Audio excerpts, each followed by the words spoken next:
years ago, we changed Hold'em. Now it is PLO's turn. Study any spot, any flop, turn, or river. We've got them all. Set your own custom sizings, all solved in seconds. Practice against GTO with instant feedback, powered by GTO Wizard AI. Early bird pricing is live. Try it free at gtowizard.com.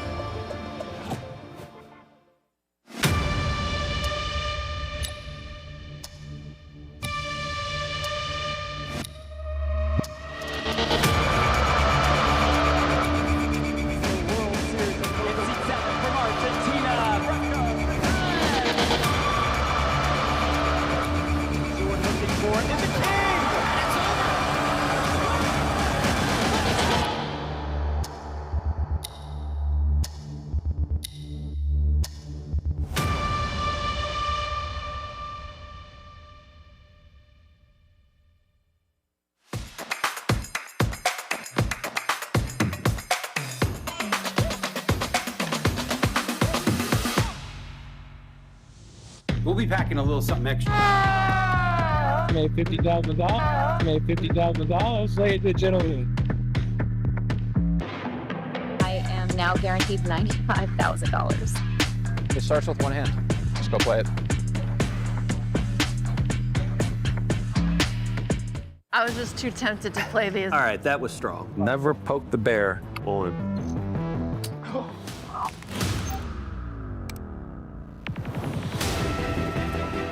You're not better at Phil Ivey at like literally. Let's go.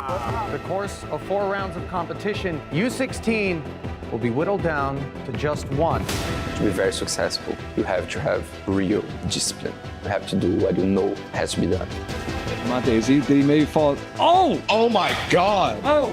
If Sergio's bluffing here, oh my God! All I do is win, win, win, no matter what. Poker is my life. It is an honor to be next to Mr. Binion to open this marquee World Series of Poker store.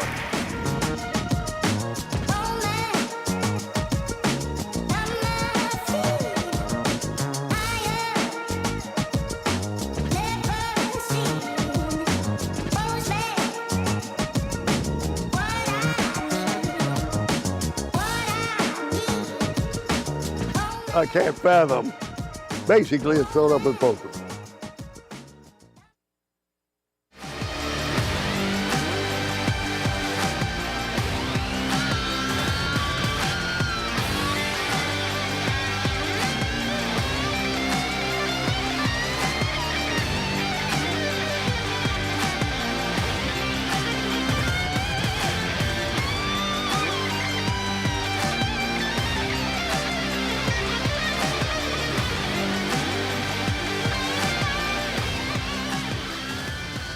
And this one's for my girls. I love you guys. I miss you. And yeah.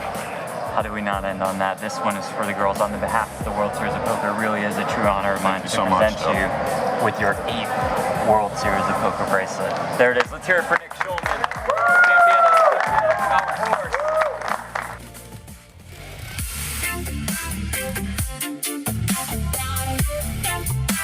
And with that, we welcome you back to the 2026 World Series of Poker from the Horseshoe in Paris, here in Las Vegas, Nevada. This is WSOP Countdown, coming to you almost live from the Paris Ballroom. This is where our brand new set resides, our stage, our mothership, our Thunderdome, our new home. Hi, everybody. I'm Jeff Platt. Norman Chad is back. Joe Stapleton is here. Hello, my babies. David Williams off today, but we are joined by the Poker Hall of Famer and the now 8-time World Series of Poker bracelet winner, Nick Schulman. Thank you so much for being here. Well, thank you for having me. Hi, guys. Hey. You know, if David Williams were here, we'd have 9 bracelets among the 5 of us.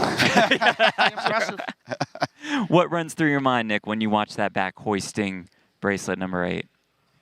You know, very, very proud and happy. And if I may, Norm, we've never had the chance to work together. I don't know if this is considered work, but yeah, I do consider you the voice of poker and an icon. So it's good to be here.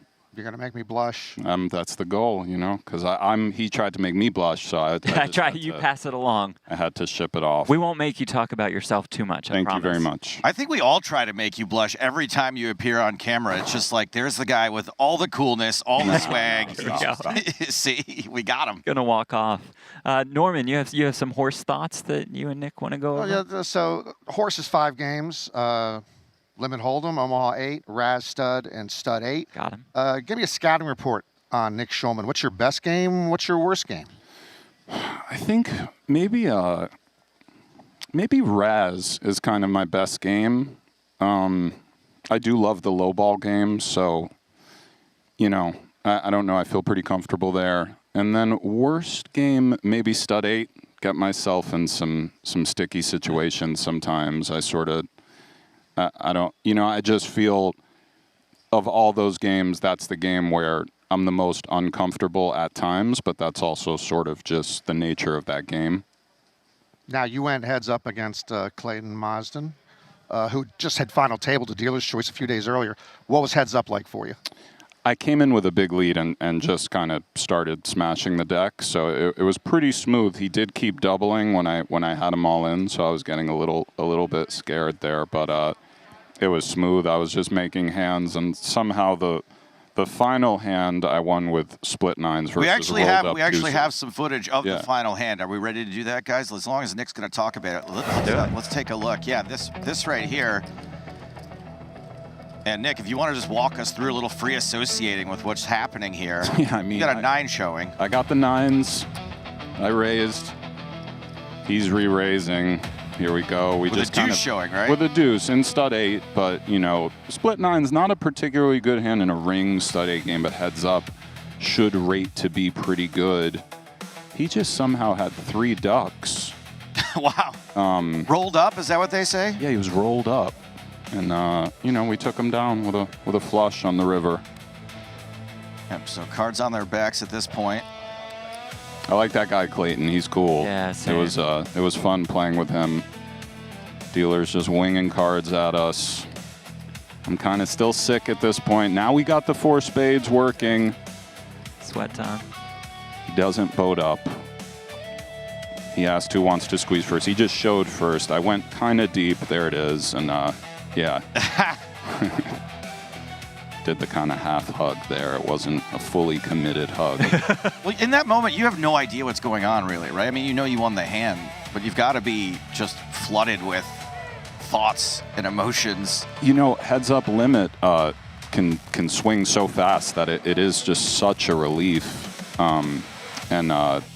You know, I had them all in a few times. I've blown some huge chip leads before. I think every tournament player has who's gotten heads up. So yeah, I was overwhelmed and relieved.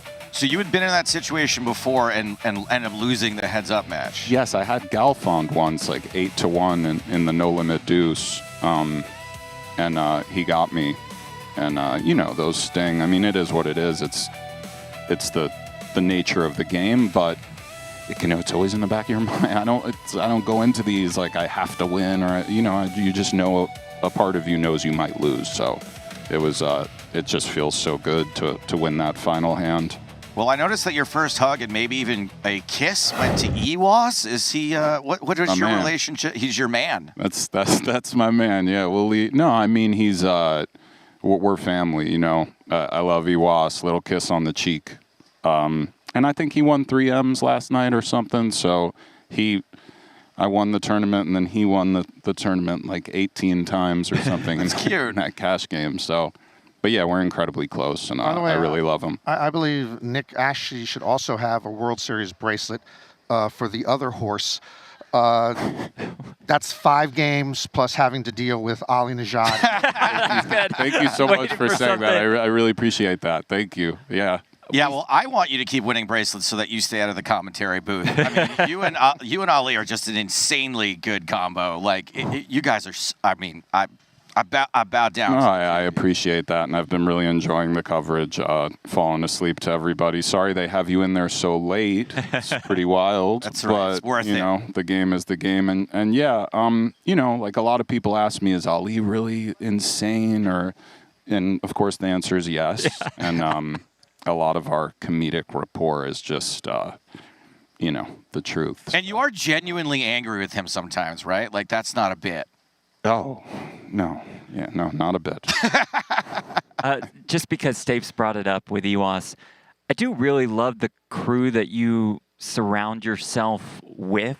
You know, all due respect to the Euro High Rollers, and they're very serious, but you have guys like Was, like Frank Brannon, Jesse Lonis came up to you, Jeremy Dan, that crazy dude. Yeah. I mean, it just seems so genuine among that group. Is that a fair assessment of it all? I think so, man. I'm lucky to have good friends like that. TVK is here too, who's you know, one of my day ones, and yeah, we support each other. It's kind of an old school vibe, I guess. And you know, we're from the city. The Knicks are going to close it out tonight. There we go. So we're feeling good. So if y'all are supporting each other, there's been a lot of support for you over the years as we take a look at Knicks accolades, not just at the World Series of Poker.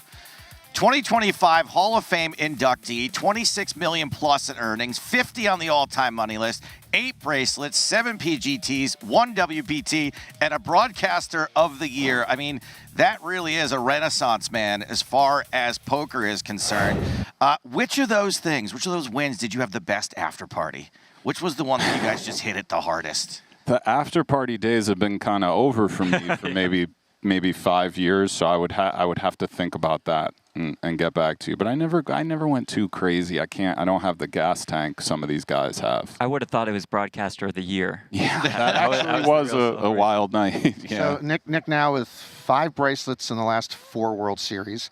You're now tied for 7th all-time on the bracelet list with Sean Deeb, Michael Mizrachi, and Benny Glaser. Now, Deeb is seemingly obsessed with catching Phil Hellmuth for #1 on the list. Something tells me maybe you're a little less obsessed? Yeah, I don't really see it happening, but, you know, if it came in, if I got close, I suppose I'd go for it. But Deeb just has this otherworldly kind of stamina to just keep playing every single event. Not to say I play a lot of events too, but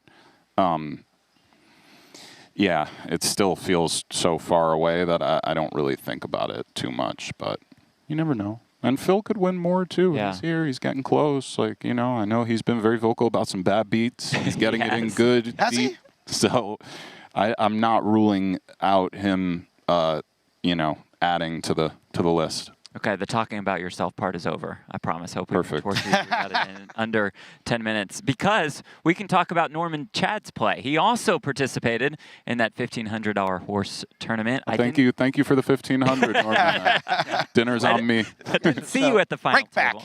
Yeah, Nick got a bracelet. I got a Dear John letter from the WSOP app. These are good. Take a look. They send you what you do, and at the bottom here, they say, thanks for your participation. We wish you the best of luck in your next game. Yeah, fair enough. I mean, you know, it's a nice message, nice encouragement. Yeah, good for you. You want a bracelet.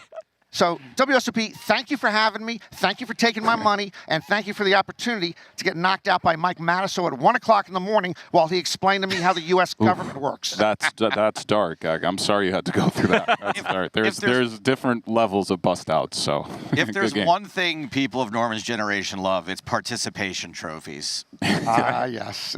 Which generation is that, bro? Tell me you're Gen X. I am Gen AAA. The originals, the ones that get flat tires and need help by the side of the road. That's how it works. Time for us to get caught up on the rest of the action from last night. Nick, one of 4 bracelet winners. Stapes, take it away. Buckle up, buckaroo. It's time for the tight laydown. First up is the 3K where JRB is about to get busy broke living or get busy broke dying. Guess we're going with Shawshank. You will not be meeting in Zazie Wantaneo as Omar Zaze wins his first bracelet. I don't think we've done any Omaha, but I've been doing Hold'em for years. I think I can handle a game with one more card. It's the 10K championship 5-handed. Justin Liberto has so many chips, he's making them dance like monkeys for their double-ups. Wait, hold on. Where's Ali? Hold on. The Iranian judge gives it a 2.0. You're welcome, Ali. Martin Zamani wouldn't be given the opportunity to sing for his supper. Anyone with a nose or a medical card can tell you why he's so tired. Eliminated in 4th, 20 place. After having taken the chip lead heads up, Nathan Gamble gets it in with 2 pair. Liberto also has 2 pair, but they're both in his hand, which in Omaha is apparently bad. I'm just going to do what I always do and see who the dealer pushes the pot to. Did that do anything? You know what? I'm not even going to try. I can only assume the guy who puts his fist up knows that he won, denying Justin Liberto his 2nd bracelet of the summer. Gamble, seen here contemplating his walk back north of the wall, dedicates his 3rd bracelet to the Free Folk Wildlings. Okay, it's time for the 100K no limit. Open your banana. Casino. Royal. Who is rooting for Jack? Nobody. Me. Come on. Turns out there is a right way to play jacks, as Martin Cabral is eliminated in 9th.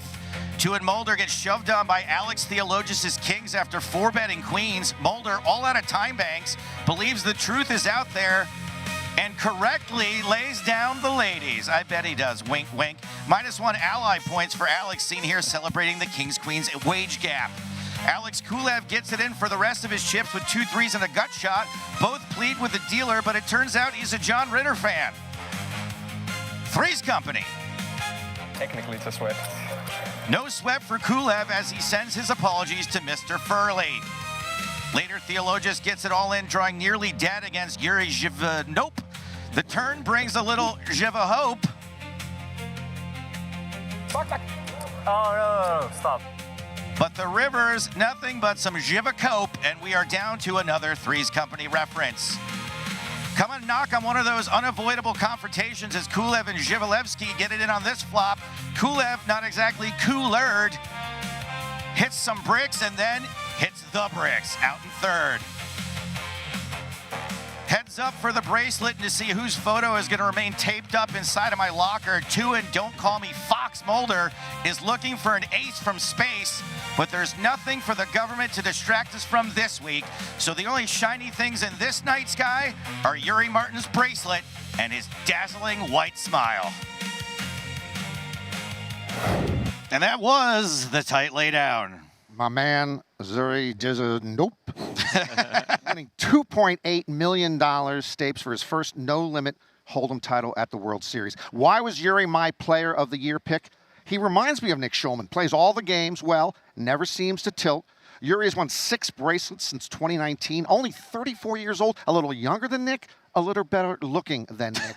By the way, are you a Yuri fan, sir? Huge Yuri fan. I agree with all of that. He's, you know, top 3 in the world overall, maybe the best. Wow. So he's awesome. A future Hall of Famer for sure. Yesterday we broke the news about the new nominating voting procedures for that Poker Hall of Fame. Let's put up that QR code one more time right here. Or right there, or kind of in the middle. We got it. Good enough. So you all watching at home, you can scan that QR code or go to WSOP.com, cast your nominations. So Nick, we learned yesterday there will be 8 nominees. Their names are forwarded to the 33 members of the Poker Hall of Fame, of which you are one of the voters. You would then get up to 4 votes. It does allow for multiple people to be inducted. What do you make of the rule changes? I think it's good. Do you vote? Well, this will be the first year I can vote. Do you mean do I vote like I'm No, we don't want to go president? there. No, Oh. just will you vote? Yeah, I think it's like required, but I also would. But this is the first year I've ever had voting, rights, so I don't know exactly how I assume they'll give me the means to do it. I think the multiple is great.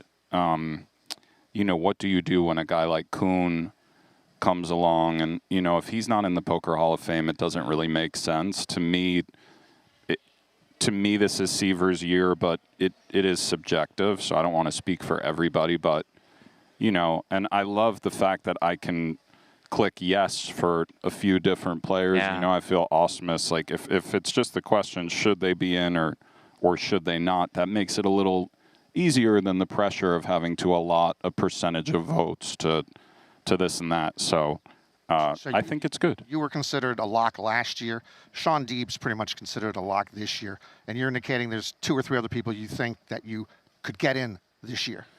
Yeah, I mean, I think, I don't know how you don't, I don't know how anybody in the hall wouldn't vote for Seaver. I just don't really see that. And I agree, Deeb has had a generational run at the World Series and is an all-time great player and deserves it. And yeah, Kuhn, I think, being 40 just has to get nominated. And, you know, he gets my vote as a yes. I know the criteria for the Hall was what it was when the mixed games were kind of the sort of standard of poker in a way. But it feels to me, at least, that the barrier to entry has gotten so difficult.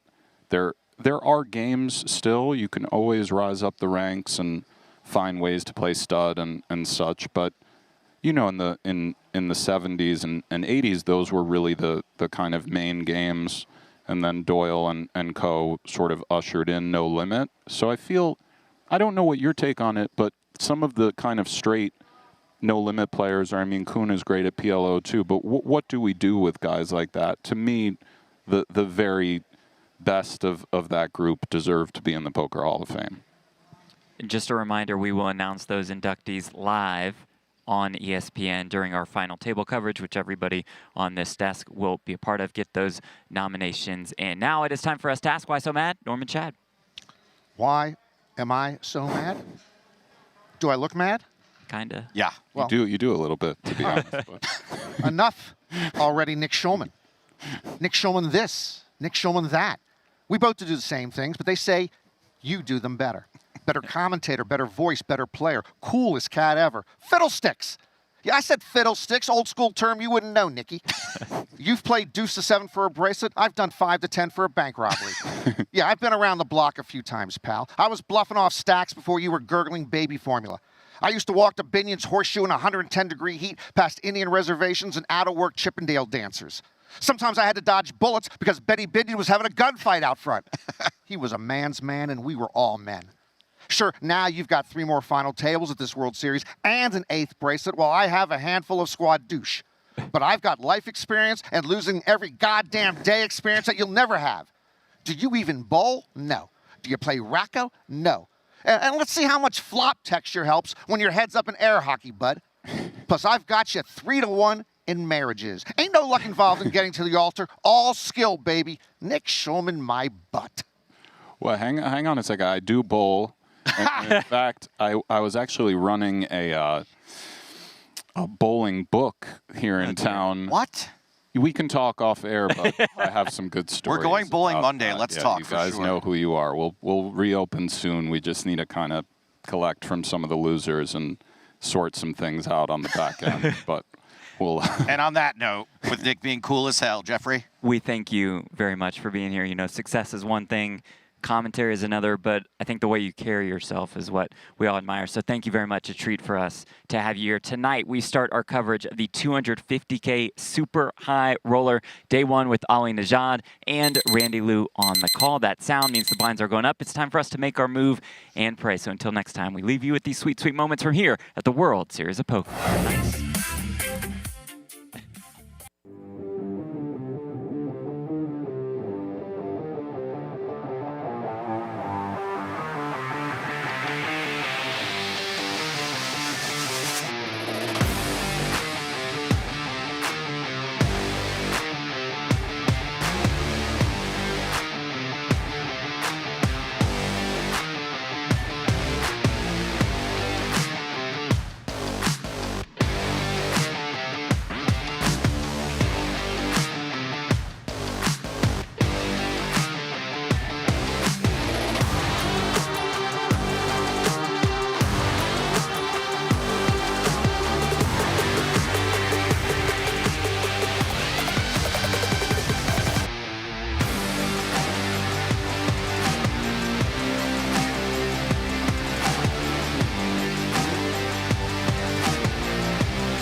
played against the best, I've won on the biggest stage. But what if I told you, it's not just about luck or talent. It's about using the right tools. GTO Wizard is the fastest and most efficient way to study any spot in poker. This is how you level up your game. This is how you unlock your potential. Don't get left behind. Get GTO Wizard today. Beat the best, crush the rest.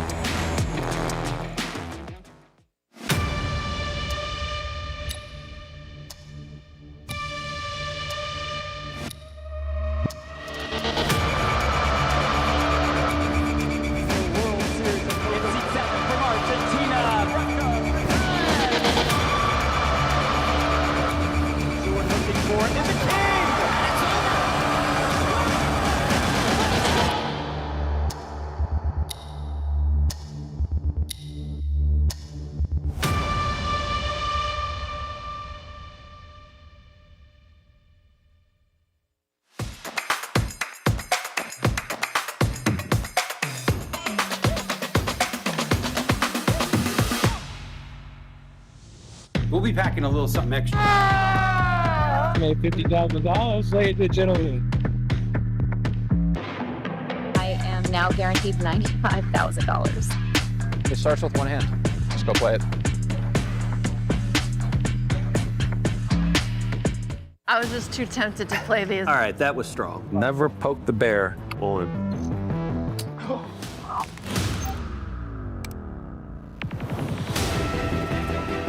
You're not better at Phil Ivey at like literally. Let's go. The course of 4 rounds of competition, U16 will be whittled down to just one.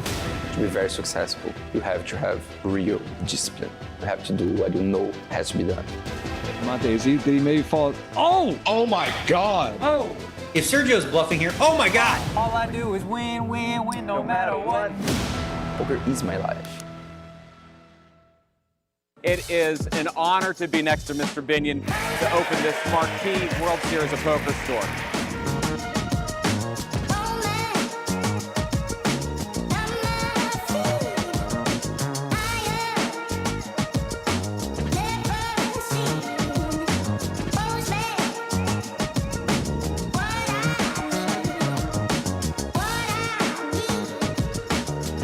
I can't fathom. Basically, it's filled up with poker.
And with that, we welcome you back to Las Vegas, Nevada. This is the 57th Annual World Series of Poker, coming to you from the Horseshoe and Paris. It's the biggest buy-in of the World Series and one of the most prestigious titles of the year. That buy-in, $250,000. That title, World Series of Poker Super High Roller Champion, a title that will be accompanied by millions of dollars and by that World Series of Poker gold bracelet. Hi, everybody. I'm Jeff Platt. Thanks so much for being here in our new home in the Paris Ballroom. The stars have aligned.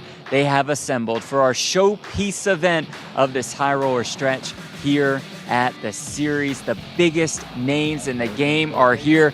3 days of this tournament, 3 days of full dedicated coverage starting right about now. Ali Najad and Randy Liu, take it away. Very skinny.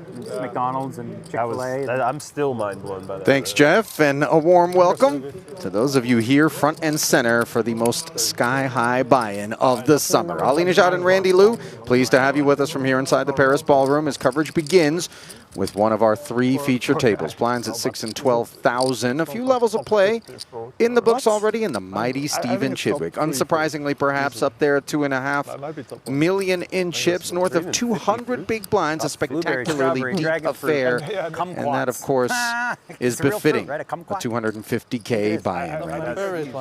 Yeah, Team Showman in the house. I've got 0 bracelets on the day shift, but I'm happy.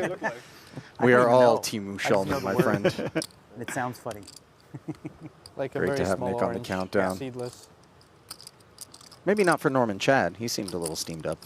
Why so mad? He's always a little steamed up, right? Yeah, he is. This truly is where the stars come out, Randy. There are very few unknown entities that will ever park their bones in the minefield that is a 250K buy-in event. Yeah, this is just the buy-in level where we expect the very best technical play.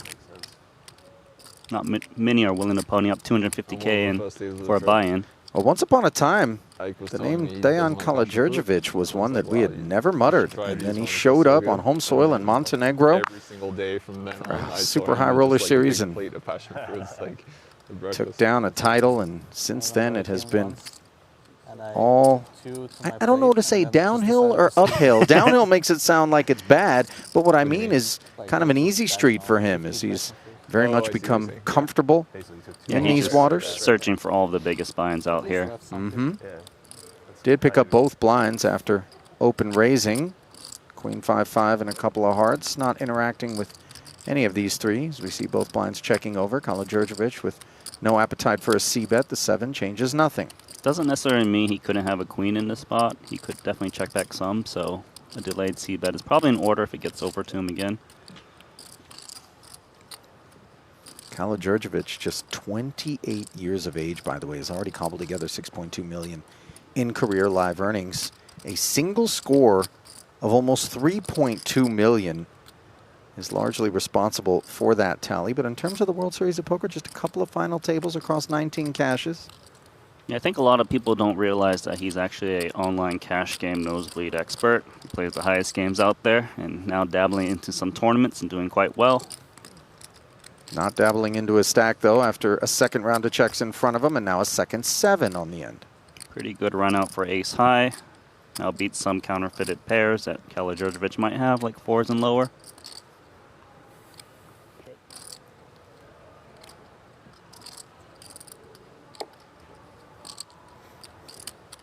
So Coleman just playing the board. It's hard for him to rep a 5. A 7 is reasonable given he's from the big blind, but if he wants to rep that, he needs to go for a sizable bet with just 3 high. I mean, we'll see if he tries to rep it. If he does, he would go quite healthy, I would think. 102. Look at Coleman here with the nut low, deuce 3, deciding to fire 102 here. Sheds the jack. Jan Zarens, though, with an ace. He knows this is a 7 or nothing. A 5x often would just bet the turn after a flop check through. Would a queen go for this big value from the big blind? Not so sure, but it's very hard to call a pot size bet with just ace high. Sizing having everything to do with the apprehension, of course, from the Dutchman, Arens. This is why the early stages of the tournament are very fun to watch. People are willing to kind of just try to steal every chip possible. Well, you know, it's interesting as we take a look at Coleman and some of his accolades there. 33-year-old Rutgers finance and econ major, longtime poker professional now. How are we doing? Likes to get out there and swing a paddle. I'm not the best judge here. Play some pickle, as I know you do as well. That's Randy, my game. Not as well as as I do, as we established in the Bahamas last December, although I will say that the videos I've seen of you swinging around, you look a lot better than you did that day. Maybe it was the humidity. But I lost money. I'm down lifetime. Yeah. I still have that €100 note, by the way, and I think I should just give it back to you, given we have a figure, or we can just play some more Chinese. As we get a look here at no members of the Chinese delegation, but rather a smattering of Euros and Americans here. Blue table action, Matthias Eibinger, part of that poker code crew, Viennese residency. That's where we expect to find the upper crust, sharing the ideas. We got Vinny Lingham. He's been playing all the highest stakes as well. You know, Vinny is actually, I think, enjoying kind of a moment, if you will. He had a deep run earlier in the high roller here in the summer, and I think his appetite for top-class competition is sort of unrivaled amongst recreational players thus far here this summer. Yeah, I've noticed him making a lot of deep runs. No top 3 finishes yet, but it's very clear that he's a quick learner. Well, quick to make it 60K after Lingham limped in early position is Alex Kulev, a Bulgarian boss who had an FT in the 100K high roller just last night. Back at it here. Isolating as the extra 48K is delivered from Lingham, and he had the best of things pre, but not post on a Queen 6-5 board where Kulev is hooked up with top pair. A pretty solid kicker as well. Probably fires through with a C-bet. Ideally in the smaller side to hopefully get some hands drawing very slimly to call bet.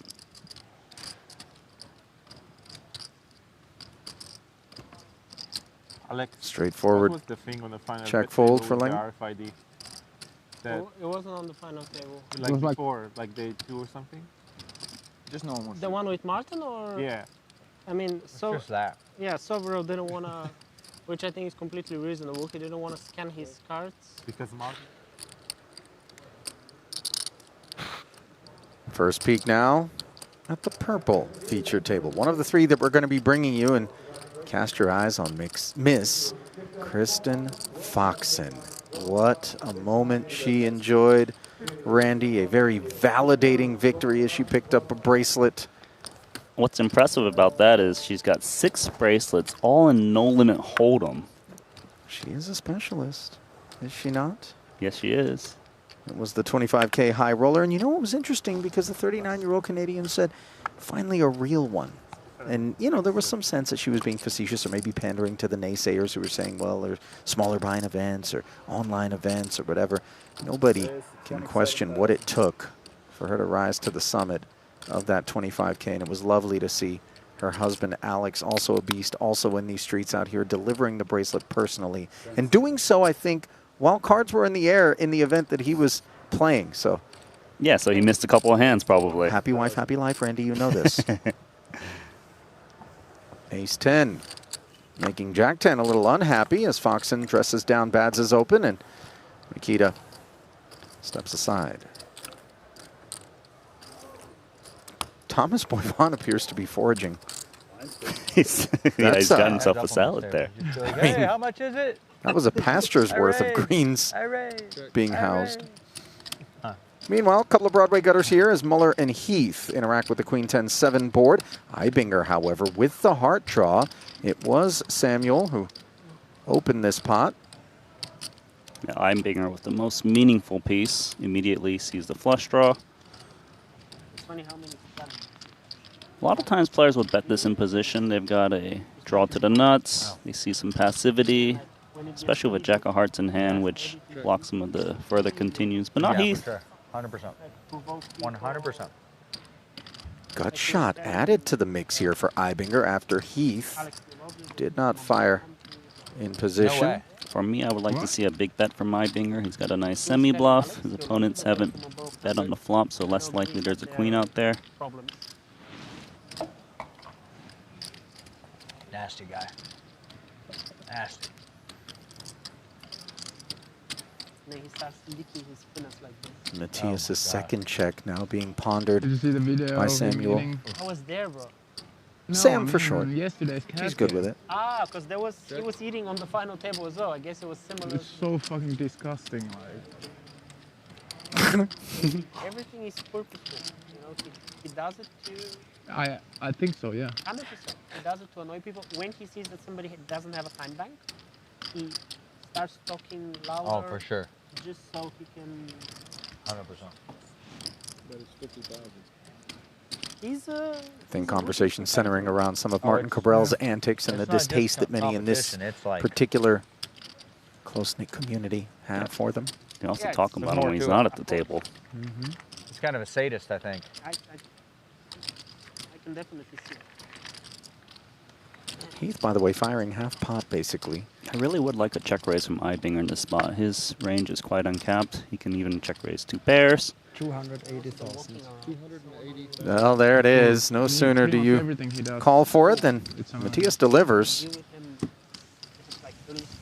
There we go. That does end matters swiftly for the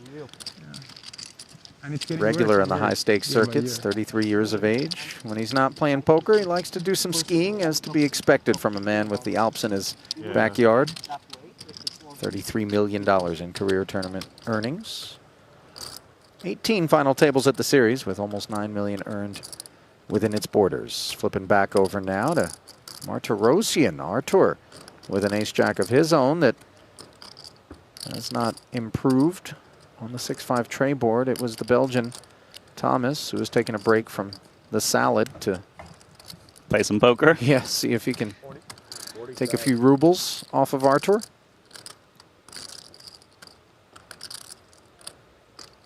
Total airball, but 40K with the betting lead and position heads up. Understandable. Will not shake a man like Artur, especially when he has the ace of spades. He might even be contemplating check raise. It's a board that shows immediate straights. He's in the big blind. Check call at least. So another 80 into the purse.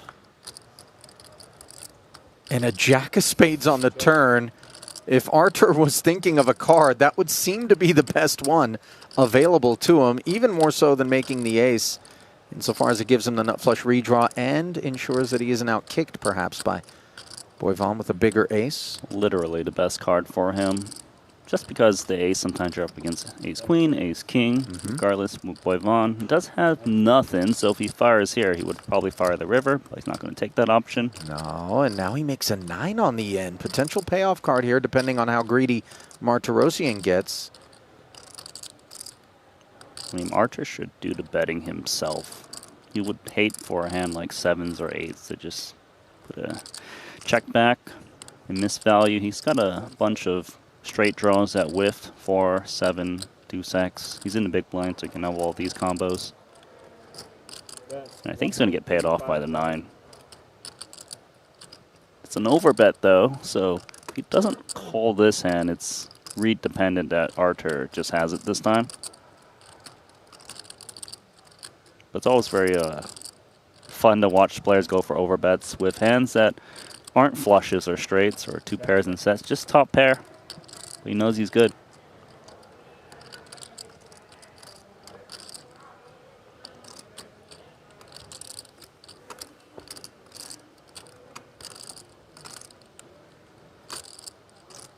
$185. These overbets just pique so much suspicion in the minds of our opposition.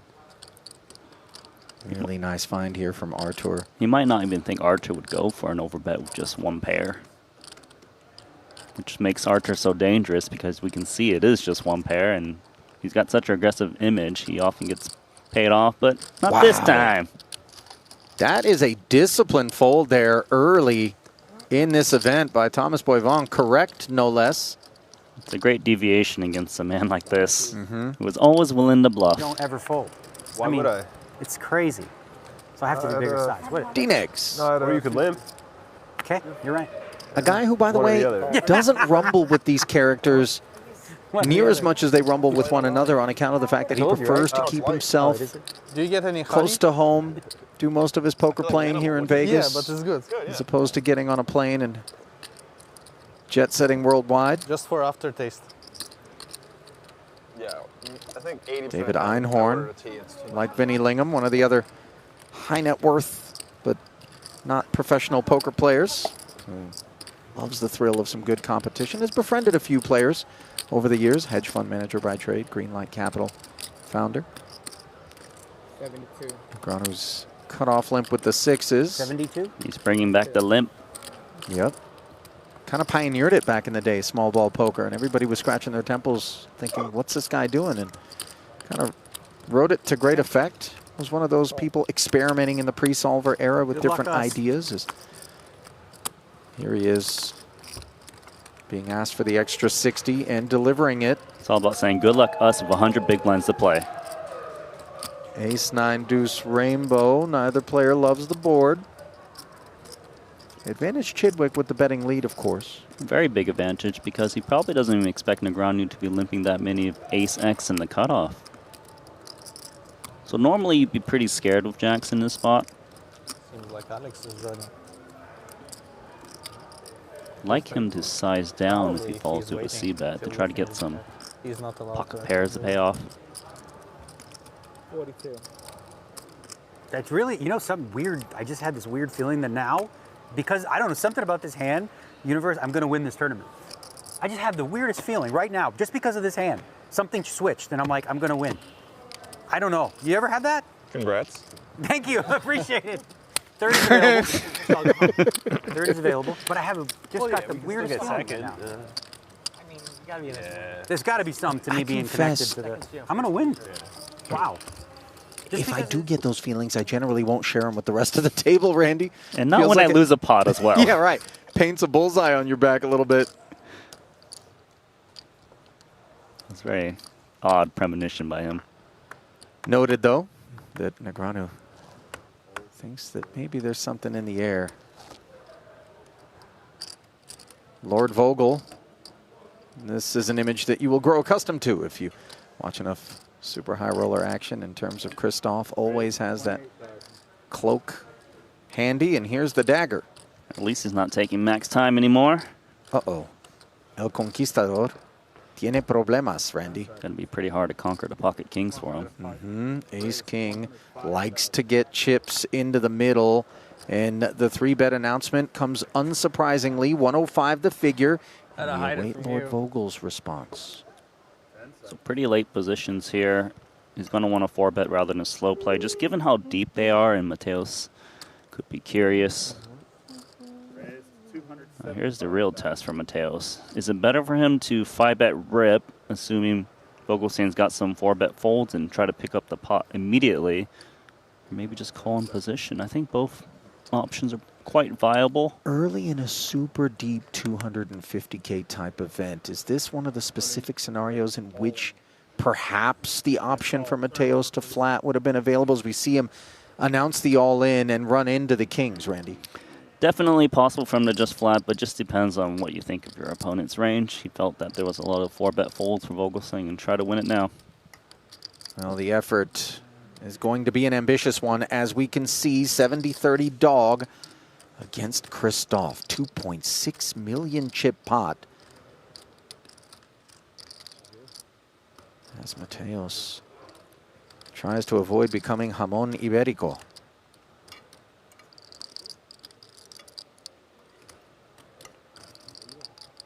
Prosciutto, eh? Or is that Italian? I think the Spaniards would push back on prosciutto, but it is their idea of it. Jack 7-3, not Adrian's idea of a good flop, as Queen 10, runner, or an ace.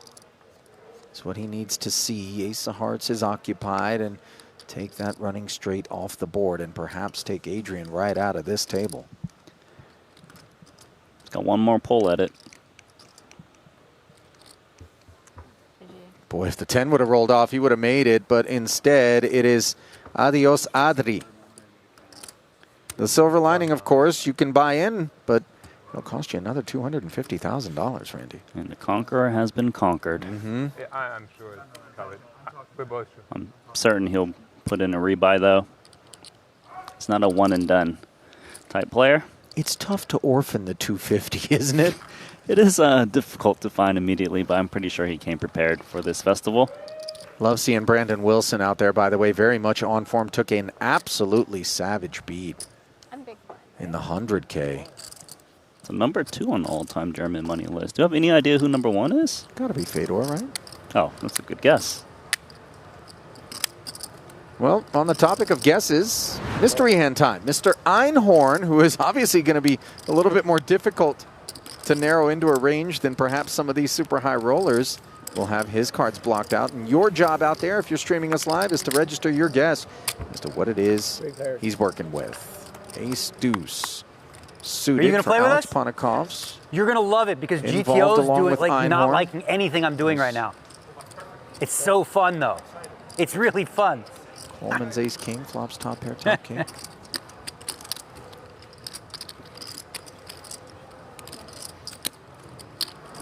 Well, clearly a great flop for Coleman. Nut kicker. Multi-way, looking to get value from straight draw stuff.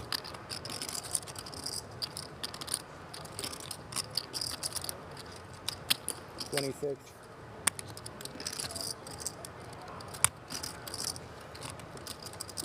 26 out of the party starter. You have any guesses just right now, Randy, with regard to what Einhorn would be flat calling with? It does feel like something that would interact with this King 10-5 board rather well, right? Would have been hard to guess if he just called, but given he raised, he's saying right now he's got 2 pair plus, maybe a king queen, because, you know, he doesn't come from the professional poker background, and sometimes players like to raise with top pair to kind of see what fizzles out. But just given how deep they are, Coleman rarely puts in the 3-bet on the flop. You think with the presence of Ponikov's in there, the raise is perhaps more incentivized for Einhorn to just clear that man out of the affair? Could it be 5-5? Could it be 10-10? It definitely could be 5-5 and 10-10, mainly because they're super deep, so you always want to try to allow a lot of chips to go in on the flop if possible. Well, that raise did invite this pot to grow to 309,000 after the call from Coleman, who treads lightly on the turn. Two-tone texture upon the arrival of a 7.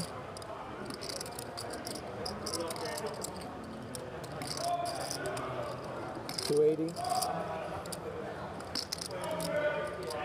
Basically a pot-sized bet here, and he's saying he's got 5s, 10s, or king 10. $280. I don't think he's saying he's got king queen anymore. He also had the option to take the free card in position, so send the bluffs off the table, you think? Just a little bit less, like a queen jack perhaps, maybe some diamonds. Maybe both. Probably. All of them available as Coleman doesn't block any of that sort of stuff. The thing is, Coleman should have less data points on Einhorn, just because Einhorn doesn't play all of the high rollers around the world. He does show up to some of those invitational events. He was in Paradise. Actually, lost his first bullet. Come back in 20 minutes. In the super high roller down there, if I'm not mistaken, to Jared Blesnik. Yeah. Got all the chips in with ace-king versus aces, if I'm not mistaken, and then came back and made the final table of that one. I know, it's like level 1, too.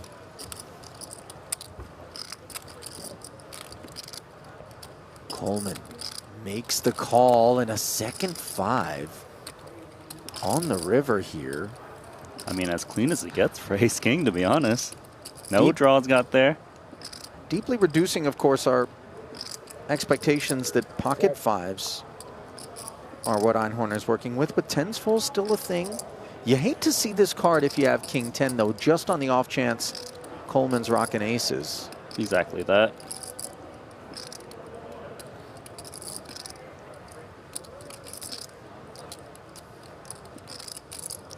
The way he's looking, it seems like a big bet's coming in. All in. A huge bet, the maximum. Oh, man. Coleman asking for a count, but this is about as uncomfortable as an ace-king is going to get on a board such as this, which is supposed to be really nice. I mean, it's Coleman's board, yet his opponent is saying, I want all the chips. What does it mean?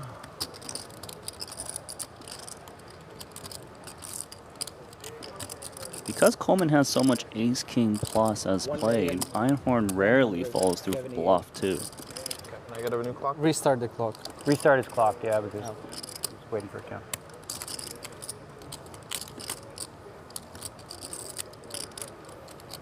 think Einhorn has 10s or 5s. I know there's less combos of 5 now with the 5 of spades, but that's my read.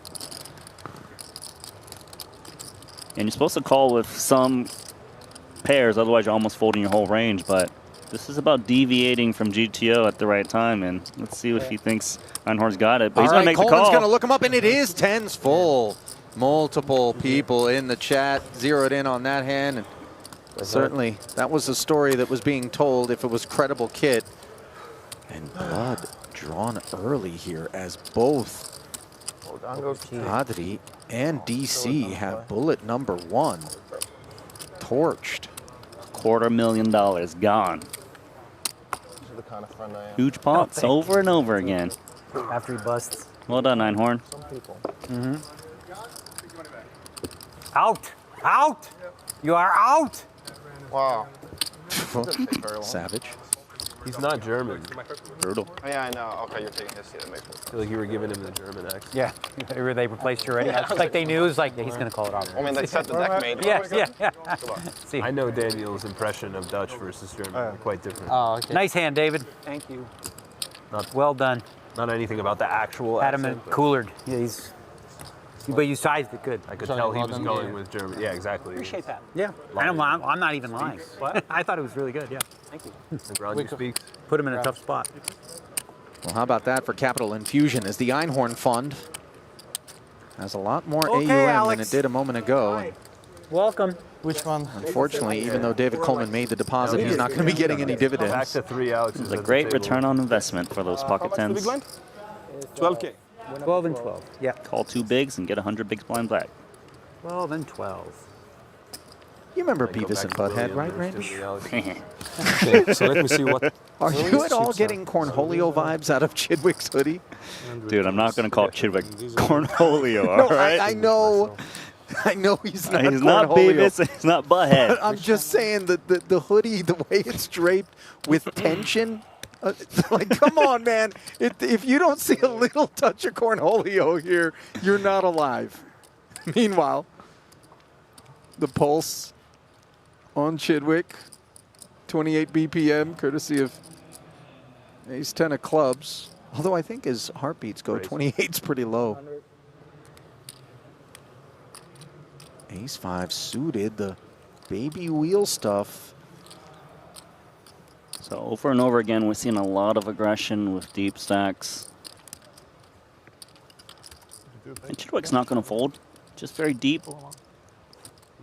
He knows his opponent's going to 3-bet suited aces that are worse. Trading a little bit away for plus 0.75. About to give me my piece. Give me money. How much was your piece again?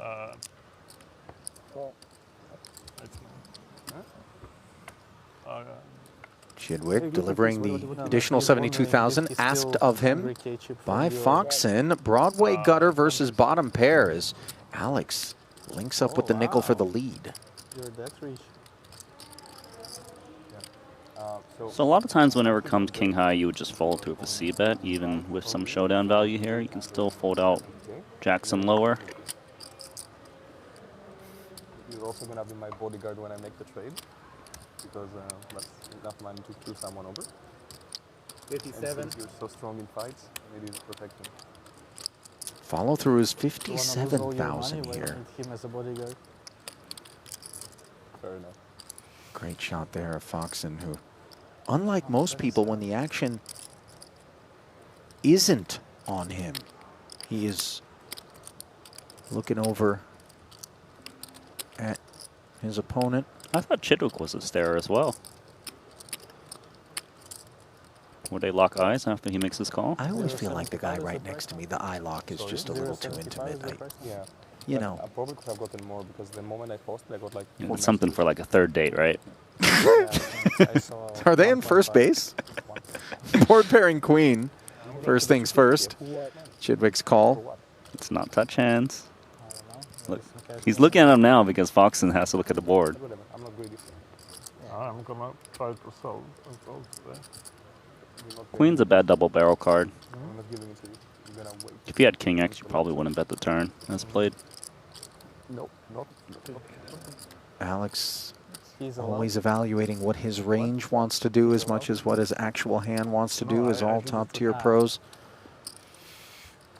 Will checks back, as you suggested he might. And 7 of hearts on the end is of no consequence. This is the hand that my idiot swap donated his money. Don't think he actually needs to turn the ace-10 into a bluff. Idiot swap donated Some showdown. No, the other idiot swap. I know your... Calmer? Cooler? Looks like he is going to bet, so he's trying to fold out ace-jack and ace-10. 525. No. How many they got last year for this one? Boy, now all of a sudden. I don't remember, sorry. Holy moly. Spot. That's a huge bet. Big overbid. He's saying he's got ace, queen, queen, jack, king, queen. Oh, okay. I think This sizing is not attached to the ace kings. No, I would say it's not. Yeah, I think you're right. Could be attached to the bluffs, though, as we can see. Who won last year? Thing is, Foxen wanted to call like a pot or lower. Here he still makes the Oh, call. wow. And you know what's crazy? It is tempting if you're watching at home to think, what a disrespectful call from Foxen. But in fact, it's quite the opposite, isn't it? No, it's the respect that he knows that Chidwick is capable of bluffing and isn't nut peddling with just a queen only. What a play from Foxen. He's so good. On Alex's blind, it's nothing, but just him. He is feeling like he got kicked in the nuts, though, after that call. Like the normal. But so don't be offended if I'm not, I'm giving you a normal size and I'm giving him a big one. It's just because he's crazy. He never folds. Deja vu if you've watched enough of Alex Foxen operating in high roller circuits, because I don't know. It depends whatever. those big hero calls are well within him. 3-time bracelet winner, approaching $60 million in career live tournament earnings. And before he hangs up the cleats, I think he will be the winningest player of all time at some point. He is putting in the volume. As we see the breakdown of nations in play, etc., with 13 runners. I mean, that just makes sense. Hell yeah, I did. I would love to visit the country of etc. I didn't know we had the shades on though. Jason Kuhn, right at home in these streets, and not far from home, as he calls Las Vegas. Close to you, right? Home? Yeah. You can walk over to Jason's, Robles, my sisters. They all live within a few houses of one another. All right, you got your own court. 29,000. Ellis Parson, and normally the pot limit Omaha man has sort of transitioned to 2-card and has been really flourishing since doing so. Yeah, I'm very happy to see him play all the no limit big stuff. He's pretty experienced from online MTTs for no limit hold'em, and he didn't pull the trigger early in his tournament career, but now realizes he's pretty good at it.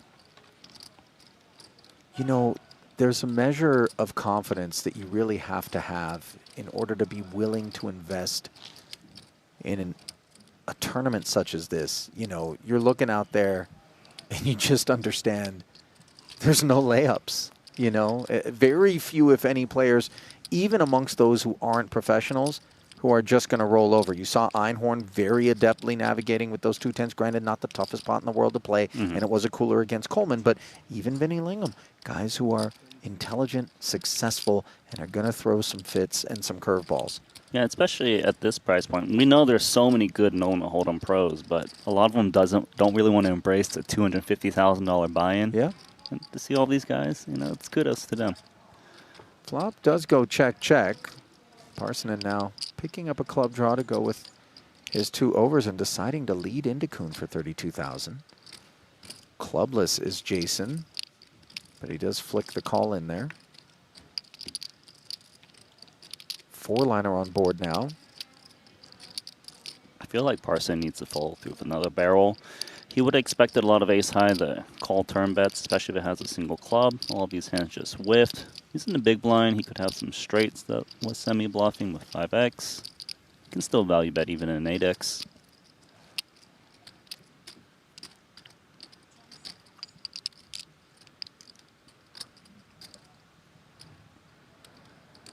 Parsonen agrees with you and into the 140. What does he bring? 101.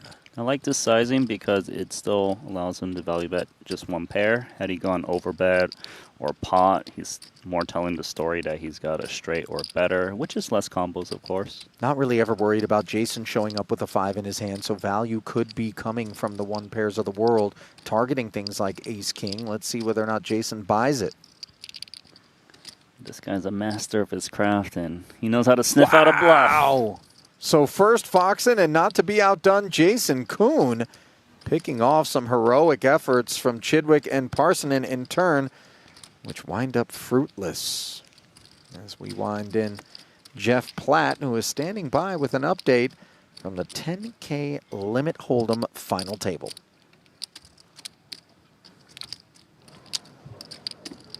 Final 4 behind me of the 10K Limit Hold'em Championship. Felipe, let's take a look at this final table. We have Dong Chen, who won the 2023 10K High Roller at World Series of Poker Paradise. Jesse Lonis is a 2-time World Series of Poker bracelet winner, won the 50K PLO in 2023. Jeremy Osmus has won 6 World Series of Poker bracelets. He looks to get to 7 today. Nick Schulman had 7. He actually got to 8 yesterday, winning the $1,500 horse. Benny Glaser has 8 World Series of Poker bracelets. He looks to become the 7th player in World Series of Poker history to get to 9. Keep you posted rest of the way at the 10K Limit Hold'em Championship. Well, I'll tell you what, the Gorilla Jesse Lonis would be one of those players on this screen were it not for the fact that he's a little bit preoccupied, Randy. This much we know.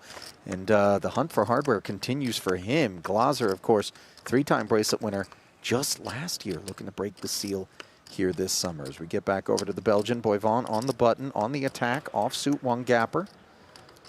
Wilson, Queen 8 suited, defendable.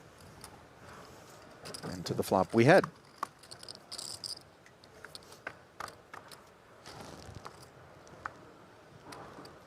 Queen high board will do just fine by Brandon Wilson as Thomas swings and misses. We've already seen Boivin c-bet hands that have absolutely no connection to the board. Let's see if he does it again. Big blind does have a lot more defenses that just check fold, especially if it's a big blind versus button defense. So 1 crack at it. This 16,000 is certainly going to be called. Yeah, the 16K is not going to come home for Boivin.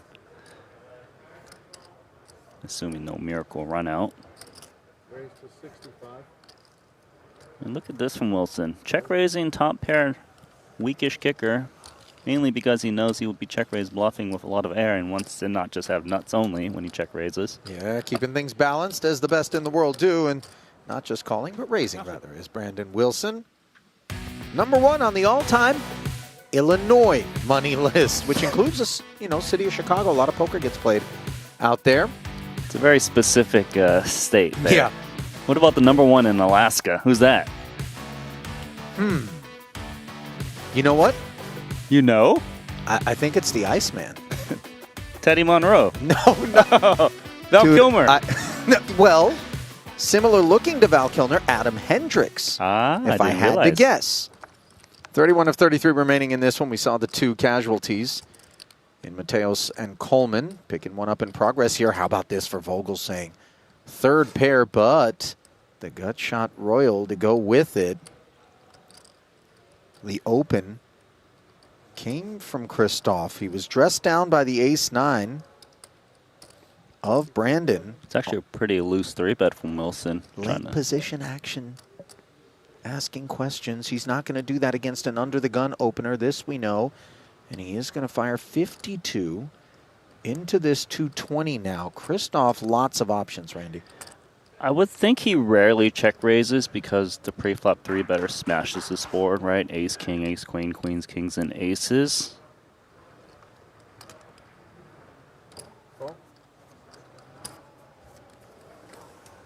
he does end up flatting on account of that, but it is precisely the late position element of this flop, or rather this pot, that could create some wrinkles in the fabric of the universe. 5 of clubs. Doesn't wrinkle anything, though. Check.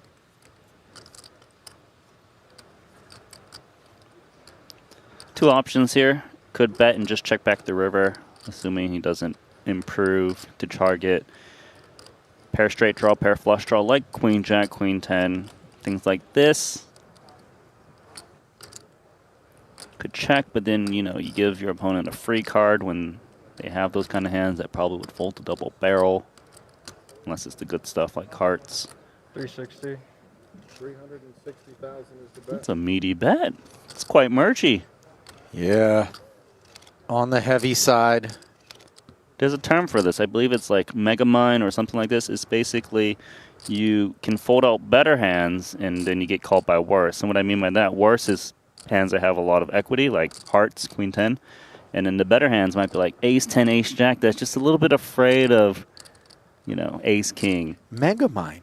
Yeah, I believe I've heard the term. I might be off a little bit on the terminology exactly. You sure you weren't just in the DVD library with Nova back home in Melbourne? It might be Mastermind, actually, the more I think about it. Because Megamind is the animated feature. Okay, Mastermind actually holds a little more water, Randy. The 8 of spades doesn't hold any change. Similar but different.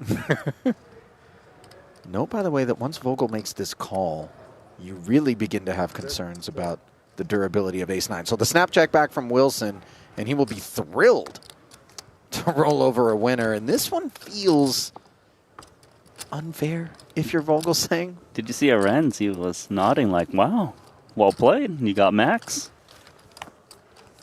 This is where if they knew each other better, Jens would just kind of lean outward and then look back at Brandon through the glasses. Maybe even wave to make sure there's some acknowledgement. I see you, buddy. 27. Back over to Alex Foxen, all kitted up to 2.7 plus with an ace-king. Activation comes to the tune of 27K. 100. The Latvian 100. Panakov's baby-suited ace. We saw Foxen do this, and now we see Alex. It is an idea, Randy, in these streets. The theme you've probably noticed is that all of the regs are just 3-betting relentlessly when they're playing 100 big blinds deep. I enjoyed your show. Using the power position. The Internet Millionaire thing. Ah, yeah. It's fun. Yeah. It's fun. Yeah, It's a good, you know, angle that we don't see enough of. So people can see. It's hard, but you can make money in poker if you work hard, right? Appreciate it. I slightly didn't like how they focused too much on the money for, you know, the promotional reasons and stuff, because I'm not really like that, and they wanted to Yeah, it's kind of what sells, right? Yeah. He's exactly like that. Exactly like that. You love So the this game one and doesn't make money. surprise me with the just call from Foxen, mainly because they're earlier positions. Jack I did 5 push tray back on some board. things, and thankfully they listen. Like, for Puts example, there was this part where we had backdoor the clubs. and they wanted to advertise, oh, and the each wheel person gutter. paid this amount to it, and I'm like, come on. On Like, Panakov's each person paid this amount. Yeah, Right. because it was like an expensive restaurant. You guys didn't do a credit card roulette? No, we did, Nits? but we did, but they wanted to advertise that thing like, 86. oh, look at how expensive the restaurant is, and I'm like, That's normal. They always come want to do on, like It's normal, though. Here comes the that's first what course. They always do whenever you're talking about. I mean, it's not like Dan Bilzerian stupidness. It's just, Yeah, sure, but When it was 2 months, 2 million, they were going and buying shoes and stuff like, oh, I'm buying 2K shoes. Foxen would prefer to have a diamond, of course. 4K. When you just call ace king pre, you but pretty yeah, much call the any one flop that bet, any board, almost. Including this one, as we see the 86 delivered. Pot grows to over 400,000. And on the turn, Foxen connects with the king, comforting a rival. Even better for him because he's not supposed to have that many king X. You know, just give him just call pre, check call flop. It's the card I actually expect Ponnikov to almost always bet on the turn with his hand. He's got a draw to the gutter ball. He's got ace high that could be good. And he can just put so much pressure on all pocket pairs and jack X. 195. And this is something we have grown to expect from Alex Panakovs. He is so courageous, Randy, and just brings thunder in spots where others might be a little more sheepish and gun-shy. Yeah, but it's going to cost him here, as Foxen is likely to just call.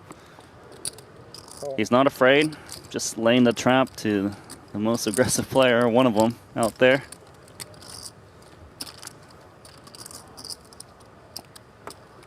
Oh my goodness, he just hit the straight? 4 of spades on the end out of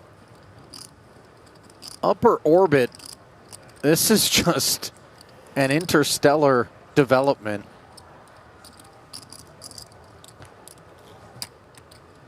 I mean, Foxen has him well covered. 792 in the middle. Do you think Ponikovs is ever just going to go for the full clip, Randy? I think there's a chance he might, to be honest. At least pot. 650. 650. Okay, just under. Call. But still, that's going to snap off. At that size, Foxen, oh yeah, that one doesn't go down smooth. He was about to show it. I was like, oh my god, I lost to that. How on earth did those cards get returned to the deck in the same condition that they were I delivered? just said he plays tight, and now look at this shit. And he slow rolls on the river as well. So he flips the ace. Oh yeah. And you could only see the ace, and then it's like, whoop, straight. Oh, also a deuce. Granu very openly reevaluating Ponikovs. I never said he played tight. I've seen enough of this man operate. And by the way, he doesn't take offense to that assessment. In fact, it's what makes him so dangerous, and it is in part what has placed him in second behind David Einhorn. No sooner does Foxen make the hero call to send himself up the leaderboard than Ponikov says, send those chips my way. 3-time bracelet winner with 42 million plus in earnings operating out there. Foxen's other half, Kristen, not involved in this spot, but here at this table where Bads and the Belgian collide with a couple of offsuit aces. This one was a Bads open on the button. Defense from Boivon. It goes check, check, despite the paired board texture, and the texture stays arid on the turn with a third 7. So lovely for both. Oftentimes we have plans of just checking down when we have just ace high. But there is a little bit of a case for Bads to fire out a small bet on the turn, charging some flush draws or just hands that have random live cards. And here it looks like he's going to get value from ace 3. Can't really see how Boivon could fold. Not for that price.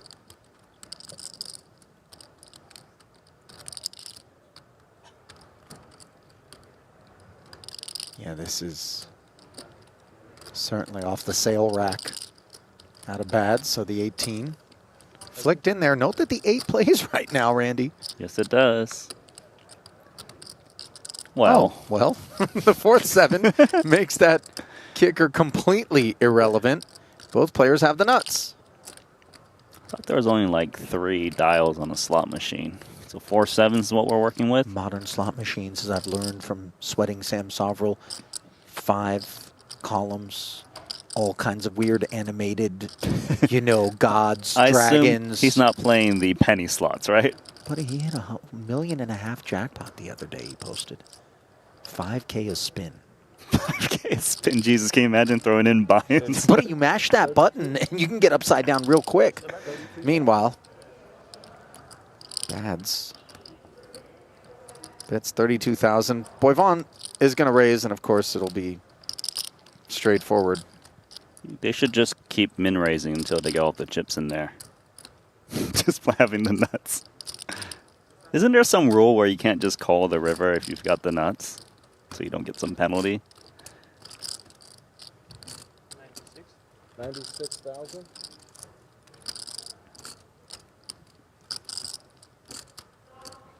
Yeah. Well. Raise. Yeah. Re-raise, raise, all in. You just play for my mortgage. I call. 160.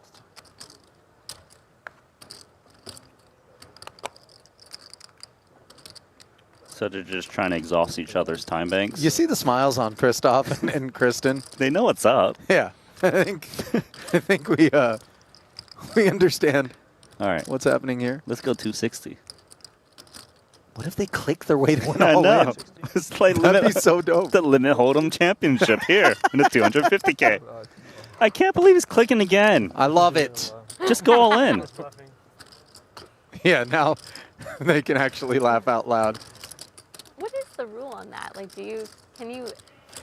I don't think you can ever get. You can call. You can call. Okay. Yeah, I think it's like what makes sense, right? Like I It think depends on board, so floor will decide. If you have an ace. He could want to see my hand. That would be completely insane, by the way, if somebody called the floor over and was like, hey, he just called with the nuts. I know someone that would do it. Cabral. Yeah, Cabral actually would do it.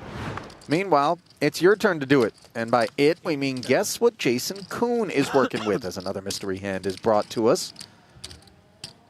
Heath brings the Queen 10 suited from under the gun +1.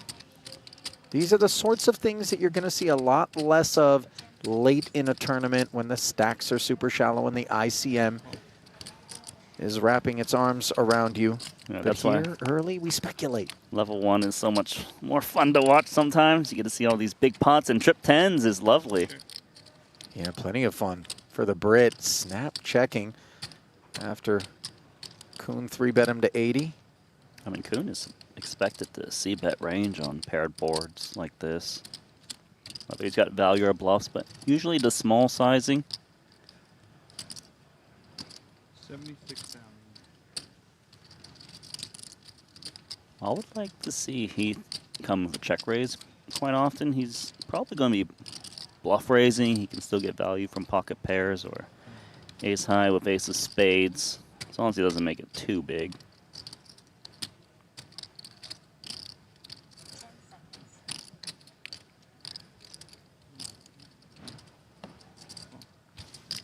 Well, Heath's more of a defender, just in his style, rather than be aggressive on flops. Well, I think a little bit of it also has to do with how often he thinks this pre-flop 3-better is willing to bring another barrel at him.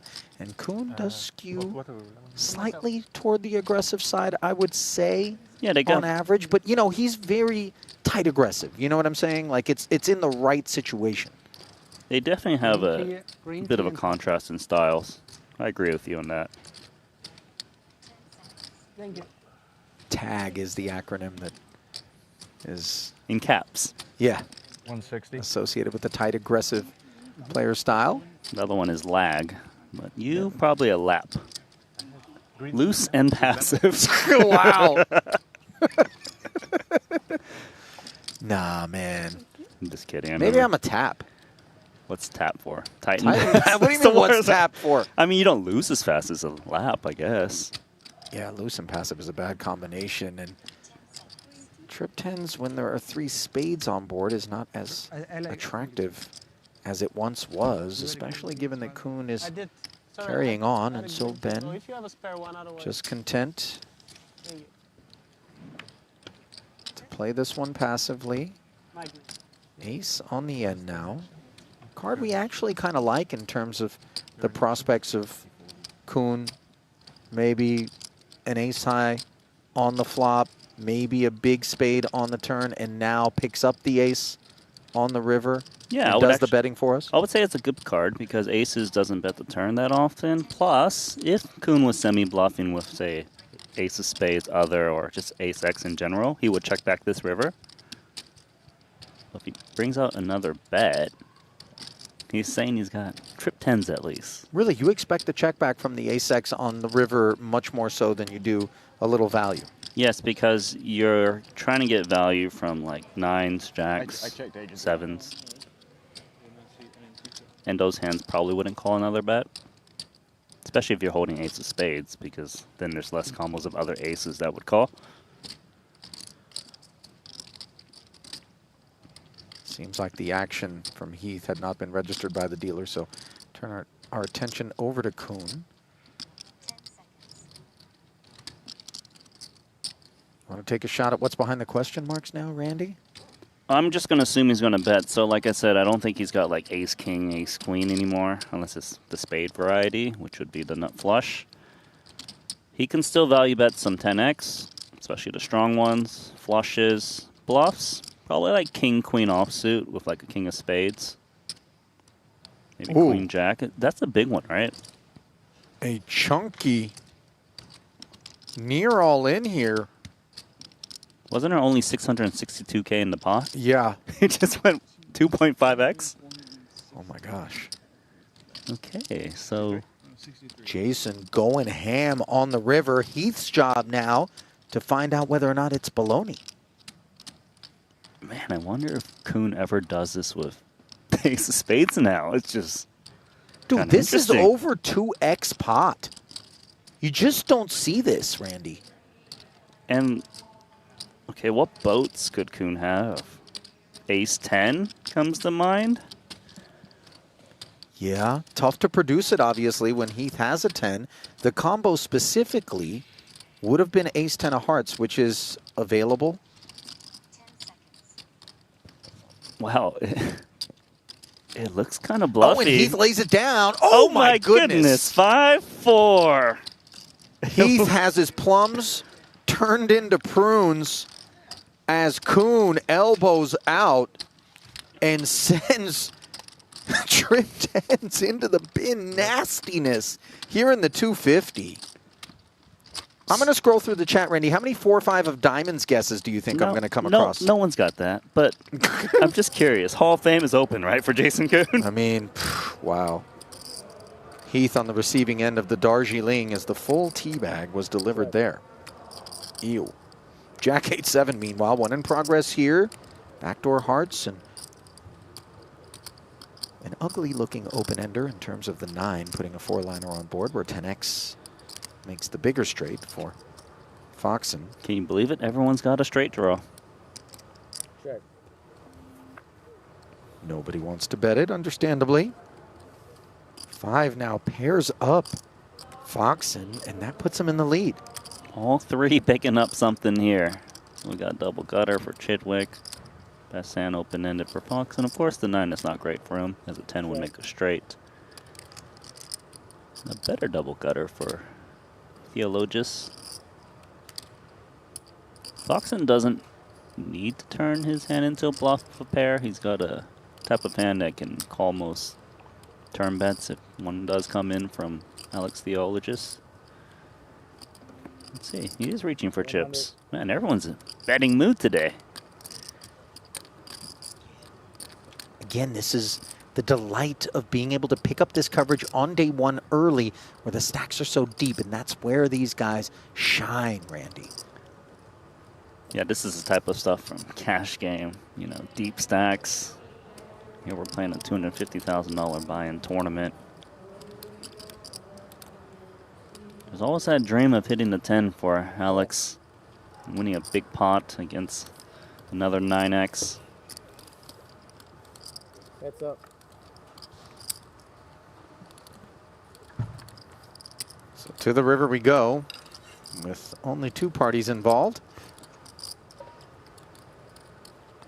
Chidwick stepping aside, now the ace. What Foxen contends with. Yeah, he put out full pot on the turn. So if he bets here again, he's saying he's got like ace-jack. Well, what is it that Theologus has said to him by calling full pot on the turn is the first thing to consider, right? Something like 6-7, or like pair straight draw, and another powerful blast here.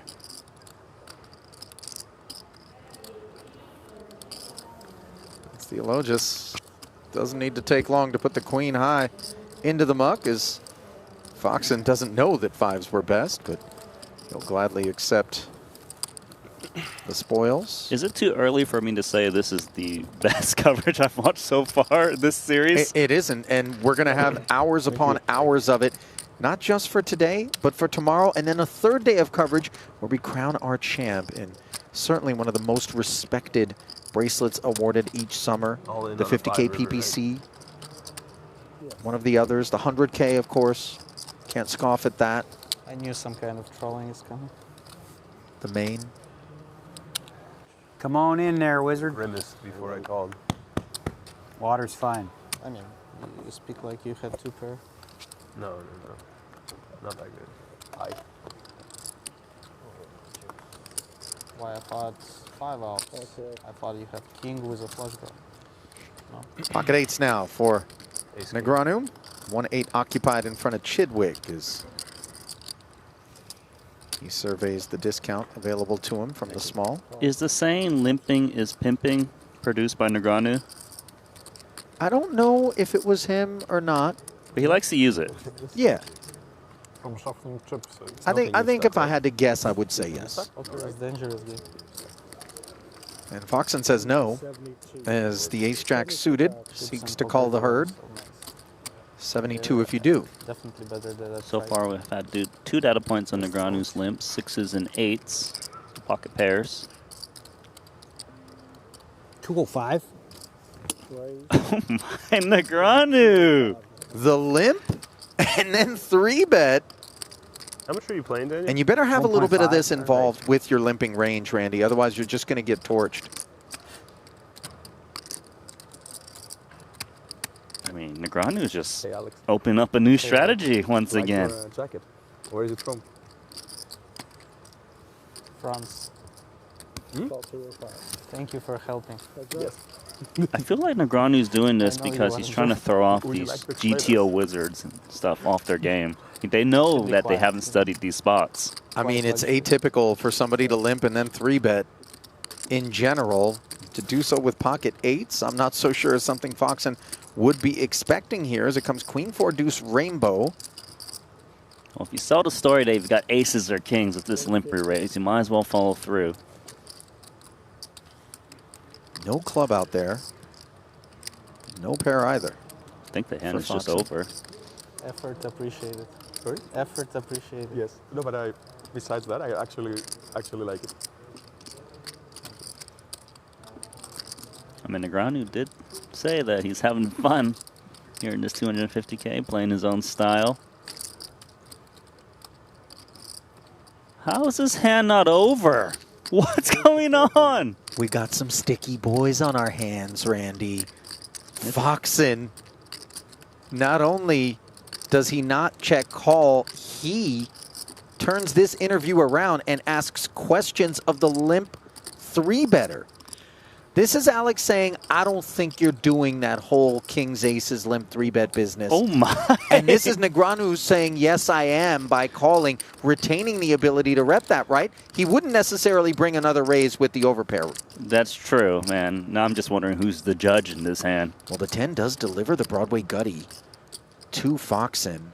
And the thing also here is Negranu never suspects that Foxen is doing this with just a queen, right? That's exactly right, because Foxen is supposed to be worried about kings and aces when there's a limp re-raise pre. And if Foxen had pocket queens, I don't think he's check raising top set. So Negranu sniffed the flop out so far. I feel like Negranu's just played his man to perfection. He knows he's good with these 2 8s.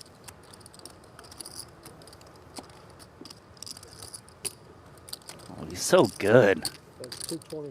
I mean, Kid poker. This is not for the faint of heart. This is adult poker, not kid poker out of Negranu. 225 as well. How milky does this feel if you're Foxen? And by the way, I think with this price, he may be considering. I mean, surely he's not calling ace jack high, is he? Does he think Negranu's playing pocket 8s like this? Got to draw to the king, buddy. I know the immediate price might not be there, but maybe some implied odds. Oh, yeah, especially if you're calling. up against 2 kings. So another 450 into the middle. Nearly 1.7 in there, and the king comes off. What is happening? This is dirty, too, because Negranu played Foxen like a fiddle, and Foxen just managed to get there. Do you hold Negranu's sizing on the turn accountable, Randy?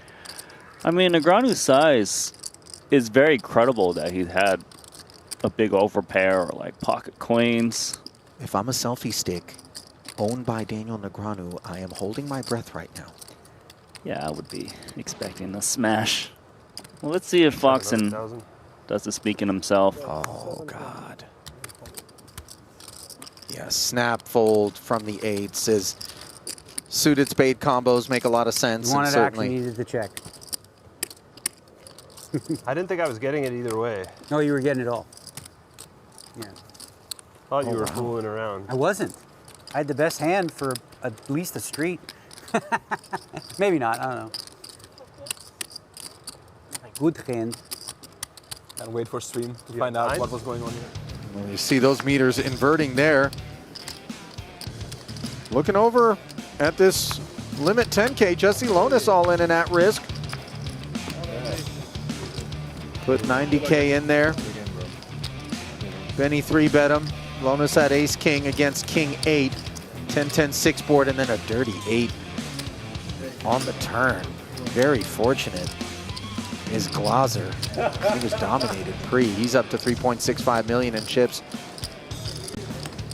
Care to guess where Lonis is headed? Well, there's a seat open here and a seat open in the 250K. That's right. 60 bigs now for Benny. Sending some updates to his camp. Man, I really wish that Foxen just checked there just to see how Negreanu would react. 100%. Because he doesn't know if Foxen got there in the river or not. In which way, at least. I can't see the club.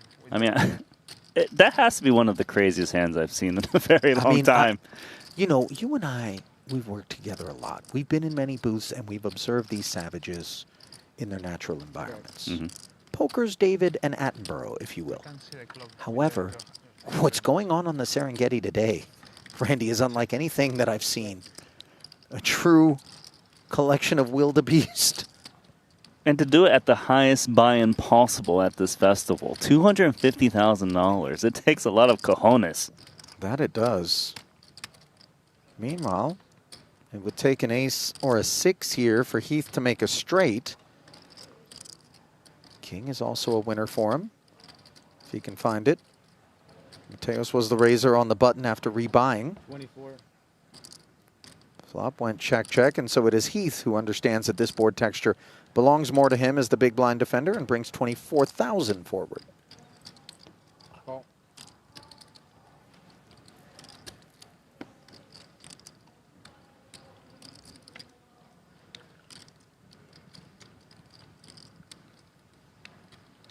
So here we're going to find out if Heath was looking the multi-barrel even unimproved. He should expect all ace high to call that small turn bet, given there's a wheel draw out there.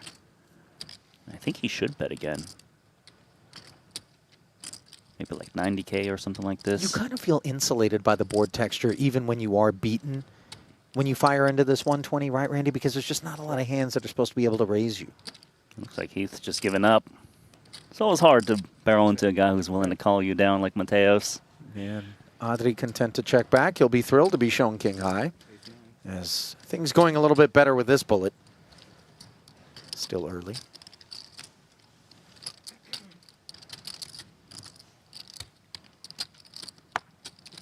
It's a 5-time bracelet winner. How was the right game there. last night? Fun? Mateos. Yeah, fun. Morning till 5. Oh, really? Off Holy stream? shit. Off stream or on stream? On stream. 14 hours. Wow. 14 more than 14, I think. Wow, that's the wilderness. Santosh Savarna suggesting that $1 million buy-in cash game that Hustler Casino Live is running here in Vegas while everyone is in town went 14 hours. And in retrospect, I'm super glad that I wasn't available for it because I did get asked if I wanted to do commentary. I'll tell you what, 14 hours is a long stint this time of year. And this is going to be a long event. Day 1 of 3 that will be required to get ourselves down to a champ. And when you consider that the field is as understandably small as it is, with 34 entries thus far, Mateos having rebought TBD on Coleman, that's a lot of play to get down to a single winner. You know, 30 some odd people, you're thinking, okay, we'll have a champ by tonight. Not in this structure. No, the structure is obviously amazing given the price point. Now, I even think we're going to get some new faces as it gets closer to the close of registration. Some that are not really looking to play 100 big blind deep against all these killers. Yeah. Flick and spin, perhaps. Ace on the turn as the queens get wrecked. Boivin chose not to fire after Vogelsang flatted him pre. Note the contrast in styles, Randy. Vogelsang with his baby-suited ace did not bring the 3-bet that we've seen out of the likes of both Foxen and Potakovs elsewhere. You know, Vogelsang is one of those guys that's been playing cash games for a very long time. I remember battling him quite a bit on high stakes online, and you know, I just always thought he was extremely good. Definitely padded his bankroll a little bit myself. And there comes the king for Boivin. Binky. As the ladies got a facelift on the river. Nice way to put it. I don't know if it is, but I did it anyway. You need a facelift yourself, buddy. One of these days, I'm going to get my face rearranged with one of these comments, I swear. Yeah, make you look like abstract art. Pocket queen. Oh my gosh. Will that add value? Does get checked all the way down, by the way, as the Belgian takes the chocolate. That's why you checked. I guess I could have said waffles there. It's lazy, though. You know what I mean? Like, I can do better than that, Randy. Chocolate waffles. Ooh. Johannes Straver has bet 115,000, which covers Binder here. He's waffling with queens and jacks, and a board that really ran out ugly for him. Backdoor spades and a four-liner. The important part here is that there's 1.5 million in the pot, and there's only 115K left to call for Binder. But that board is nasty. Maybe you're just never good for the last 10 bigs.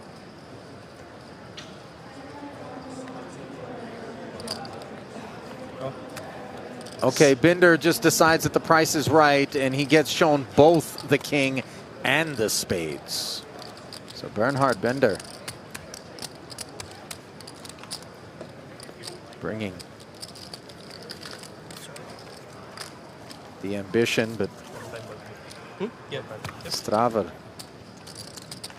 being delivered the pot there. 2.3 million in front of him. Don't worry about Binder. He did win a tournament in Paradise for $10 million once. I seem to recall that.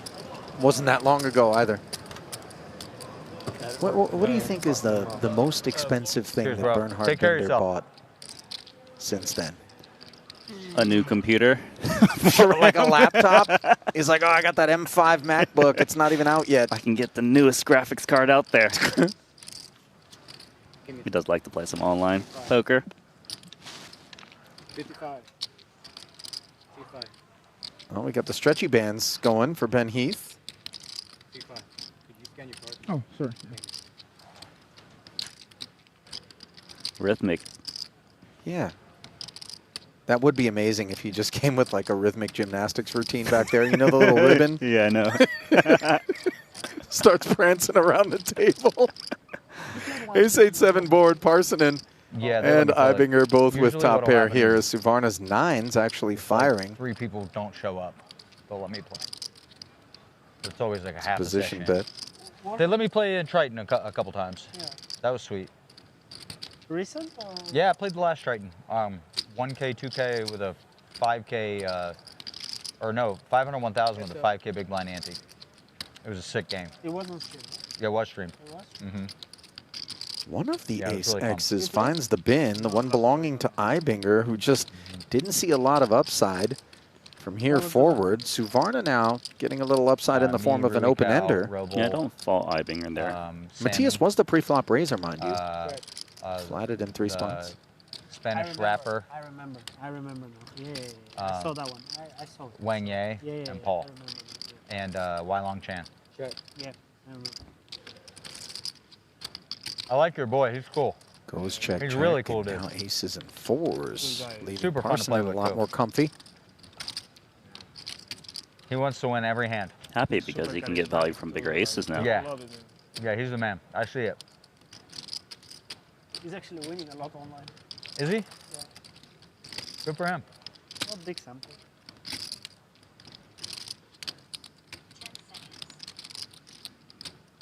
He plays a style that can win money. He definitely puts money in the pot. 55. 55. It's a pretty cute bet from Parsonen. Trying to get called by non-ace hands as well. Also hard for him to represent bluffs when he check calls from the small blind on this run out. What's this with his new edition? Yeah, he's been playing mixed games forever, but they've been letting him play the no limit lately. He's a really sharp guy. Always really liked him. 55. He is. What's this? He never has the worst. Parsonen's 55 deemed so cutesy that Suvarna can't help but slather another 200 atop it. Not for value, mind you. He's turning the nines into a bluff. He knows what's going on. Without a heart in hand. I mean, it's good awareness. He knows He's the a nines really, can't really really call good this guy, bet, too. so it's He's raise or kind of fold. like he'll bust people's balls, but he's a very high integrity person.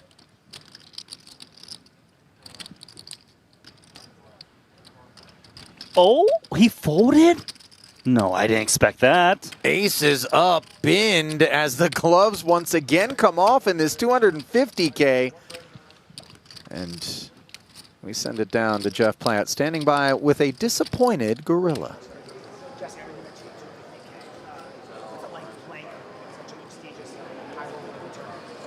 Oh, it's obviously a lot of money. I like to lock in and take it very serious. I was just in the Limit Hold'em event, which was more relaxing and kind of, you could just relax a little more and, you know, give off, I guess, a little more. So now it's going to be kind of quite the opposite, and just going to go in there and give it my all. Is it tough to find that fine line between enjoying playing in the tournament, but also focusing on it's such a high buy-in and trying to be so locked in and serious? Yeah, I mean, that one, it's like, it's definitely you know, a stressful tournament until it's over. It's a lot of money, and you just have to take it completely serious. And you know, it's like any of the big high roller events. When you're putting up that much, you got to be locked in. So yeah, pretty much I'm going to be stressed until it's over. Can you look ahead and knowing what this tournament could mean for your summer?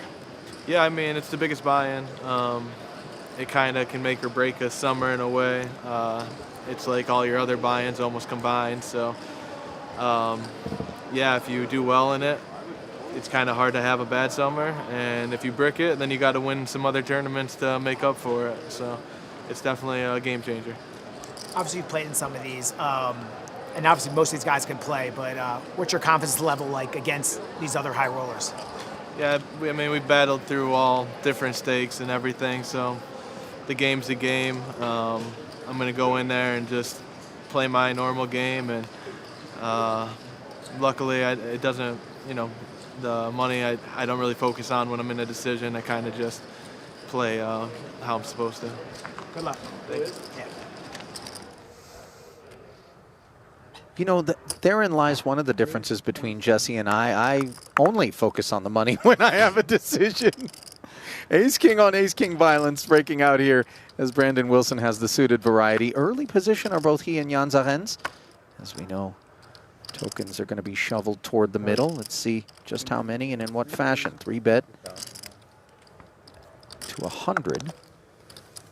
So I'm very curious to see how Wilson plays his hand. We saw these kind of positions earlier. Foxen called the 3-bet out of position.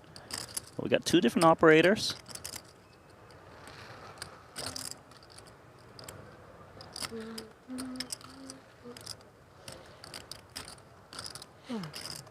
$375.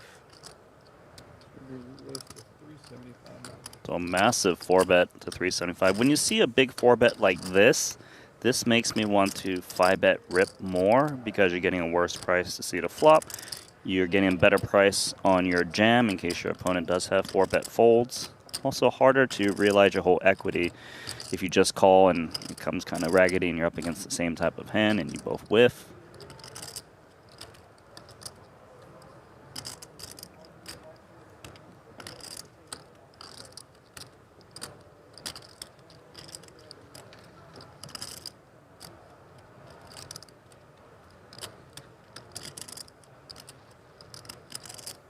Uncomfortable to have these demands made of us. I think I'm always jamming this spot rather than calling just because of the sizing you're up against. Arens agrees. Wilson going to double check and make sure that his eyes do not deceive him, and then the call is made. So we play another massive pot. Oh, so happy. No blood for this one. Randy. What are you saying? Randy. I'm just saying there's no chance.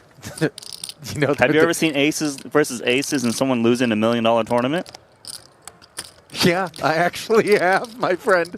Just ask Connor Dryden and Kerry Katz about that one. Famously in the one drop here at the World Series, $1 million buy-in. Queen 10-7, no club in either hand, but the diamond on the board. There's only flirts one. With Wilson. Don't make it two. Okay, we're safe? Yeah, now we're safe. But see, if Rennes had a club, we would not be safe. Now officially. Especially, yeah, Alex and I were all in like the first 15 minutes. Really? I didn't even Both hear of us it. all in. Oh, straight. Huh? Straight? Yeah, yeah. Straight? Yes. That's wild. So crazy. Hack it up. Sounds like We Vinny's did that keeping as well tabs on on. 100K. The first. Hubby?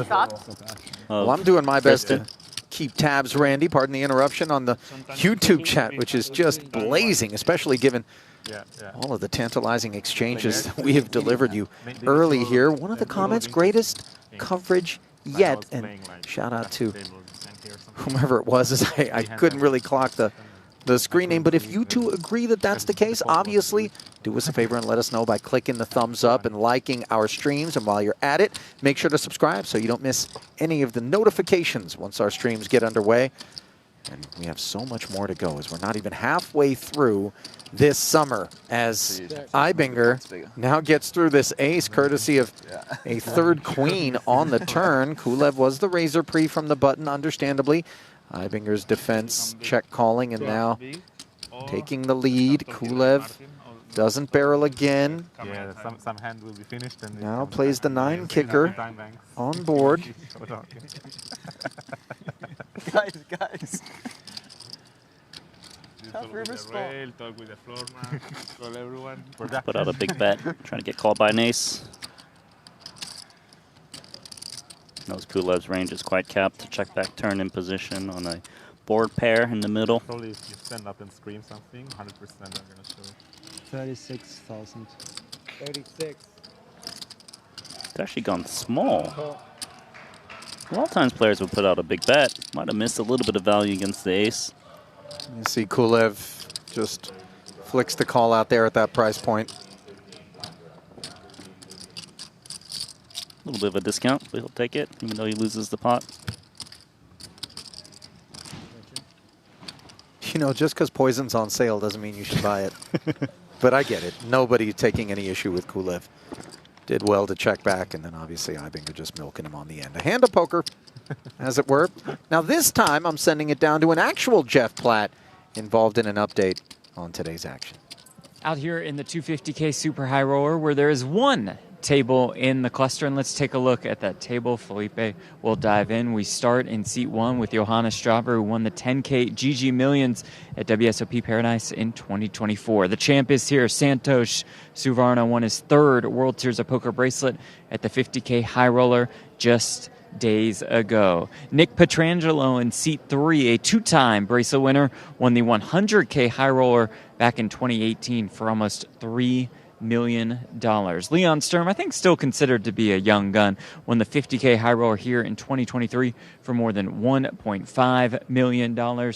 To his left, your right, Sean Winter, genuinely believed to be the best player without a World Series of Poker bracelet, finished in 3rd place at that 25K 6 max. Ignacio Marone, 5th at the 25K 8 max for more than $400,000, his best career score. On his left, Emilian Pitave, who finished 7th at the 100K High Roller last year. I had a note for Bernard Binder, who was just here. He was the winner of the Supermain for $10 million, but he's not here anymore. Maybe he got moved, maybe he busted, maybe he's going to re-enter. I don't know. That's a breakdown of what's going on out in the cluster, guys. Tireless is Jeff Platt. Thank you for that. So much in terms of storylines to be unpacked, and they are continuing to develop as we see Boivin.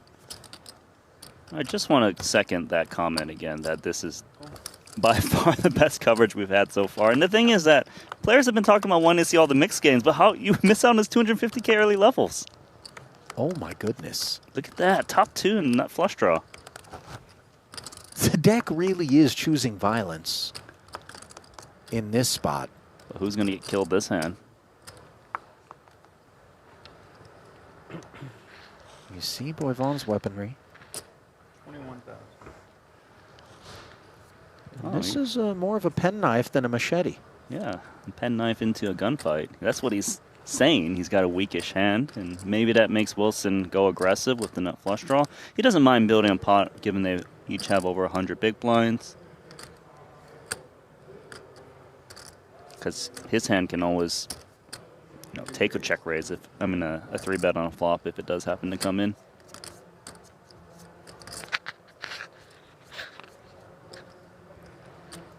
Interesting spot here from Boivon. He knows he's got the best hand immediately. It's just, is it better for him to re-raise the flop or just call and maybe try to fade a spade first?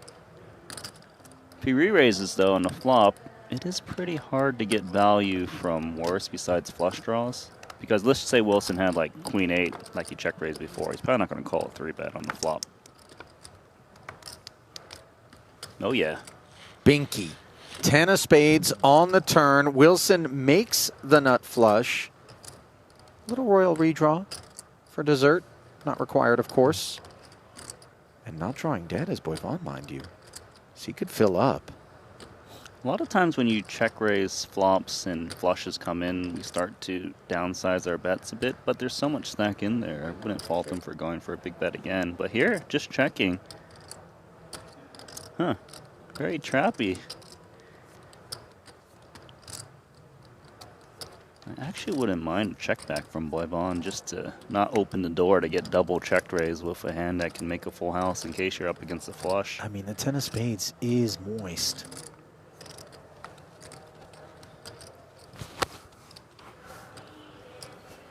Kind of keep a lid on this pot at 295 with the check back, which is what Thomas does. And then the 9 of spades really evaporating any of the excitement that might have otherwise been associated with top 2. It's a terrible card for Wilson, too, because now he loses to King of Spades and 8 of Spades, which would be a straight flush. So actually, he should probably check this to try to get his opponent to turn a top pair queen into a bluff, like ace-queen.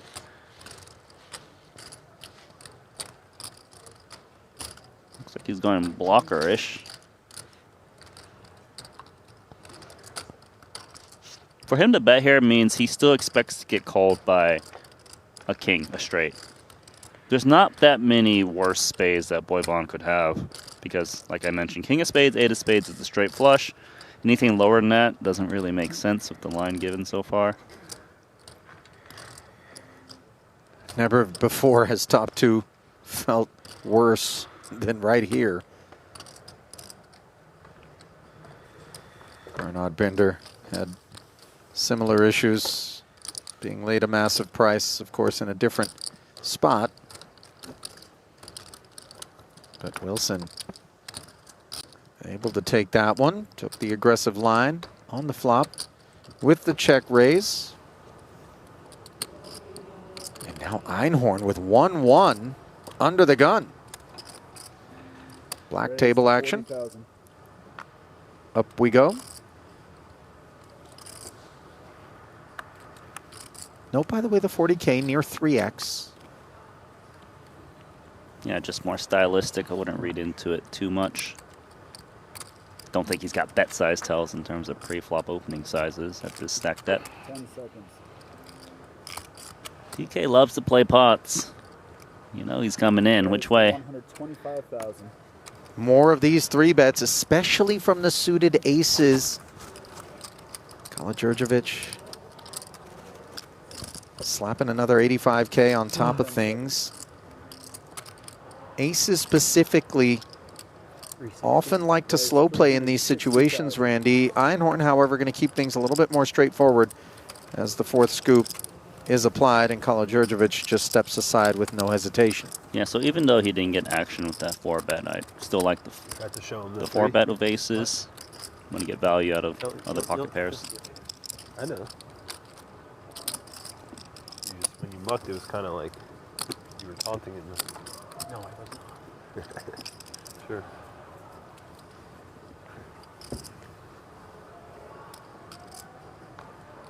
That's a pretty big score with no bracelets for Einhorn. Yeah, 4.3 million. You're up 2-1 on me.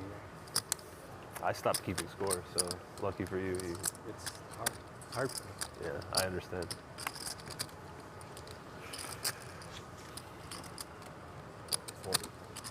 You'll have more chances. Raise 40,000. Another 40K open, this time from Muller.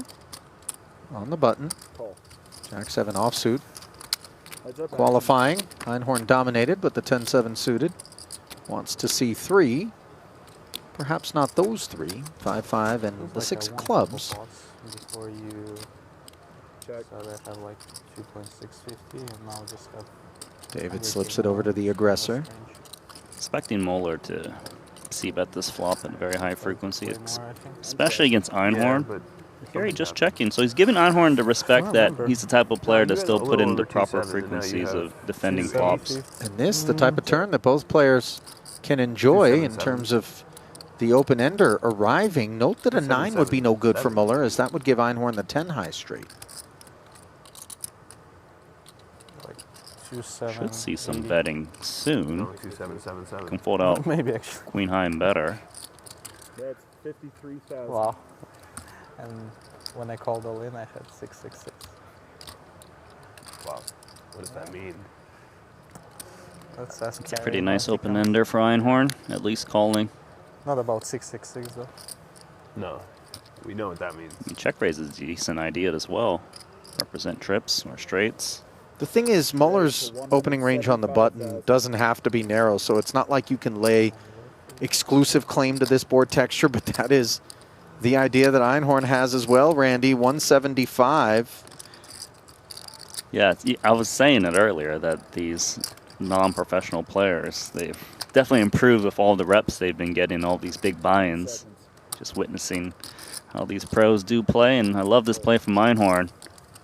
Gets it done.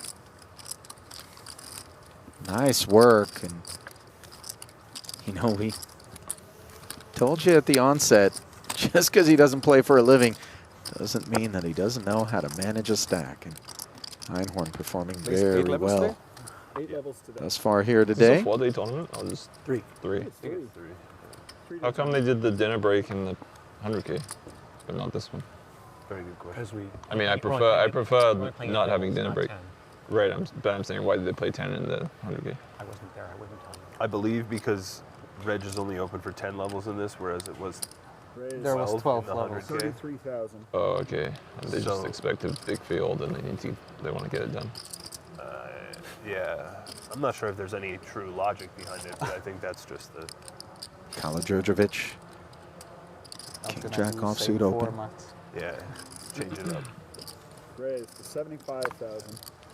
And Negreanu brings the Queen Jack offsuit to the party. Started at 12. Has a 3-bet.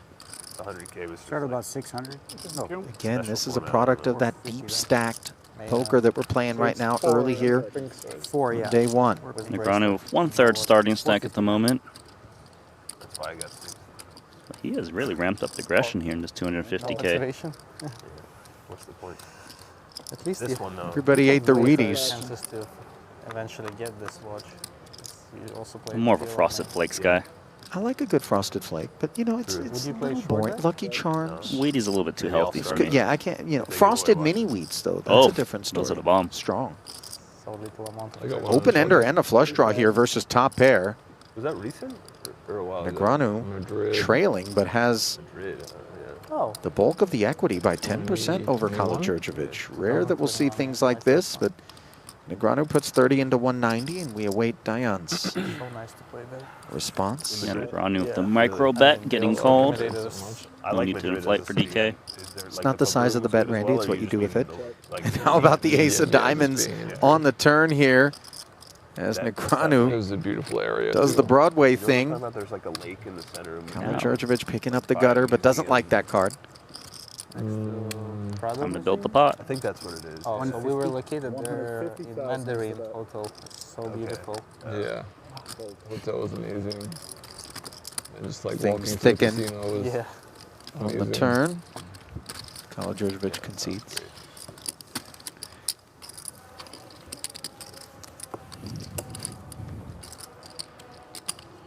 Well, let's take a listen to Daniel Negreanu's thoughts before play began today. Hi, Daniel. I guess after last night, where it seemed like it was a lively 10K limit, a lot of friends at the table, does that have a little different vibe today? Oh yeah, I mean, like I'm playing the 10K limit with like my best buddies. We go way back, you know, Gus and Phil Ivey. We played 3-handed in San Diego once for 4 days. passing chips around. And then, of course, Josh R.A. is my neighbor. He lives 2 minutes from me. So, and then you got Ite. It was really, really a lot of fun, relaxing limit. Little different vibe now, 250K.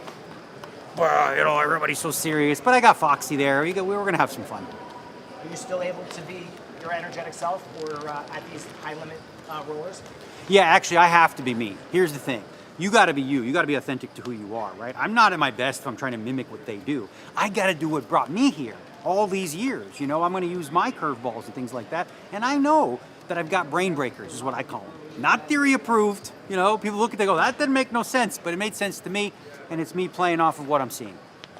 Is it tough to look ahead and be like, if I do well in this tournament, it's going to really make my summer? I don't think about it. I'm just trying to play every day, whether it's a $600 buy-in and I'm on a final table with Foxen, or a $250,000 buy-in. I play every World Series event as hard as I can, but obviously, you know, the money in this one is a little extra special, so I'm going to try a little, maybe a little harder. Last one. So you mentioned that, but is it hard to be so locked in, but also try to enjoy yourself at the same time? Not for me. I've always had fun at the table, and I'm actually find myself that when the table is like that, it benefits me. You know, I feel like I'm in my comfort zone, and maybe some of the others are not so comfortable. So that probably, you know, is in my favor.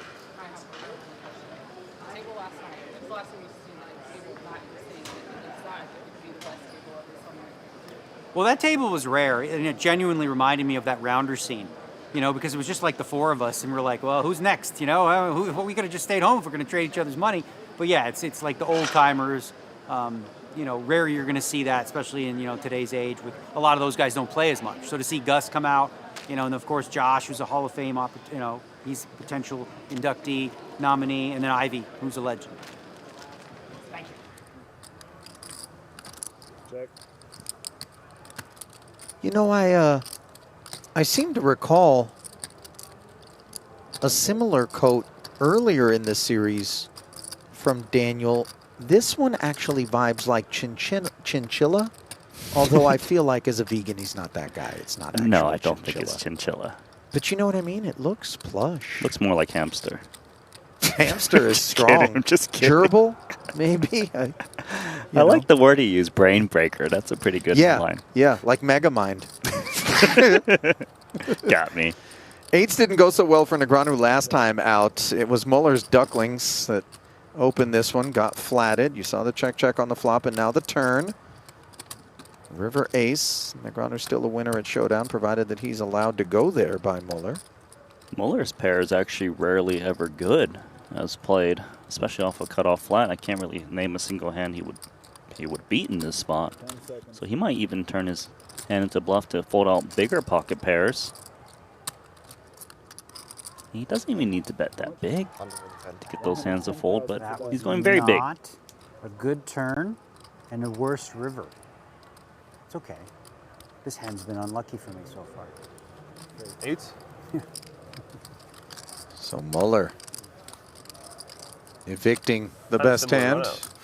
Well, kind of. Kind of. Flop Board was a little helped him, of different. course. Yeah. I had a little better flop.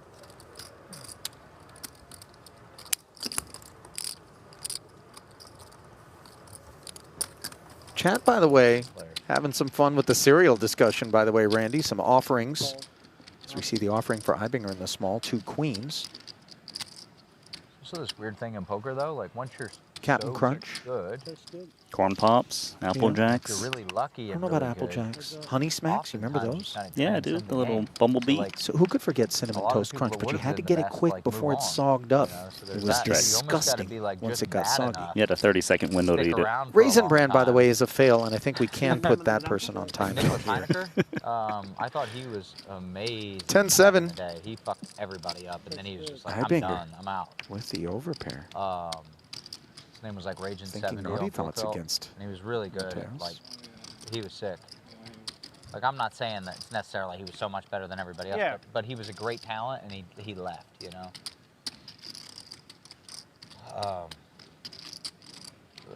Yeah. He left like 15. Yeah, yeah. That's 30. Yeah. And life's just like, also, life is fucking impossibly hard. Like, a lot of the best players, like, shit happens to them in their life, and they're just like, I'm out, man, I'm done.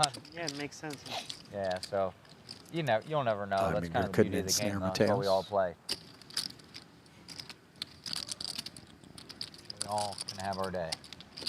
At the last Triton, he's like a Coon reminiscing. multi-billionaire, and he's just like, I see so much talent in this room, and it's amazing because no one makes any money compared to what they could be making with how much talent they have, you know? And it's a good point. I mean, we all just love poker, and we're stuck to what we like. Yeah. But like, I think there's, you know, a lot of people Yeah, that if it was only about money, you could go make a lot more money than you would at poker, you know? Yeah. 30. Point me in that direction. I don't know if it's that easily transferable, the skills. Do you think Einhorn would hire me to trade? Why are you always betting the other side? There's always Ali? these Hollywood scripts, you know what I mean? Rogue trader, you know, belly up fund in one night. You know, I mean, we could make the money back with a movie, perhaps. You Running it literally back only with trade Queens. one stock. No, that's not true. You got another one now? Yeah. Okay, cool. I decided that I would get caught in the super microcomputer rip. Shorted, got blown out, and then it went down like 30% from my entry point. That was beautiful. Nice. Not so nice. The sixes facing this 125 as Heibinger dances once more with the queens. Kuhn One never coming to Vegas. will join him. Check. 10-10 deuce board, and Kuhn He lives in could Spain? be losing a few more chips Ah, okay. as it stands. Yeah, problematic board for Kuhn. It's a good board.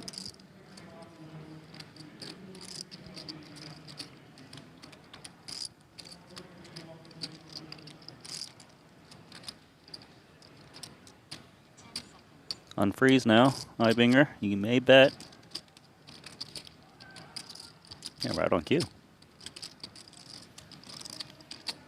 116. Unsurprisingly. The follow through comes 116. Can I just go on record as like, just keep it round? You know what I Yeah, mean? the 1K is Like bothering you, right? the 116. What are we doing? You know, it's actually an online poker thing, I feel I like. understand. They want to be very surgical with the sizings. But it's annoying. I agree. You know what it is? If I'm ever in a poker game and the dude comes with like the exact third, quarter, half pot figure with that sort of chip, I'm just going to rack up and leave. It's a tell. It's a stone indication you're in a bad game. Exactly that. You know? And that's also a bad turn card for both players. Facts, but of course Heibinger with the queens as the three-better could tell the story. But he doesn't need to have a hand like this because it's got so much showdown value. Also difficult to get turn in river bets from worse, so taking one off. Don't think Kuhn is going to try to turn these sixes into a bluff. Still beats unpaired hands. Although a lot of the unpaired hands are queen, jack, king, queen, things like this. They double barrel turn at a decent frequency, picking up gut shots. Ah, okay. So you think the fact that we didn't see that second barrel reduces have the the same likelihood issue. that Jason is up against one of those inside Broadway hands that might just check back and allow us to win? Yeah, so I think he feels the sixes aren't good. So if he wants to bluff at this, he needs to bet pretty big because an ace would call smallish bets. But he's got 10x, he's got flushes.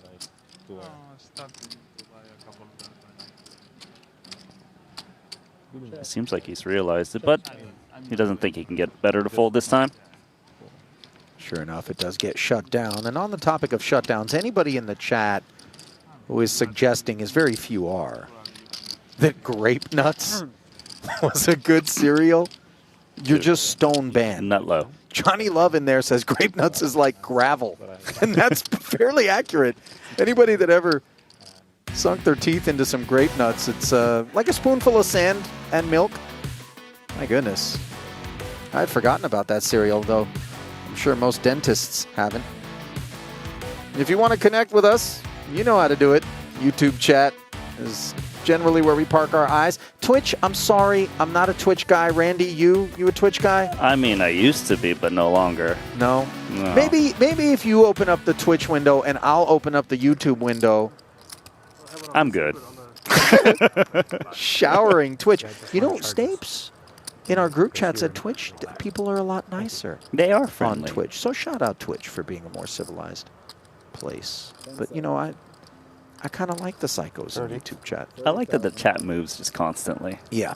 Makes me feel in the moment. I actually am overwhelmed by it because I can never feel like I'm caught up. As we see the Queen 7 catching up with middle pair versus top pair. Not taking the lead, however. Foxen, the aggressor pre, facing the donk bet, as they call it, from Ponikovs when you lead into the pre-flop raiser. Ace of clubs on the turn.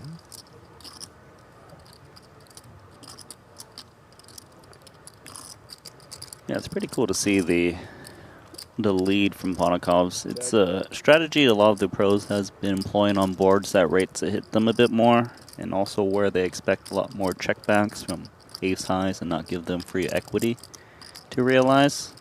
Now it's played though for Foxen. He's got decent showdown with middle pair. When you've got these middle strength hands, you don't tend to turn them into bluffs. You rather just check it down usually, but here we see him betting 80. It's a bit mergy, I would think. Well, there's a lot of draws on that 10-7-5 board. I don't know how often Foxen thinks the lead from Ponikovs would be associated with the draw, but as we know, Ponikovs is so balanced, Randy, so slippery. And in particular in these button versus blind sort of scenarios, granted small blind as opposed to big blind, things can get a little bit quirky. So Ponikovs does make the call. 9 on the end. And it gets shut down. Yeah, well played from Ponikovs. Seems like Foxen read the flop lead, not to be tethered to the top pair of 10x. Valuing himself a bit on the turn. That's okay, didn't cost him too much. They can walk, please. It's gonna be hard. Walk, please. Maybe you get one card. Well, mystery hand time once more, back by popular demand, and Jan Zarens with a couple of kings here, facing an Artur Martirosyan under the gun open to 35K. Presumptions that we're going to find higher altitude, and sure enough, there's the announcement. Lingham with the quick fold, and it's back over to the Russian.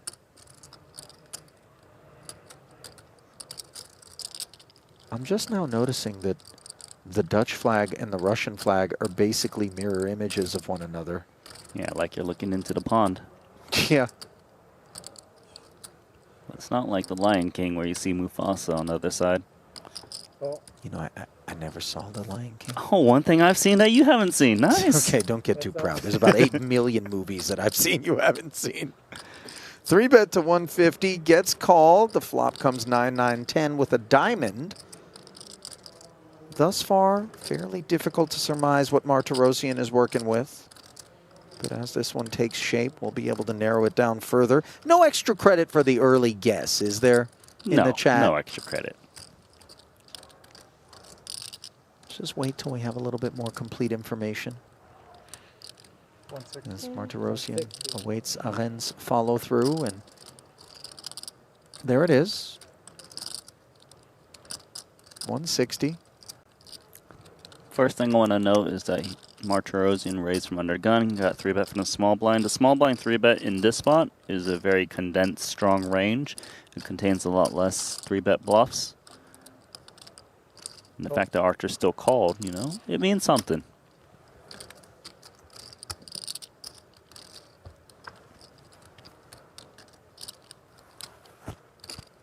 Third diamond arrives after Archer peels. Not unreasonable that Archer has 2 diamonds in his hand. Maybe an ace-king with ace of diamonds as well, possible. 10's still on the table. Randy, I know this isn't what we're supposed to be talking about, but Cobra Quote's pointing out that it isn't exactly a mirror image with the flags. Okay. Maybe a funhouse mirror, but noted. So he didn't see Mufasa, he saw the monkey instead. No monkeying around on this turn for Arends lacking the diamond. He chooses to check, Randy. Pot control? Pot control. Well, he doesn't have a diamond in his hand.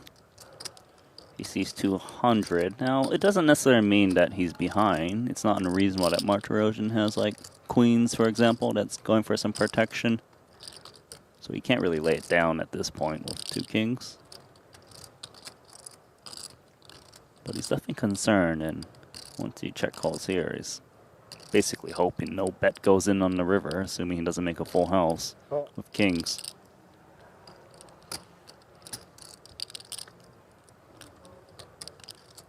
So the flat, and then a very nice looking deuce of spades for the kings. Check. Million plus in the middle. I suspect that a check back isn't coming from Martirosian, and as you begin to deduce, under the gun open, call the 3-bet. On the flop, flat the C-bet.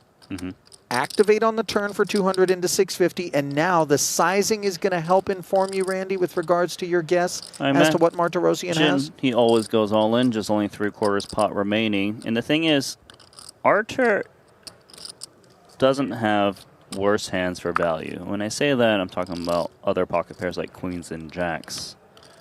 So this jam here that he's putting Arends to the test to is saying he's got a full house and he's got the nut flush. Maybe even aces occasionally.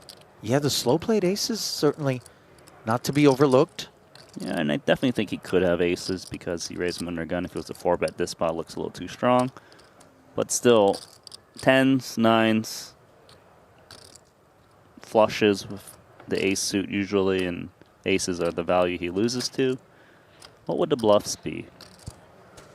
Well, it's not offsuit hands because he raised them under gun against a small blind 3-bet. He's not calling a 3-bet with, say, king-queen offsuit, for example. Those hands are just mucking, so there's less combos of bluffs. So the diamonds we're worried about, some slow-played aces.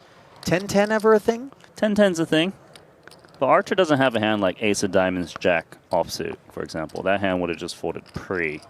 So I think bluffs is like ace of diamonds, king. But obviously with king of hearts and king of spades for our ends, there's a little bit less combos of that. Well, let's start here. Do you think Artur is bluffing or has value? I would say he usually has value in this spot. The thing is, Artur is so sick that he could definitely have bluffs. He might even be the type of person that turns jacks into bluffs occasionally. And that's precisely why Jans Arends finds himself in the blender. Decision for his tournament life. These are what time extensions are for, and they are being utilized in succession.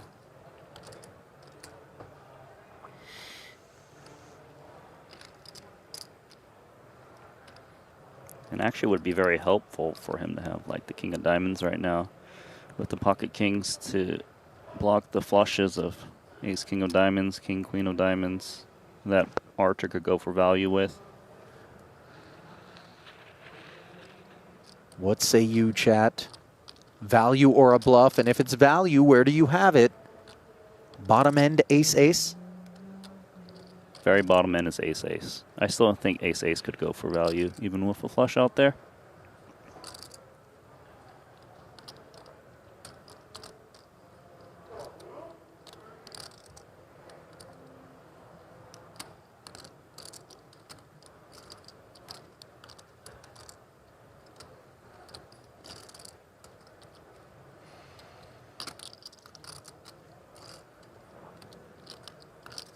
Arends with no diamond in his hand.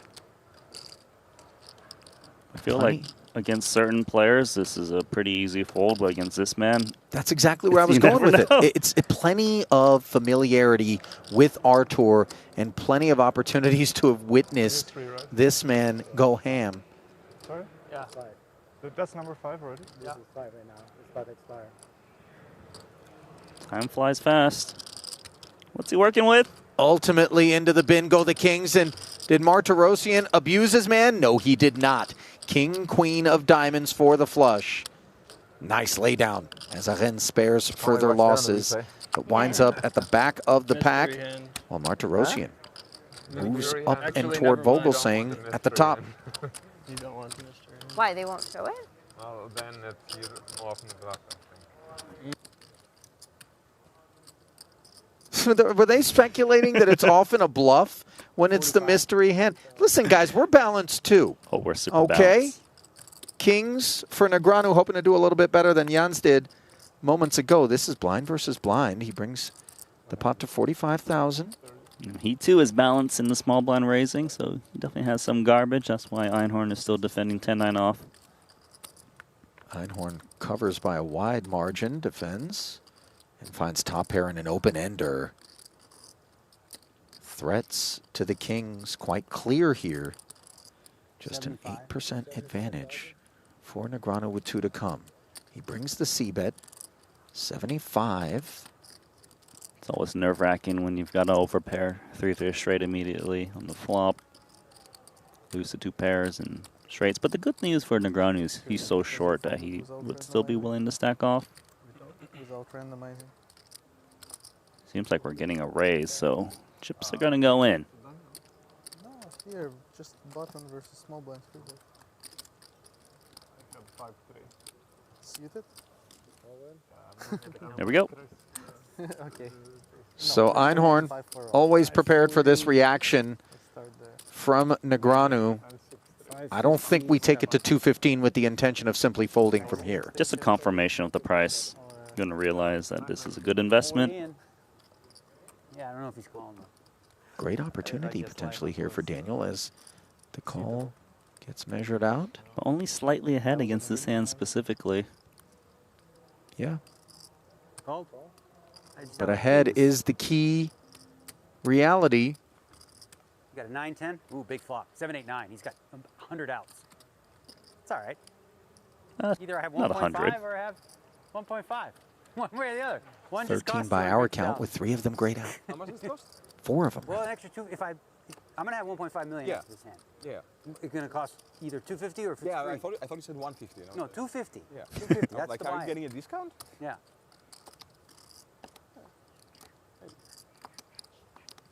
Negreanu saying he'll rebuy if he loses his hand. Okay. Faded 1. Oh yeah. Queen is Oh, clean. whatever. I mean, I really am fine with it because I'm so used to whatever happens, happens. I'm tranquilo. My life is amazing. I'm gonna have a baby boy. Everything's cover. good. Pay cover. Whatever, right? Life is good. Priming himself for possible disappointment is Negreanu. And the ace. Never scared. Never scared. Okay. Not an issue for the Kings on this occasion as he retakes his seat.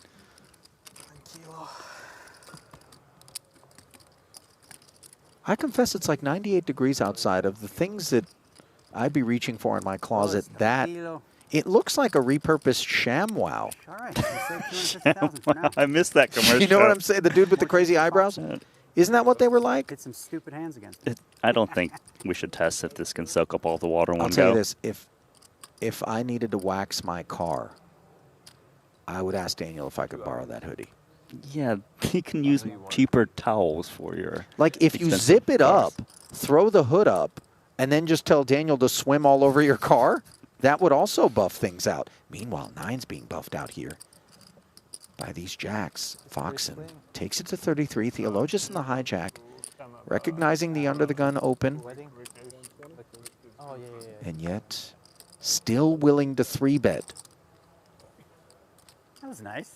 Not unlike Martirossi and Randy, Foxen, one of those guys that can show up with You know what he did? It was so funny. He came a variety of holdings from early position. He's like, ooh, big day, SpaceX turned on. He's Not like, suggesting that he's a blaster, but, you know, Yeah, mixes some things in. It's like, guys, get the cameras off. Girlfriend might not even realize how big of a It's like, guys, I can't talk Expect about them to it. just call. Literally, you brought it up. It's gonna be his not bachelor. You don't want a picture? Speech. Well, then what the hell? Who Best cares? friend. Whatever. These guys don't know what they're I don't doing. even bother to. It's fine. You're good. Or, well, I guess I can. Here. Don't tell her. Keep it for the best. She's like, I know what Foxen makes the call as Negreanu heads over to the rail for some selfies. Ace, Queen, 5. Neither player in love with this. He wanted Thank to you. invite you to his wedding. It's pretty cool by Negreanu. Sometimes. Yeah. Depends. You know what? So if you come at me with it, I'm really good at giving it back. You know what I mean? When people are condescending, I'm like, oh, I'm really good at that. Yeah. I fight back. Thanks. Hey, Ollie, is it okay if I come back in 10 minutes. I want to get a selfie with Negreanu as well.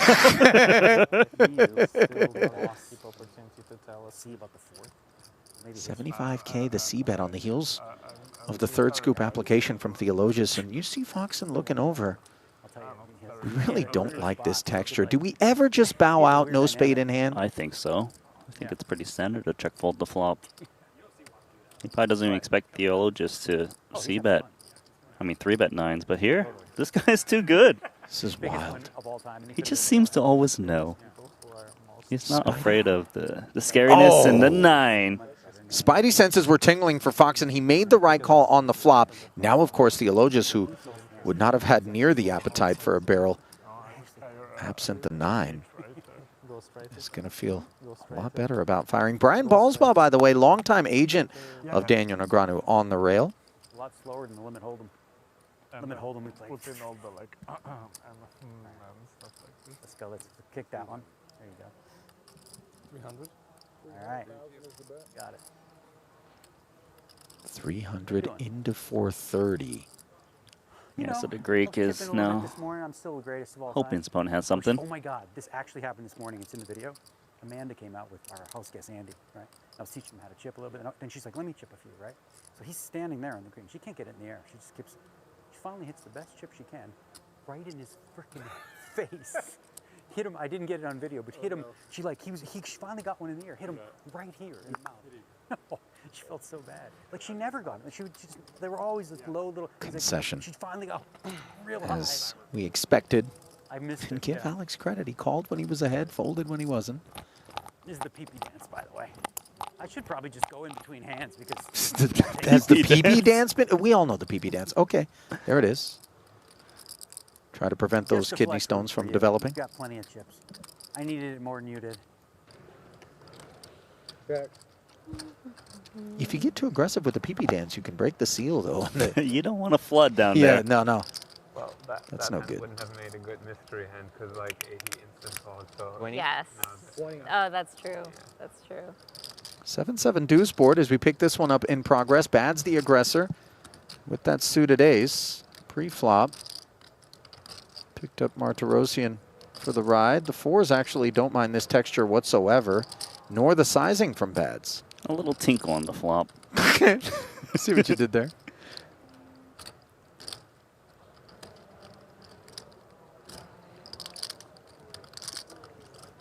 Artur comfortably makes his contribution. Pot grows by 40K. King on the turn, backdoor clubs. Normally it's a card you want to multi-barrel on. But then If you're again, Bads? If you're Bads, but then again, ace-9, it could beat the worst ace-highs. It's not mandatory to bet here. But if he was holding like queen-high or jack-high, he probably would barrel this turn to put pressure on ace-high. Hey, Bernie, can I get a second rib? Oh, wow. Not Check bad. back from Bads, and the 4 obviously going to leave Martirosian a lot more comfy than he was moments ago. Granted, he had the best hand already. We got to do our own work at this point, don't we?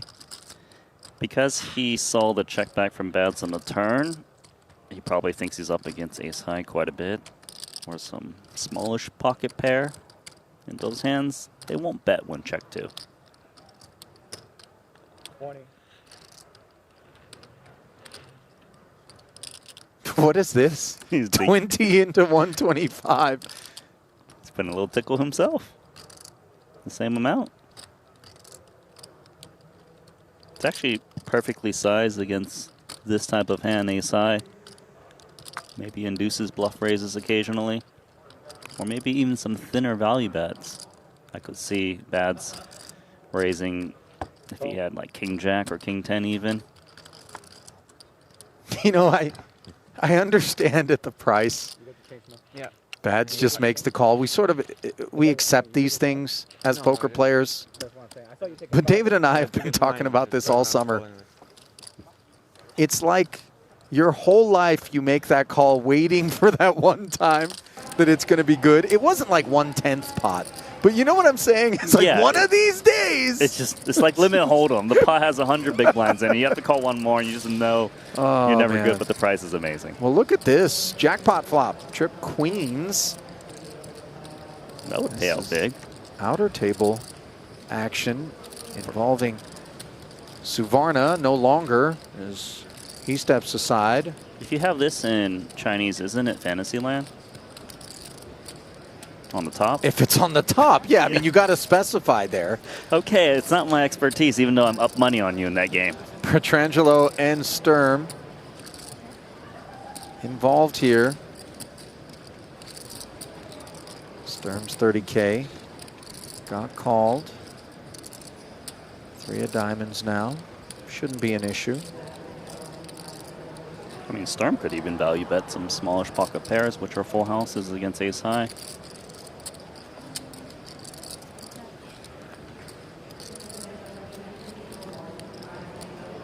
Suvarna was the razor pre-flop in this one, Randy? Does that story check out? Didn't clock it. Seems to have been the case as we saw Sturm with the check back, 9 on the end. Yes, Santosh was in the pot, 3-way to the flop, which changes things a little bit.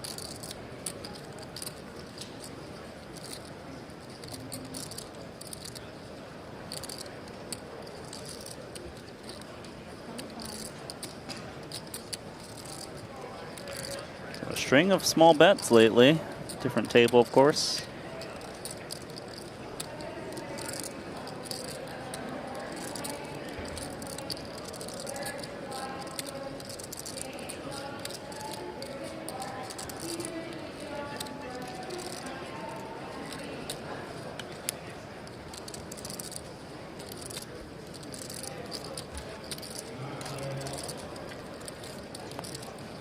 Given that he folded to 25K, it just seems like he was unpaired.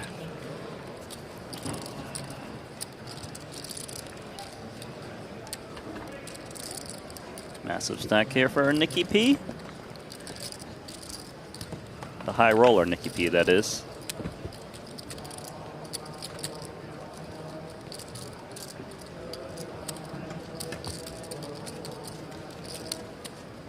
Life has taught me you never know what's going on inside a man's head. Yeah, dude, I opened the low Petrangelo. jack. It was like this table where every single person at the table Takes just calls that are one. open. So I'm just like super tight. Because it's just him and I and 5 recreational players and the 50K. And I opened the low jack. Well, it's just Kulev and he just Mateos, and three-bets me both with have a jack nine 5 off. on the 8-7-4 Just like, board for a gutter. The difference, of course, for no Kulev a top pair. reason on the button, dude. I was just like, what the fuck? It's like, I guess I should have just 4-bet stacked 8s. Like, I didn't know. I was supposed to be all in for 80 big blinds with 8s, but I guess I should be if he's 3-betting me with jack 9 off. He got you in the post flop. It was like a 9-3 deuce board, and I had 8s with a backdoor flush draw, and yeah, he got me for 2 bets. 19K bet and called. I used to. Now I'm just like, I'm like, all right. Board fair pairing enough, 7. I guess. Kulev still in front. I like him a lot. He's a cool dude.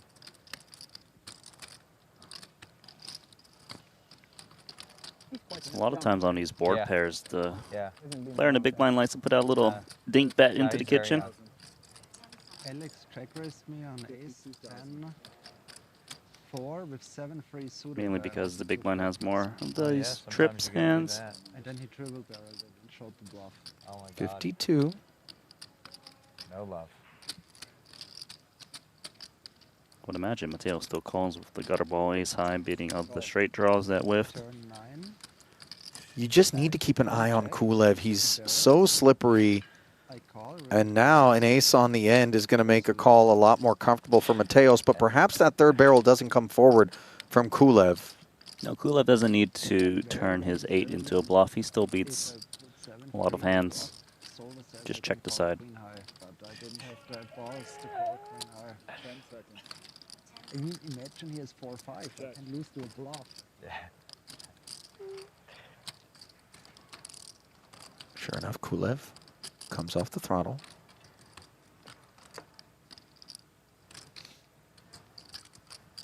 Mateos is pretty good at getting some thin value bets. He's got the perfect image for it. Can target the 8. As long as he thinks Kulev is check call leading the 8 sometimes. But here, just a little bit afraid of maybe a bigger ace that did this play, or maybe even the scary check raise could come. You know, if I'm Mateos, maybe, just maybe, I'm willing to bet against another player, but Kulev in that spot, he can just bring that nastiness and leave you just sitting there going, why did I do that? Exactly that. Meanwhile, a little nastiness here is Queen Jack and King Queen. Look up at an Ace Jack 10 board where Muller has himself the nuts. Theologius with second pair and a gutter does not follow through on his pre-flop raise. And just because he's checking doesn't mean that he hasn't hit this board. It's just the dampness out there versus a flat pre can leave some of those one pair hands a little bit less inclined to fire. Muller, of course, will look to start a fire. Oh, that's the PP run back. Nice. He's out of breath. I mean, I could have finished. I stopped midstream. What? Wait, hang on, man. You can't stop midstream. You can't stop midstream, Daniel. That is brutality. I mean, there's only a couple of occasions. One of them is when you're giving a urine sample at the doctor. The cup's a little bit too small. You don't want to overflow. That is an acceptable midstream stop. But I mean, miss the hand. I mean, yeah. What are we talking about? I mean, I wouldn't throw a black light on those boxers. Meanwhile, Theologius threw the call out there on the flop. Now checks once more on a dry turn to Muller. At least he probably got the full wash in. I'm gonna put a read that Daniel is a hand washer.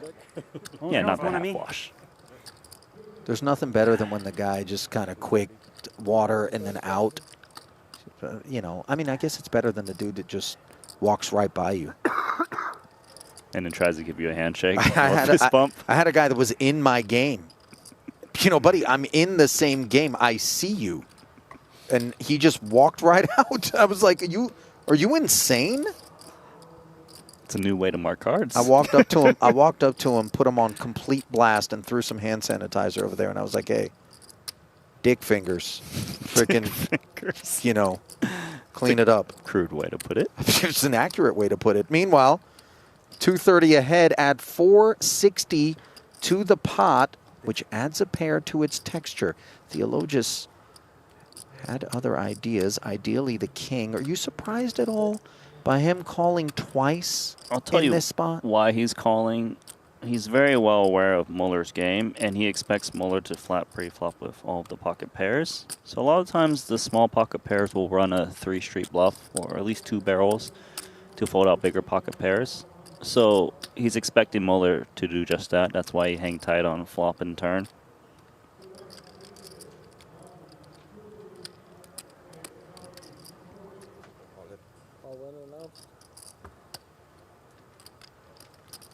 Muller completely unafraid of a boat as played, just rips Broadway. And Theologius asks for a count because it feels like perhaps an ambitious and forceful play. We remove ace X. I don't think a 10 is supposed to be involved unless it's 10's full. Exactly. A 10 hand would be a big hand. That hand wouldn't be multi-barreling off. He just thinks Muller probably has a pocket pair lower than a 10. That's a pretty big concept for players that are well studied to take those hands and turn them into a bluff multi-street, mainly because it blocks or unblocks the properties of check call, check fold. So hands like Queen Jack, pair straight draw basically. Even like an ace 9 of diamonds would have a lot of trouble calling at this point with this run out. So this is, you know, game eats game. The thing is, for him to call the turn, he must have expected this triple barrel quite a bit. Otherwise, he might be regretting even the turn call. Because if you thought your opponent had a little pocket pair and you think they're going to follow through for 3 streets, then why would you fold if you called a turn, I guess? But then again, I guess he could improve to a straight where his opponent doesn't blast off anymore. So it's interesting. You can really sympathize with why it is that Alex is so thrown by this. Of course, King-Queen very much a part of the flatting range, and that must be considered. Theologus knows that there is value there, or he would have been snapping. But just how much of that value range checks out? Again, Theologus opened, did not follow through, faced a bet on flop and turn, and then the jam on the river felt unbelievable, and you got to credit the Greek. He went with his read. You can't bat 1,000 out there, but put his life on the line in a 250K no less versus a very capable opponent in Sam Muller. Yeah, because he should be dead. And in doing so, It was, no, it's you. vanquished. Never mind. He made a mistake. You didn't have that much time. Oh, so I folded. Yeah, basically. But I don't know. You wish. Oh, that's brutal. Are they suggesting that that his hand was dead because he didn't have enough time banks, Randy? It was close, it sounds like. I mean, technically, I wonder whether or not we can't actually get a ruling in a situation like that, because if you call after your hand should have been ruled dead, you should still be in the tournament. But I know in kind of the spirit of the game, a lot of these guys would suggest that, I mean, you know, he's no ankle shooter. Yeah. The URL is generated from the app on your phone. Maybe I should. Well, I can't show you right now. Yeah, I can't show you. You should try it. I'll show you in 9 picking minutes. one up in progress at the purple table. Kristen Foxen, the party starter here, picked up a couple of suited sixes. Jack 9-7 providing Vogelsang with both a gut shot and a club draw. Foxen with top pair and 2 checks in front of her. Faster, immediate settlement. It's great. So when we use Ethereum, it's like freaking 2 or 3 minutes or 5 minutes. Sorry.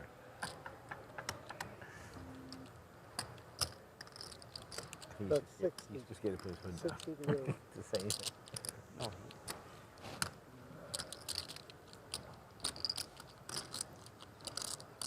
So options on the table for Vogelsang. Good check raise. He's got a lot of 2 pairs plus. He's got semi-bluffing equity. Check call is fine as well.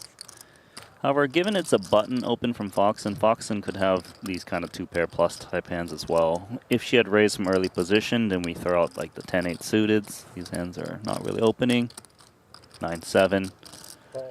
So here he realizes that they can both have pretty strong hands and just takes the equity and check call.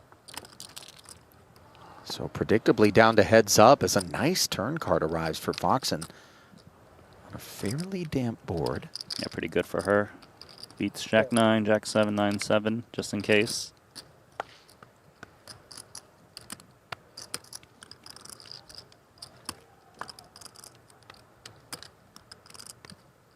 Who's he clapping for? He's playing one-man patty cake? What's going down? Looks like the song is over for Bads. Yeah. All right, back to the hand.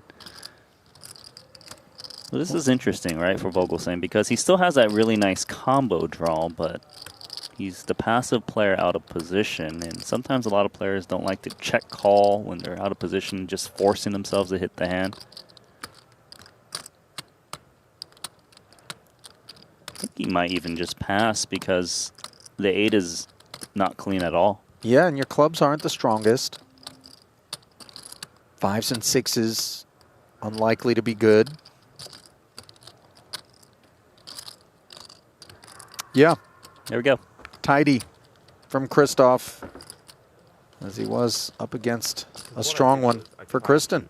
Well, I have 2 options. I can copy QR, which is like copy the... Winter's reaction obviously is like priceless in every spot, but this was so good, dude. It was Option. I'm guessing he didn't win the hand. So, bro, it's so good. So, it's like a 3-bet pot where Heads up action. Sean is the 3-better and Dominic calls. And 2 clubs, and 2 he 8s, and a check queen calls as story to, time like, with Kuhn bet continues. the 3-bet pot. Trips for And on Mateos. the river, Sean bets, and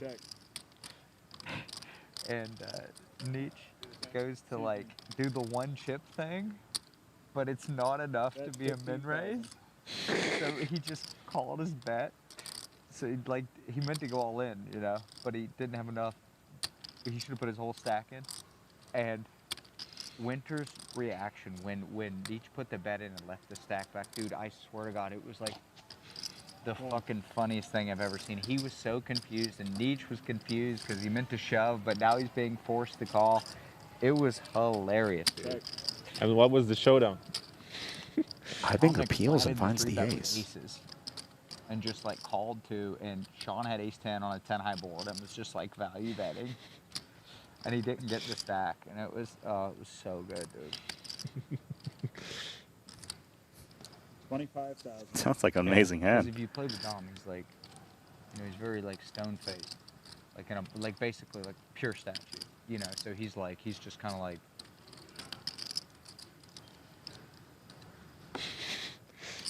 $25K, just third pot is Kuhn reenacts the moment. I was dying, bro. And Sean's like, what is it?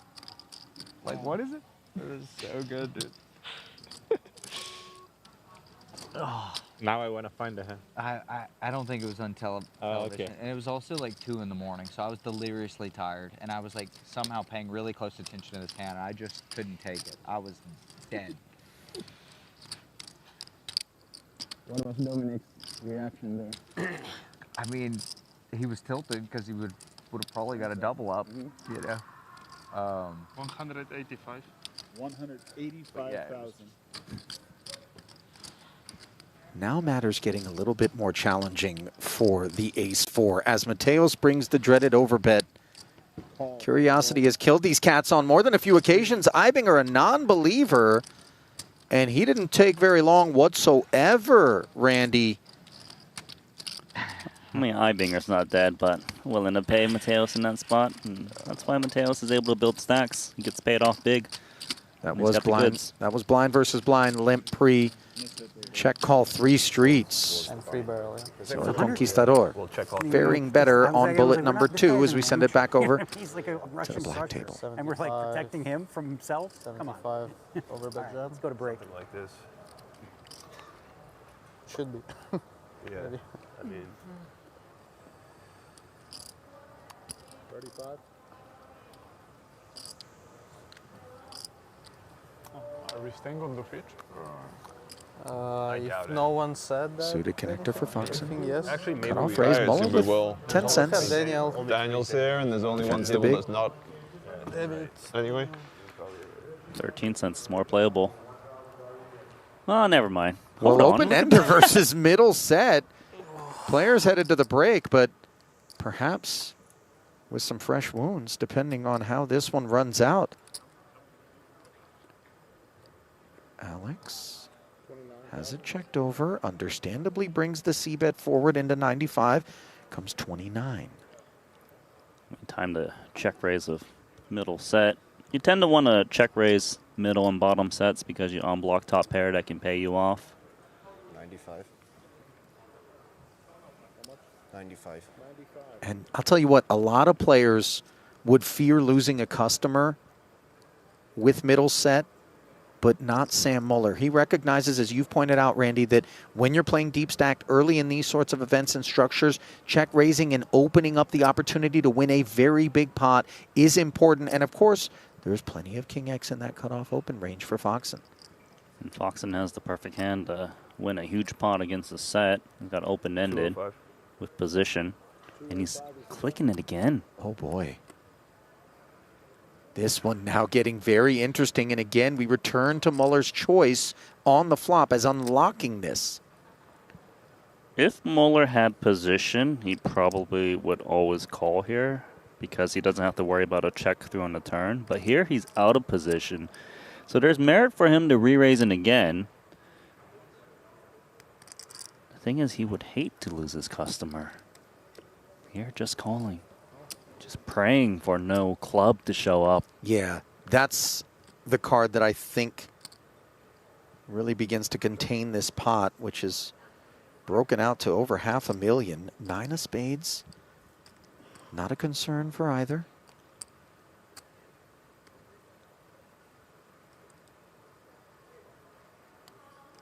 I mean, with Foxen 3-betting the flop, he was kind of saying he's got set 2 pairs. I suppose a king could 3-bet the flop, but it would often just check back the turn to try to contain the pot now. 375. 375 is the bet. What's that, Randy? Well, he's saying he's got the hand that Muller actually has. And that's always a difficult story to peddle. Now we've got a very interesting spot from Muller because he's got so much hand and so much stack to play for. He wants a slow play, but it's so tempting to put in a raise to just try to get it in good while there's still 1.7 back after the 375K bet.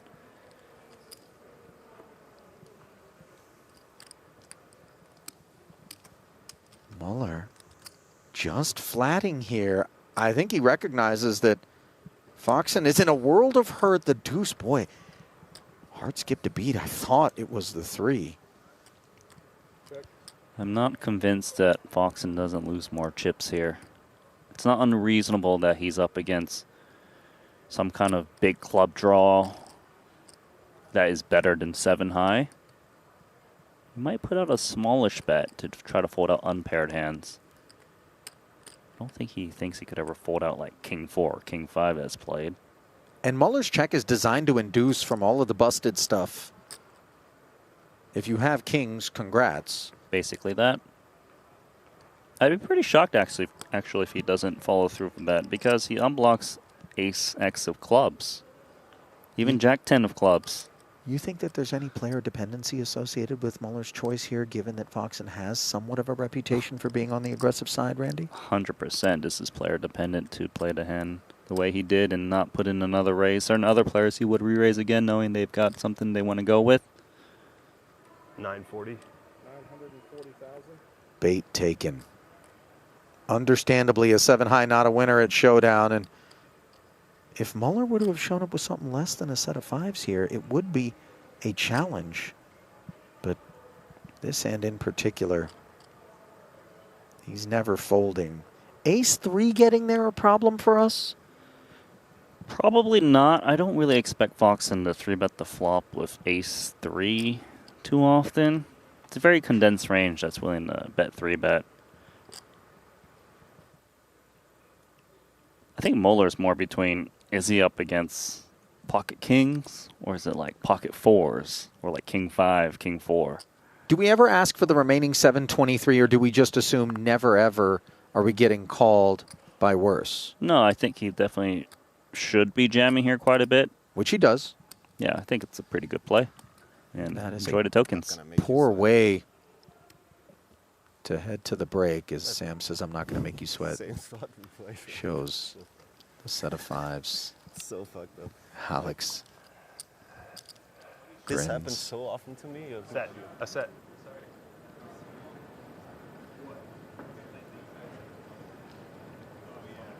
Well, the two enjoying a brief post-mortem. One of those enjoyed it more. Yeah. No question about that. As the young Austrian hurls his way up and over 5.4 million to take the overall chip lead. And there's a peek at the field across 3 of our 4 tables. Randy and I are going to be headed to the break, but more from day 1 of this 250K here at the World Series comes your way in about 15 minutes. Keep it close.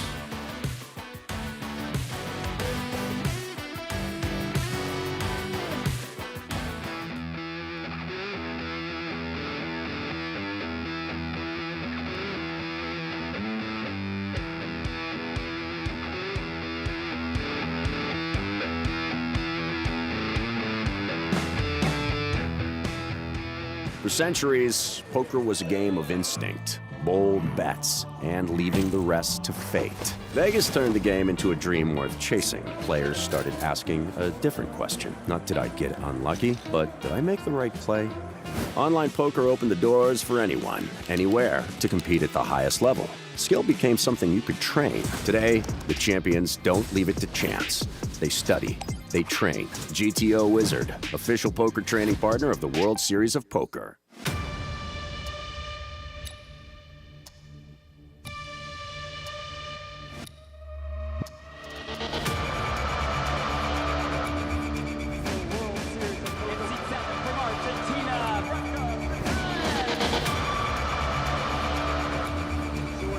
score is the king.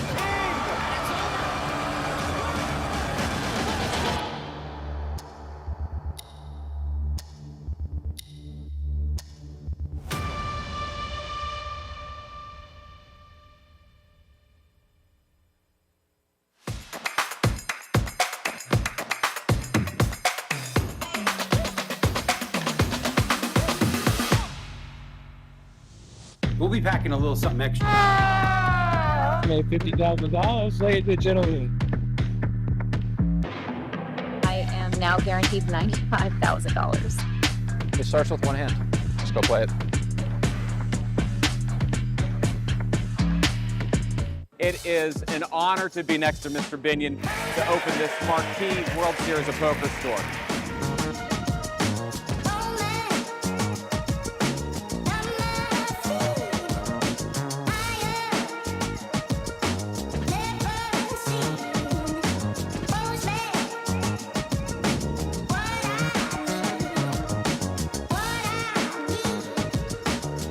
I can't fathom.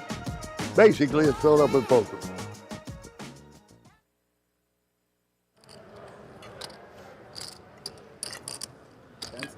Raised 28,000.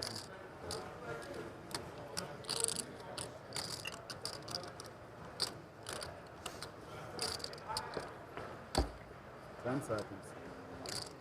105. Raised 105,000.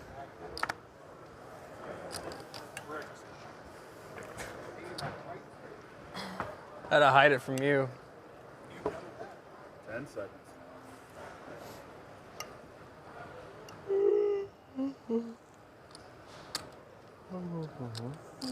Raised 275,000.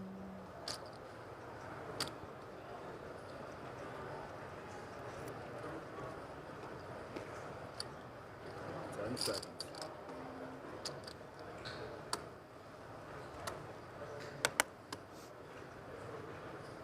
All in. Raise, all in. I need to count them. And call. Turn them over, please.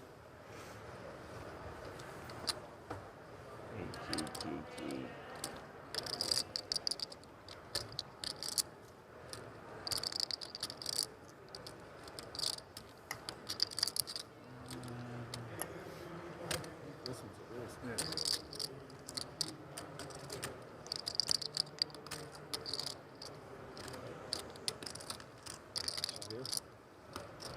Or here.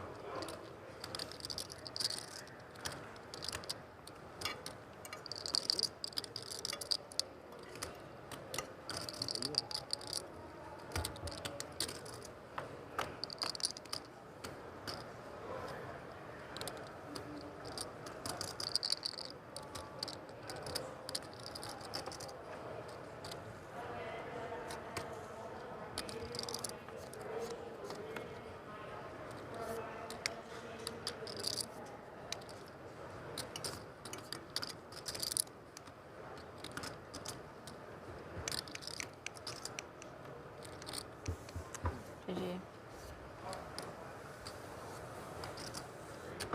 Just for the sake of remembering it again. Yeah, this is 1-9, like.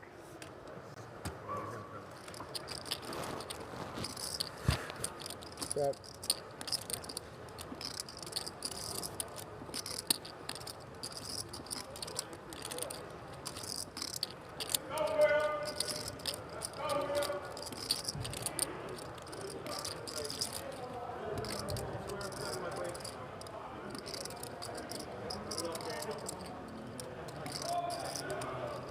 $280.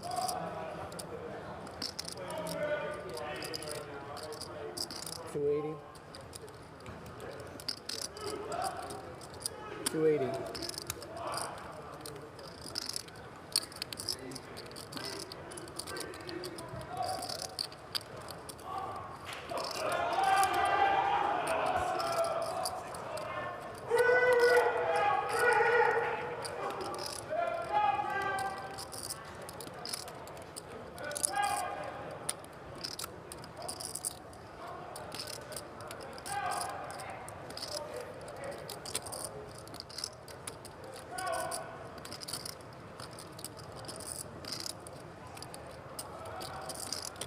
Come back in 20 minutes.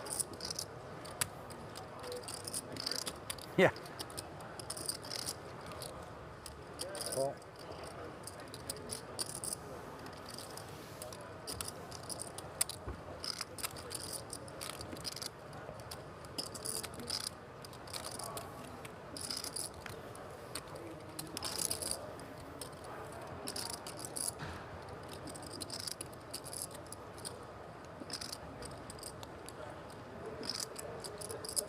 Check.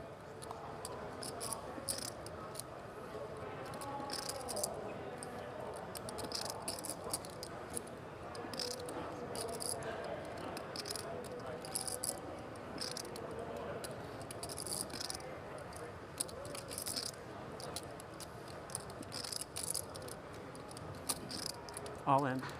All in. Much? Kind of covered.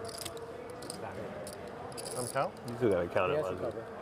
Yeah, but you gotta count it if he asks. Okay. Stop the clock. Oh, reset it. Just gonna restart, I guess.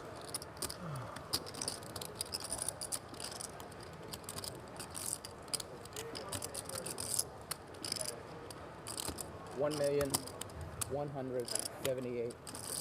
Can I get a new clock? Restart the clock. Restart his clock, yeah, because he's waiting for a count.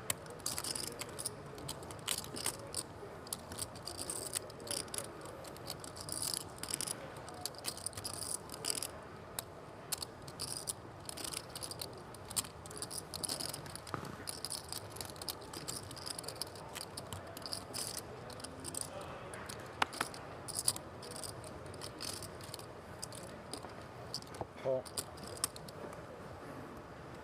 Aces? Your game. Ace king. 2-0. That's it.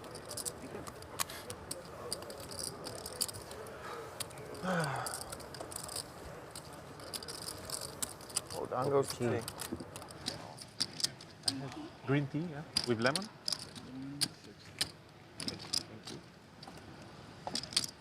Thank you.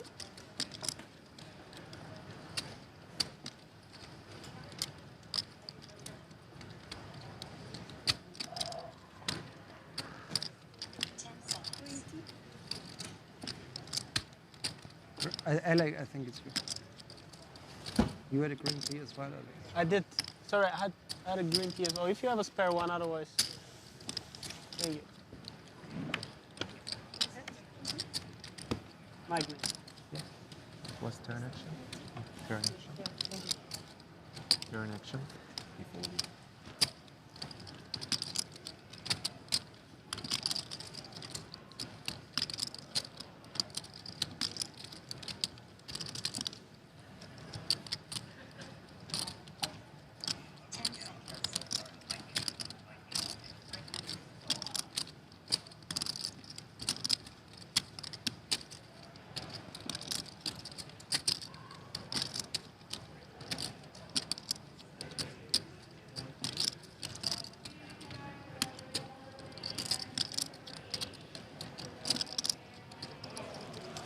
I checked ages ago. Oh, okay.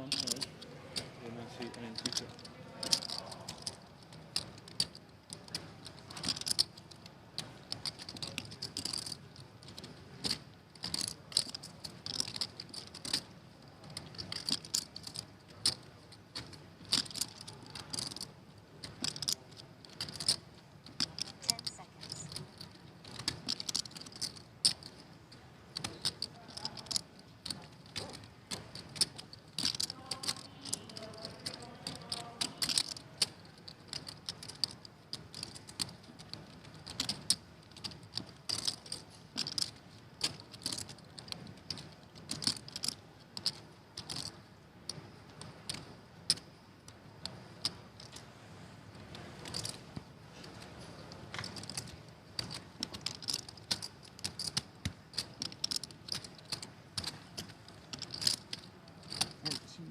$1,460,000. 63?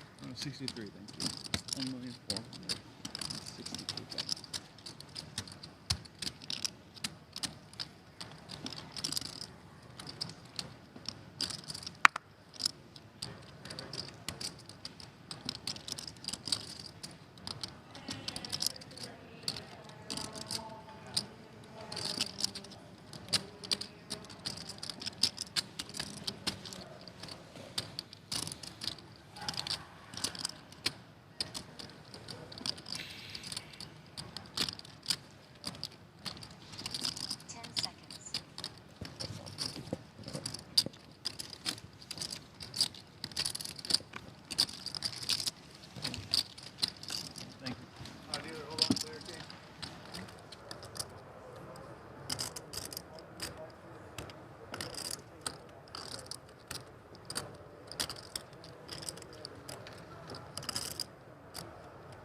All in.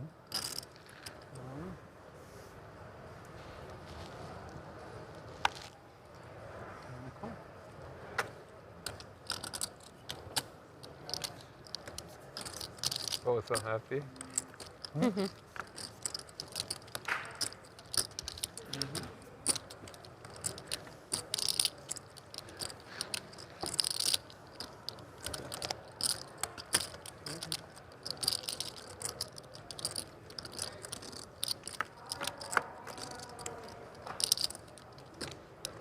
What a window.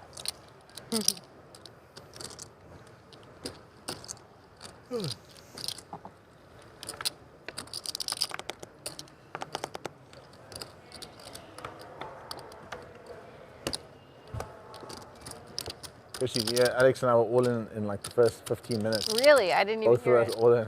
Oh, straight. For centuries, poker was a game of instinct, bold bets, and leaving the rest to fate. Vegas turned the game into a dream worth chasing. Players started asking a different question. Not did I get unlucky, but did I make the right play?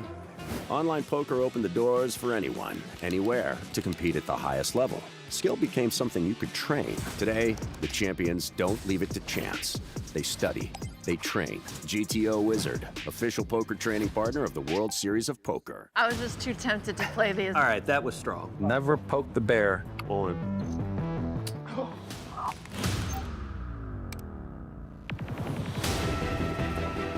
You're not better at Phil Ivey at like literally.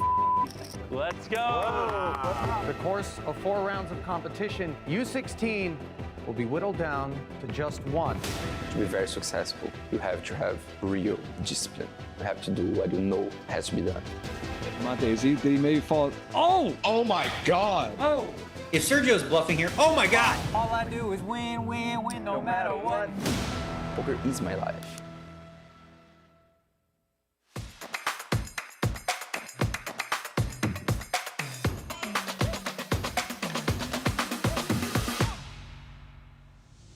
We'll be packing a little something extra. Made $50,000, ladies and gentlemen. I am now guaranteed $95,000. It starts with one hand. Let's go play it. It is an honor to be next to Mr. Binion to open this marquee World Series of Poker store.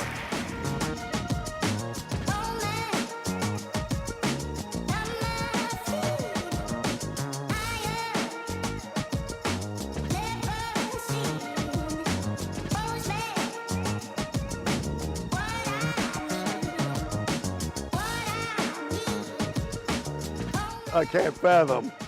Basically, it's filled up with poker.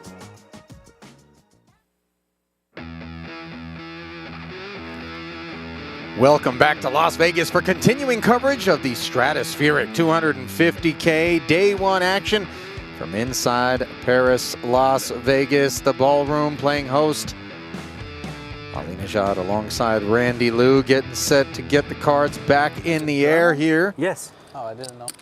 They're German, And but we're they're going to singing focus that on the in black English. table where And they Samuel have, like, Muller other German songs. took a big bite out of Alex It's unreal, Foxen. that voice. You see this guy. It's the type that's not going to in buff out. Germany, I don't know, but like, you just see the 35 guy, bigs you for look at him and you hear that Alex. voice, you're like, whoa, I didn't expect Pretty that lean voice to come out of stack. that Quite the guy. contrary, of course, now for Samuel Muller. And we'll be keeping an eye on how he navigates this insane lead that he has at this table as the blinds go to 10, 20, and 20.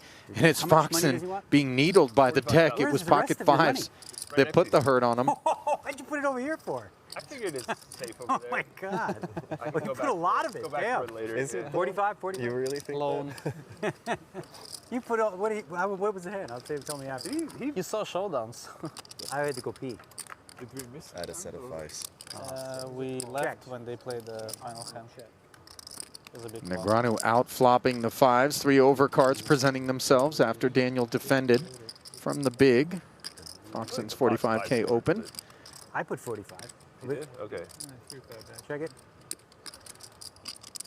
Looks like it's 115 to me. Look at the eagle eyes Sorry. on Alex. So Foxen going to lose to fives and lose with fives. Looking that way.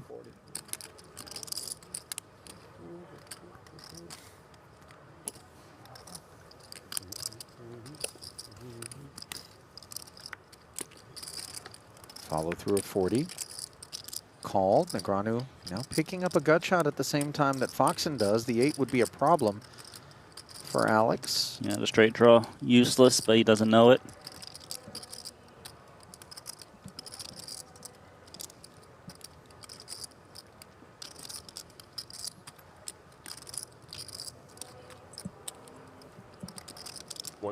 Looks like the game plan is to run a multi-straight bluff with the 5s with the turn bet.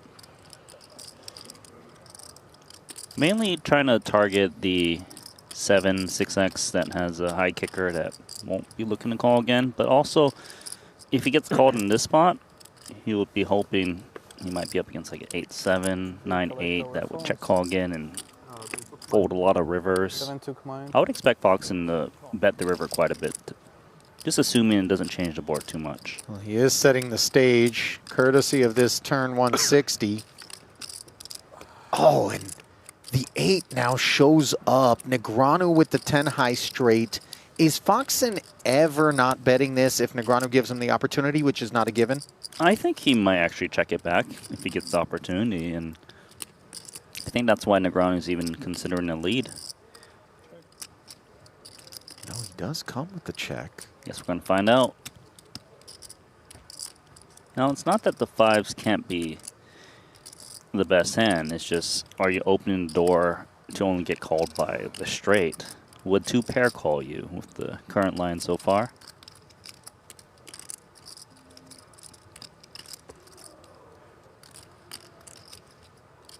Maybe Foxen's trying to piece together some hands that contain the 10x that he loses to. Queen 10 comes to mind, but hands like 10-7, they would just fold the flop. 460, the sizing out of Alex here. This is almost all of his stack. Is Negreanu going to ask for the other 5? Yeah, he sure is, and that's going to do it. Thanks. Foxen knows. The sickest feeling when you have to put 5K in and you know you're dead. So Negreanu finishing what Muller started as bookending the break. A couple of big L's leave Foxen out of chips. Negreanu got the last laugh against Foxen. All-time number 9 on the money list, and considering that he isn't traveling the circuits like those ahead of him, that is impressive. All-time, of course, number 1 in terms of Canadians as a 7-time bracelet winner. Hunt's number 8 here. Nick Schulman picked one up the other day as he becomes an 8-timer. And a 2-time WSOP Player of the Year as well. 9 years apart in 04 and 13 is Negreanu. Meanwhile, at the blue table, Who needs 5Ks? Anybody? we find Barak Visprad emerging as a chip leader. Over 100 bigs in front of him. And note how far shy of Muller that is. Elsewhere. Yeah, Muller has, what, 2.5x that stack at least? Yep. At least Parsonen. Back of the pack with 21 bigs. Yeah, Jay's all right. King Jack here for Mateos. I don't mind it. You know, whenever I look at Adrian's bio, I am perpetually shocked at how young he is, just given what a force he is and the way in which he kind of carries himself out there. I feel like when he won the World Series of Poker Europe main event in 2013, he was only 18 years old, if I remember correctly. Just staggering. It was back in 2013. 13 years ago. 31 years of age now is Mateos. Parsonen putting some frosting on the 40K cupcake. Sure. Never been to Sprinkles? I I thought have about been that to- when you I have- mentioned I that. have been to Sprinkles, It's no longer actually. a thing, right? I don't know. Did they go under? I remember they eventually went into the vending machine business. Yeah, I remember the Sprinkles at like airports. You get them. Crumbs was another one, I think, in LA. I don't think it was nationwide. Meanwhile, I do think that Parsonen could have some questions asked of him. And sure enough, Ibinger out of the big throws his elbows out. That puts Kojak in the muck. And the King Queen as well, as things continue to go poorly for Parsonen. I knew that cupcake shot sucked. It didn't suck. It's just the It was cupcakes, expensive for what they it had is. a moment, you know what I mean? And then everybody realized, like, It's like Cronuts? Froyo. Remember Cronuts? Yeah. Yeah, Froyo was a big thing. It was Pinkberry and then Yogurtland. Have we talked about bottomings? Bottomings? Don't take that the wrong way. In Froyo, you grab your cup at the self-service place, you go to the topping bar first, you load up underneath, then you bring the Froyo, then you go another layer of toppings. You're welcome. So it's like an upside-down pineapple cake. No, and by the way, that's another one of those things that, who cares? Upside down, I don't care if it's right side. Pineapple cake, I'm good. Meanwhile, Martirosian, not going to do any baking with the ace-4. Billionaire in the U.S. outside of Warren. 10 seconds. 45. Raise. Johannes Straver 45. activating from the cutoff here with the suited combo. Santosh, pocket nines. Played a 14-hour $1 million buy-in cash game and looking no worse for the wear. Unfortunately, his nines very much are, as the flat on the button will certainly invite Pietrangelo to torque things up with jacks. Yeah, I feel like Suvarna's in a pretty terrible spot. I don't really think he's going to be folding to a squeeze, even in the middle, sandwiched. 220. Raise 220,000.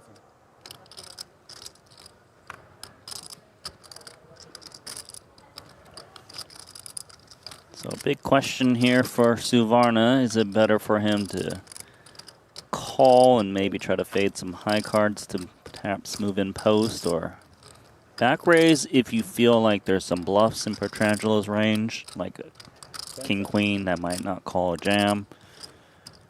I just don't think folding's on the table, especially because you're ahead of some value like ace-king, ace-queen. I agree with you, but that 770, not an incredibly deep stack off of which to call the 220. And so he does come with the jam. Unfortunately, when he's beaten into the pot, he knows that the nines aren't performing so great. And it's either the big two overs or the over pair. Unfortunately for him, it is the latter.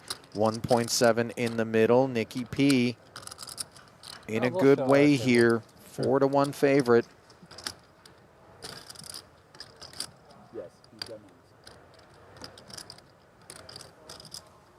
Santosh at risk of elimination.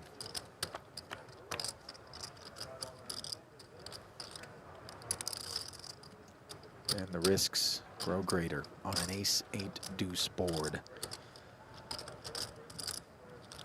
Nina needed. Yeah, needs that upside down 6. Right side up tray instead. And just a 2-outer is not where we hope to find ourselves in a 250K with one to come. Oh, yeah. And every now and again, it hits. Ugly for Nicky P. Beautiful for Suvarna.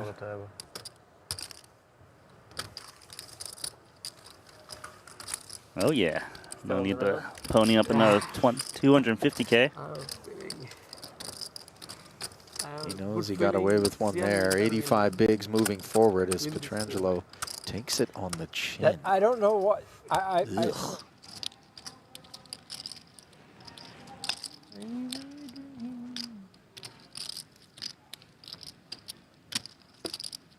You know who the plans the bus? Dipping over to the blue table now. It's the only one I know. I just saw him leaving. Yeah. Blind versus blind. Chip leader V-Sprod. Oh yeah. Checks back. They both got the same hand. Doohy and Mateos. I don't know who else. Deschamps, yeah. Adrian. Both players flop an open ender. Who? Yeah. Rooting for the same cards. King versus King, Sergio Crystal. Who, Crystal? What did you say, Matthias? Did you say any names? Yeah. Adrian busted. Deschamps, I think, busted, right? Yeah. Foxen, you just said, busted. Winning. And that's it? Who did we have on the table, or did we lose one? No. Just reseed. I don't see. Where's Nicky P at? I don't see him. 1/3 pot out of V-Sprod. He's over there. After Mateos slips it. Yeah, I don't think Nick busted. He's over there. This table. Oh, yeah. Oh, fuck. I forgot about that table. Next to his And Adrian friend, Niels. looking up at this texture and Played the same as deciding check raise is the path forward. So when you're playing with very deep stacks, you'll see players putting in raises post-flop, hopefully taking it down. Because they can't ever get blown off of it on the flop. You don't see this as much when they're playing 20 big blind stacks because their opponents might just put them all in, and then you have to fold such a clean win potentially. Wiesbrod, of course, making the call. Yeah. Blackjack on the turn. Doesn't interact. In level 2 or something. Yeah. For a second, he said blackjack. I was like, where's the 21? See, Randy, I'm telling you, you need an intervention. Not only is it the tax thing, but a lot You've been of in Vegas a people while. I that haven't gotten an update on the pit situation generally from this you. time I've started to go to. Want to go out tonight? Started to go. Not to if your markers are Cannes unpaid. and Saint-Tropez and places like that. Are you going to skip town? Playing over there. You didn't put me down as a reference, did you? Tap on Ollie's The shot. group that usually shows up to play here, they're playing over there. And that wasn't happening last year. They didn't have a game. No, it's like it's kind of a new thing. It was happening last year, but half were here, and now they're all there. I mean, also like deep Wiesbrod. was not enjoyable for A lot of people. Taking back the initiative after Mateos failed to follow through on his flop check raise. like 2 or 3 people that just don't Yeah, want to play. I had one person say. Would be "They'll so never easy play to another simply tournament." check back and ensure that you get a pull at this river, but Martin's ruined their Barack, experience. I think correctly surmising that people it isn't say too they- often that Mateos would produce a queen here. Yeah, no, he won't. Hopefully play win with it now. Really? Yeah, he doesn't want to play with Martin, and he brings Kathy. Yeah. Did he do double check raise? Charlie doesn't want to play with Martin. The Says double? it ruins his time, and Kathy comes Merit in, he badge doesn't wanna play- acquired he as doesn't wanna play Wiesbrod is dispatched. with Martin. And you get a sense of why it is that El Conquistador is as feared as he is. And I mean, that's two really. They're great people. Send it too. down to Jeff for an update on the Awesome. $1,500 PLO. We are down to heads up in the $1,500 pot limit. Omaha, a fantastic turnout in this event. We have 2,581 entries, creating a prize pool of more than $3.4 million. First place, more than $440K. Down to heads up, Jason Zitfeld versus Hawkyu Lee. Lee has a World Series of Poker bracelet, won the 2K PLO at WSOP Europe back in 2023. Zitfeld looks for his first career World Series of Poker bracelet. Did min cash the main last year. This is his 6th career tournament cash, guys. I'm giggly. Everything's funny now. You know how hard it is to Wait, put together 10-20? north of $3 million, $1,500 at a time? I mean, only at the World Series of Poker would you get over 2,000 entries in a July, they pot always limit calls me Omaha the worst tournament. winner I'll tell ever. you what, those PLO guys I are built giddy, different I'm too. They laughing. love to Feel- gamble and feel get those nauseous. chips moving. Try to spin up a stack, as we see Negranu. Spinning 20 up to 50 with ace-jack suited has Chidwick in a rough spot.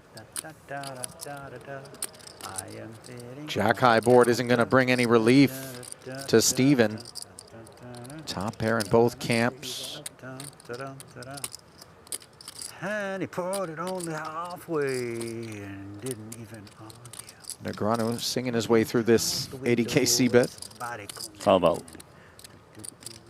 likely losing a pot to a man singing mid-hand or humming?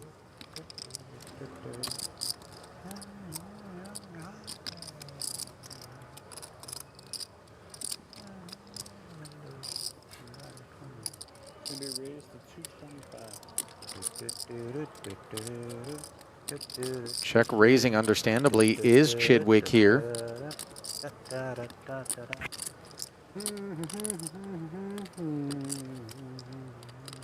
What do you like with ace-jack? I like I think calling you have in a the really good hand. spot. I do. I genuinely believe you have a good hand. Good luck. I do. He's not Foxen. Foxen always check raise with garbage. This guy mostly better cards. All right? I think, anyway. A little bit of an awkward dynamic courtesy of the speech play from Negranu, because for him to call whilst telling you I think you have a really good hand suggests that his hand is pretty damn good as well. Well, it's kind of like, if you're saying your opponent has a good hand, why are you still calling? Right. And it's probably a bit confusing for Chidwick. Paid a lot for this seat. $500,000 for Foxen in dollars. Okay. I can take it. Turn goes check, check, as Stevie doesn't bring that Thank you. follow through. Foxen, however, has brought another 250K out of his wallet and finds himself parked right back in the vacant seat. Okay, good. Thank you.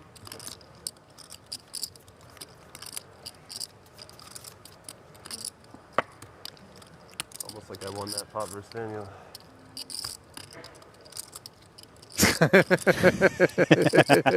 Some gallows humor.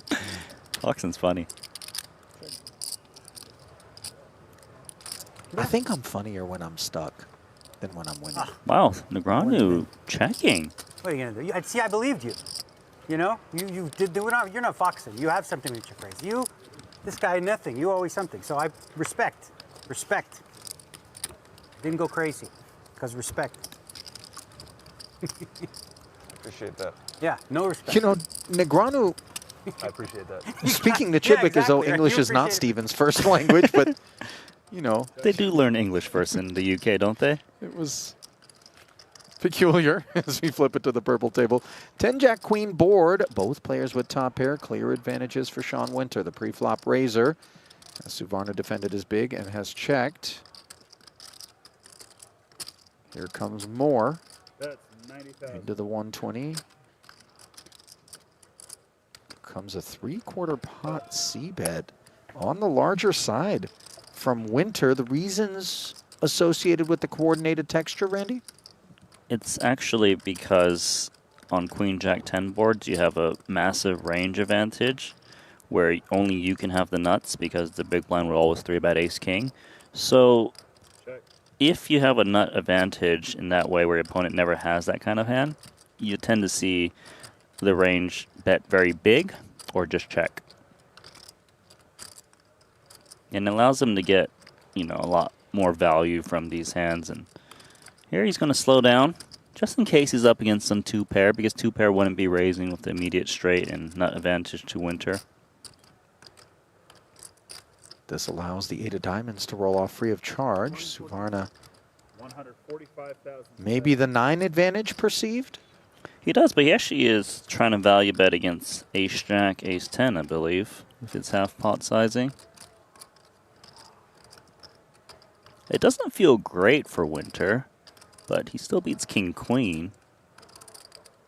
I'm not sure if he's convinced Queen 7 would bet in this manner, but he actually folds the best hand, so Suvarna with an accidental bluff.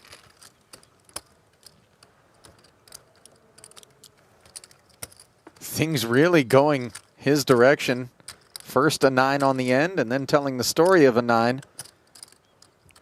Getting Ace Queen into the muck. The stars are aligned for Suvarna at the moment. That they are.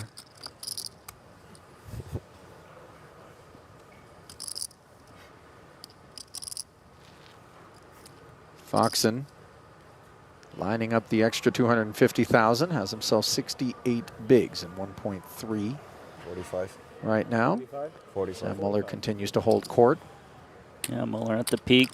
You know, I remember hearing his hobby that he loves is called helicopter skiing. Have you ever heard of this? Yeah, it's where you actually, as a chopper pilot, 115. slide your helicopter down the mountain. No, it's not. It's not. No, that's that's not very tasteful, my friend. No, it's pretty dangerous, actually, I would imagine. No, it's, you actually go off-piste, and they take you up into places you couldn't access with a lift ticket, you know, and then end up in an avalanche eventually. And, you know, like wingsuiters, free solo climbers, exit strategy tends to be RIP. Yeah, free soloing especially. That makes me nervous. Yeah, those dudes are pretty sick. Meanwhile, freestyling is Negreanu out here. King 10 of spades. Knows that Muller off of that big stack should have some raise folds maybe from time to time. Even his sizing is a bit of freestyling. Was quite small given how deep they are. But I don't think Negreanu expected that many folds from his opponent, but he's happy to just play in position. And here he's got quite the advantage, even though he doesn't have the best hand. Open ender, betting Are they doing lead the wizard thing position. where it says like what I'm going to check back on the flop? You know, like on the stream, are they showing like what percent I'm supposed to check back? Do they do that? Not right now. Sometimes it's hit or miss. I'm going to go with it because I think it's a thing. Check. Check. I think it's a thing. Check back the flop sometime. I think so too, actually. I like it for Negreanu because 23% probably check back. I don't know. I like it because when he makes the straight, his opponent will likely bluff at it, as they would put Negreanu on ace-king or ace-queen high, or even aces and kings. It makes sense to check back his hand. Oh, wow. I don't think you have a 6, bro. No, you don't have a 6. Unless you have 2 of them. Muller bets 95. Right? I mean, this bet here just proves my point. You had 2 of them. So, call. 95? 95. Yep. He wouldn't have a 6. 2 6s maybe. Not a 6. Actually, when he first said that, I thought that's actually what he was saying. Okay. Sam makes a pair. He was like 95. But Muller doesn't need just a 6 to go for value. He could have some sets and 2 pairs.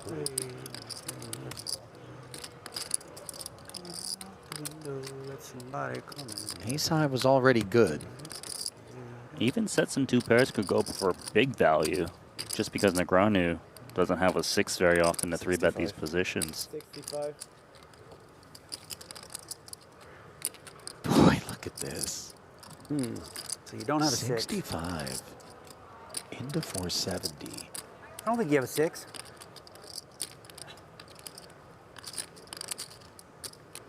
Yeah, I don't think you have a 6. 315. 315. Yeah. You know, the 6. Oh, wow. You know, I thought the speech play would limit Negreanu. Everything you called 3-bet? No 6 there. And make this unavailable to him. And yet, speech and raise. Your story checks out that no way, 1 6. Ace 6 suited. I don't even think you call. Let's see if Sam makes anything of this. Not the type of stuff he's accustomed to having to unpack when operating in familiar super high roller environments. I feel like Negreanu's speech play is perfect for the way this hand's playing out, because if he's saying his opponent can't have a 6, then he can value raise a single pair like aces, kings, and queens that might check back the flop. Now remember, Muller opened Negreanu 3-bet, then it went check on the 9-8-7 board. Muller then took the lead, sort of asking questions of the pre-flop 3-betting range for Negreanu. Negreanu, of course, calling with the open ender. Muller then bet, got an earful, and then an extra 250,000 on top of his cheeky 65.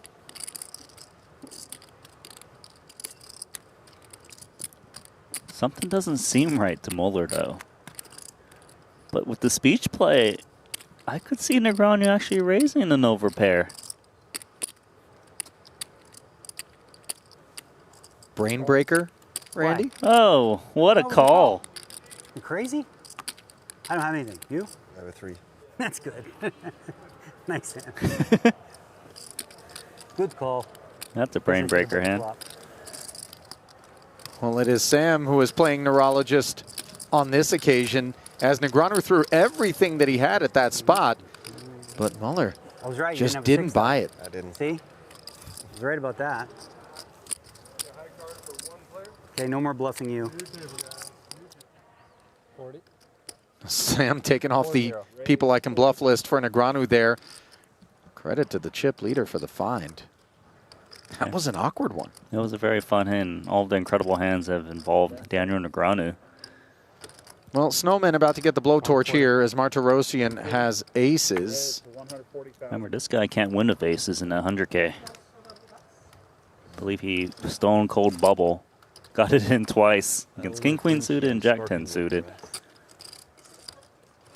Yeah, okay. Sparkling water. 10 seconds. Excuse me.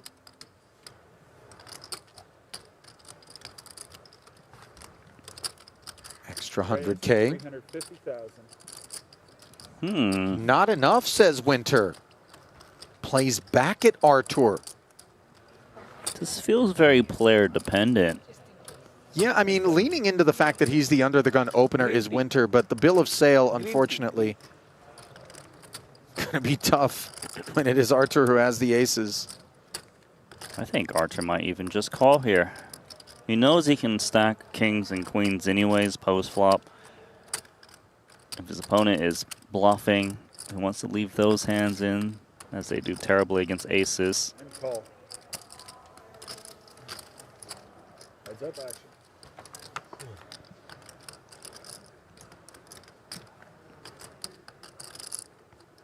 Queen 4 deuce board as Artur does spring the trap for Winter. I would say the queen high board is actually not great for Winter. Now he loses like ace queen suited or king queen suited. Of course, the bigger pocket pairs. He might still follow through with a bet just to sell the story that he's got that big pair, but I don't think he would blast off per se. Derek 6460 in the chat, by the way, reminding us that yesterday, in what was a 3-pot demise, Artur's aces were taken down twice. That's right. All in pre-flop too. 100K, yeah. But here he's taking a post-flop, so he's going to be all right. Yeah, right. Oh, never mind. Randy, Oh that's my this God. one's on you, my Oh friend. my A red goodness. 8 somehow presenting itself to this turn here, as Winter is never supposed to have this hand. Trapper becomes the trappee. I feel like I cursed Artur. 10 seconds. This is crazy, man. Across 2 days for aces to get hosed. A stone rinsing yet again. Now, of course, an ace could say hello on the river as Winter now checks it over to Artur. Yeah, because for Winter, he only has 80% pot remaining. He can still get stacks in. Even if it checks through on the turn, if his opponent is floating some hands, they probably would stab when checked to. 10 seconds. Not even a given that Artur needs to bet this turn. And check. He agrees. Backdoor hearts showing up. The ace of hearts becoming more useful. But I just don't see a world in which Artur is going to try to sell the notion that he has a flush. Aces are just good enough to call a big sizing. Look, the chips are going in. It's just whether Winter's doing the betting or he traps once again and Artur does the betting.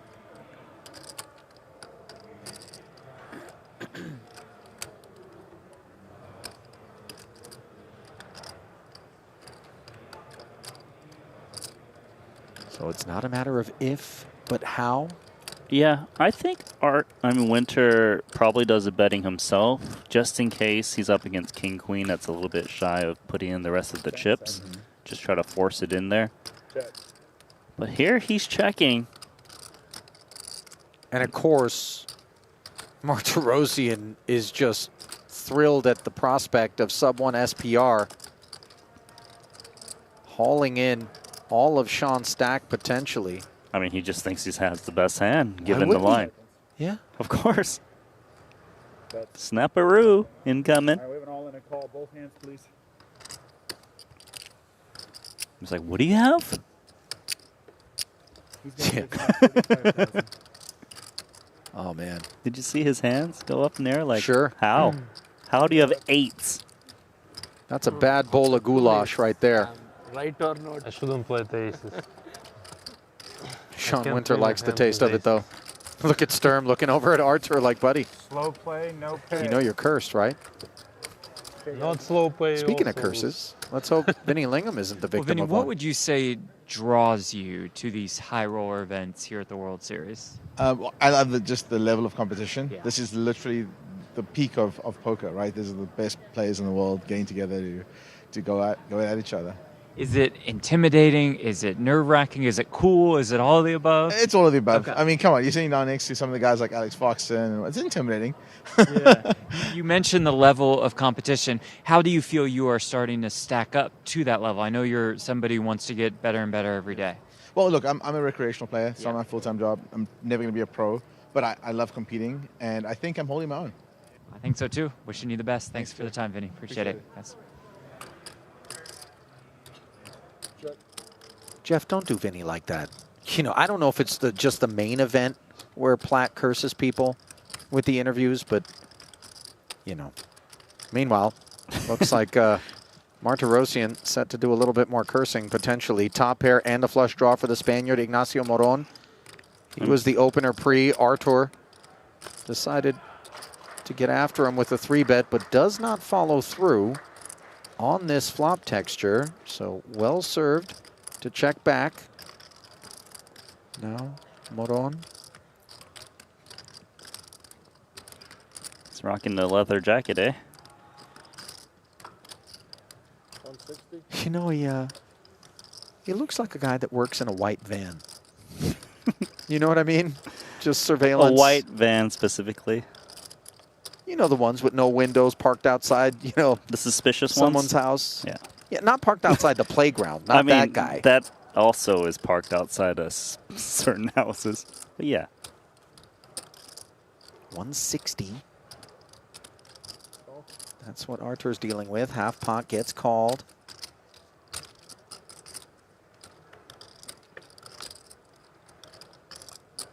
Board pairing 8. Not supposed to be an issue for either player. Can still go for value with King Jack, unless he wants to induce from King Queen specifically. Not that many 8x combos for Martirosian that he needs to be scared of. That's how you do it.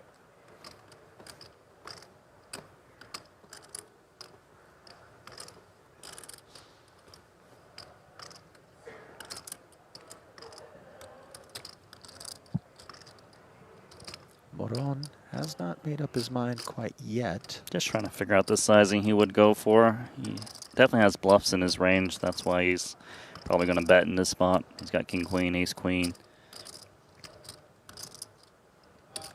400,000.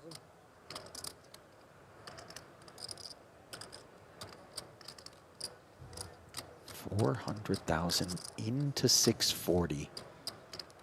And the ace-10 starts to feel like a bluff catcher. Well, certainly is a bluff catcher. There's never a worse value hand in this spot.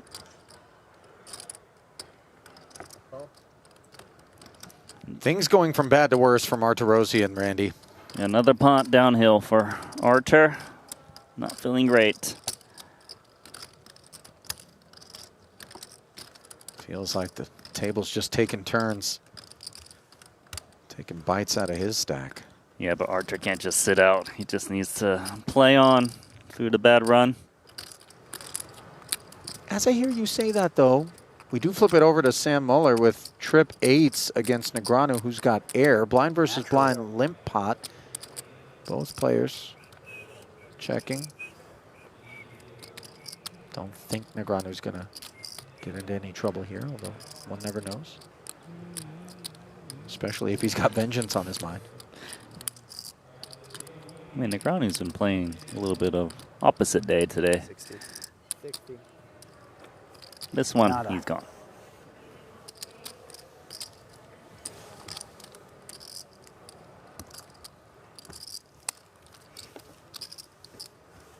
So as Sam lassos a small one, we send it down to Jeff, who's done a little bit more wrangling, and this time with a World Series of Poker bracelet winner. Oh, yeah.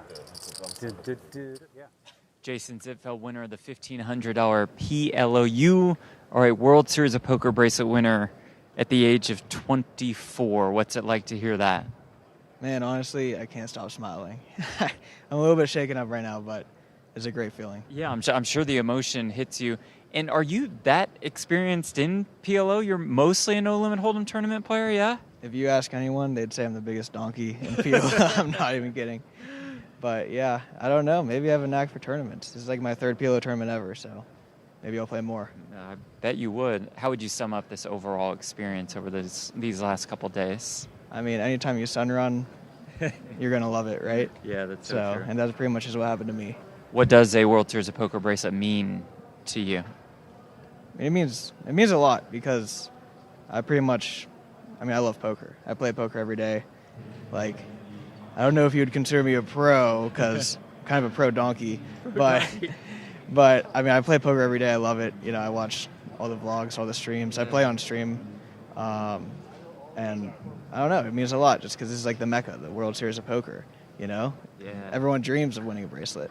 Absolutely love that. Well, this will be your first. Just a guess, it's not going to be the last. On behalf of the World Series of Poker, it is an honor of mine to present you with your first World Series of Poker bracelet. There it is. You can hold it up to that camera. You guys can cheer, right? for your guy, Jason Zitfeld, your $1,500 PLO champion.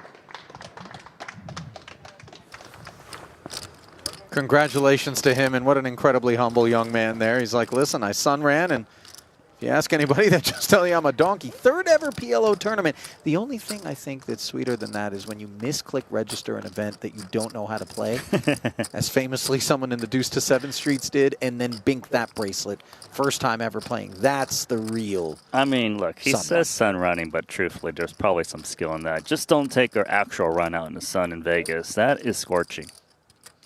Meanwhile, scorching is Straver with a king high club flush on this monotone 9-6 tray board. Petrangelo with 8s and the 8 of clubs.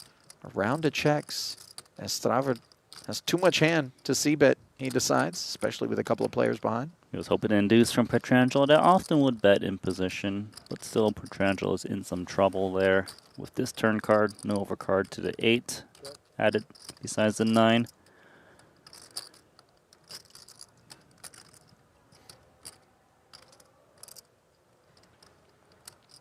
Curious to see what bet sizing Strava goes for. He knows he likely can't lose the hand, but he also doesn't want to lose his opponents.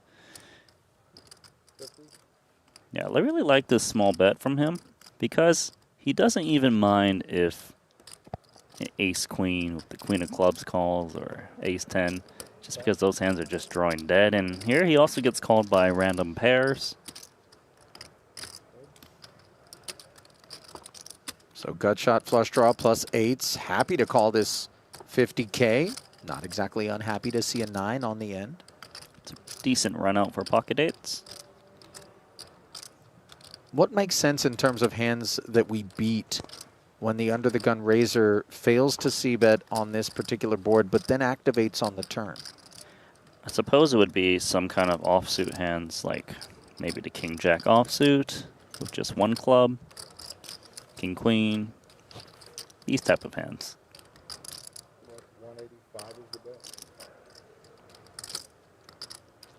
So it might be confusing to Petrangelo, and here he quickly calls, because an overpair might be cautious on the current run out just because, you know, someone makes trip 9s, and he just pays it off. So the tail spins for both Martirosyan and Petrangelo. First it was jacks against Suvarna's 9s, now 8s against the flop flush. Tailspin might be a little bit rich, but certainly a descent. 34 of 40 entries in the running right now here on day 1. Late reg ending after level 10 comes to a close on day 2. So unclear how many people are electing, as you pointed out, Randy, not to have to play deep stack poker against some of these killers and instead come in and find themselves in more comfortable depths. Meanwhile, more comfortable than Jack-8 is the Queen-Jack here for Martirosyan, but as we know, he will lose this pot somehow, some way. No, that's not true. Yeah. We don't know. Here comes the 10. Randy, what's wrong with you, man? I mean, look, last time I said that, 8 showed up. So you thinking that because you said it will show up, it now won't? Is it reverse Randy? Is that what we're doing? Nah, I mean, Archer's in a great spot. See? He's all right. Randy, you're making me nervous, buddy. Both players with the gutter. Another snowman? Running 8s would be diabolical. Archer's just thinking of ways to get some chips back. Well below starting stack. Starting stack was 1.5 million.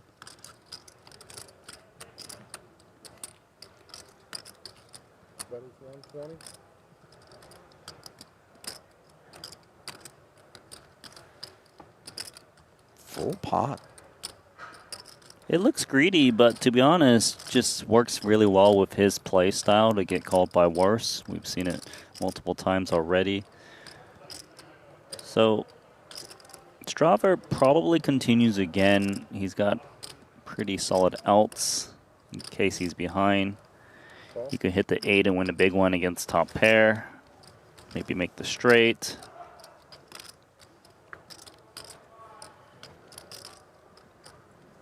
Blank 4 on the river. And once Stiver calls our full pot turn bet, do we feel like value is still available with 360 in the middle? 100%. I think he's going to go ask for the rest of it with an overbet. He wants to make it look like he's bluffing and trying to muscle out some random one pair, and he knows that he's got the image to get paid off. Critically interfering also with the 10-jack that may have been trapping us, albeit on a two-tone texture. It would seem like it would have to be the 10-jack of hearts or diamonds that would be more willing not to have raised.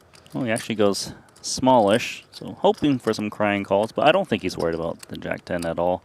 He just wants to make sure he gets value from hands that would check back when check 2, like 9x, like 8x.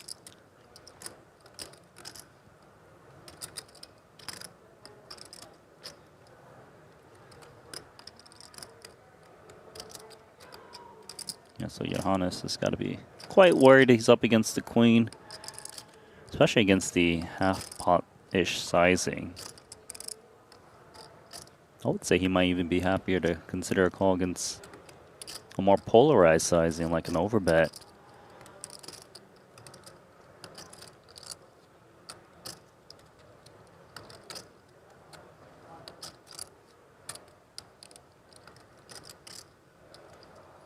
It's also blind versus blind where ranges are super wide, given it was check through pre. And he's going to pay it off. Well done, Archer. Back to over $1 million. More importantly, Chips coming back home with new friends for a change. Different friends, though.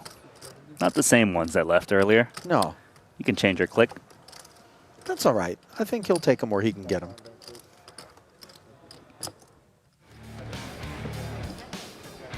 What have we here? Is it limit hold'em action? Yes, the 10K championship where Jeremy Osmus is involved. King 7 versus 8-6. What was the board here? It's already been cleared, and so has Osmus apparently. Knocked out in third. So we're heads up. He will not be playing for another bracelet. 45. 45.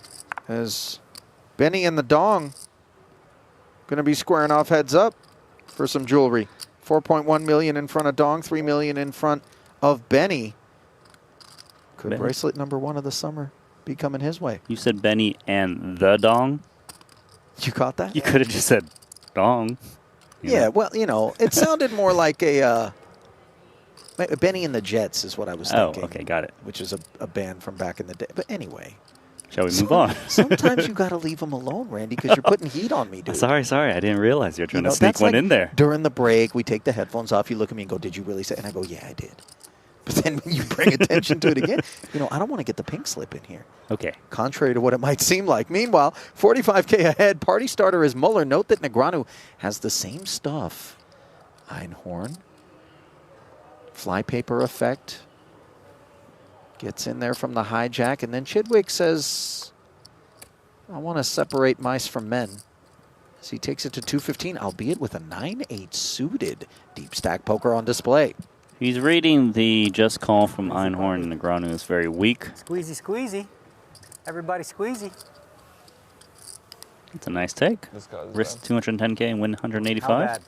I gave it away with the 45. Medium bad. You had 4-5? Yeah. Daniel immediately asking how bad. You know what I had? 4-5. Of clubs. 4-5, 4-5. And that guy, whatever he had. Whew. That is likely an icon.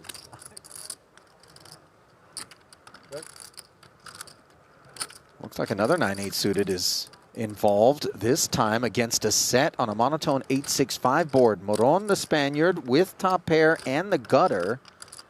He was the raiser in early position. Ding Biao, direct left. Has it checked over, no follow through. Ding, the man who always makes deep runs in our high rollers.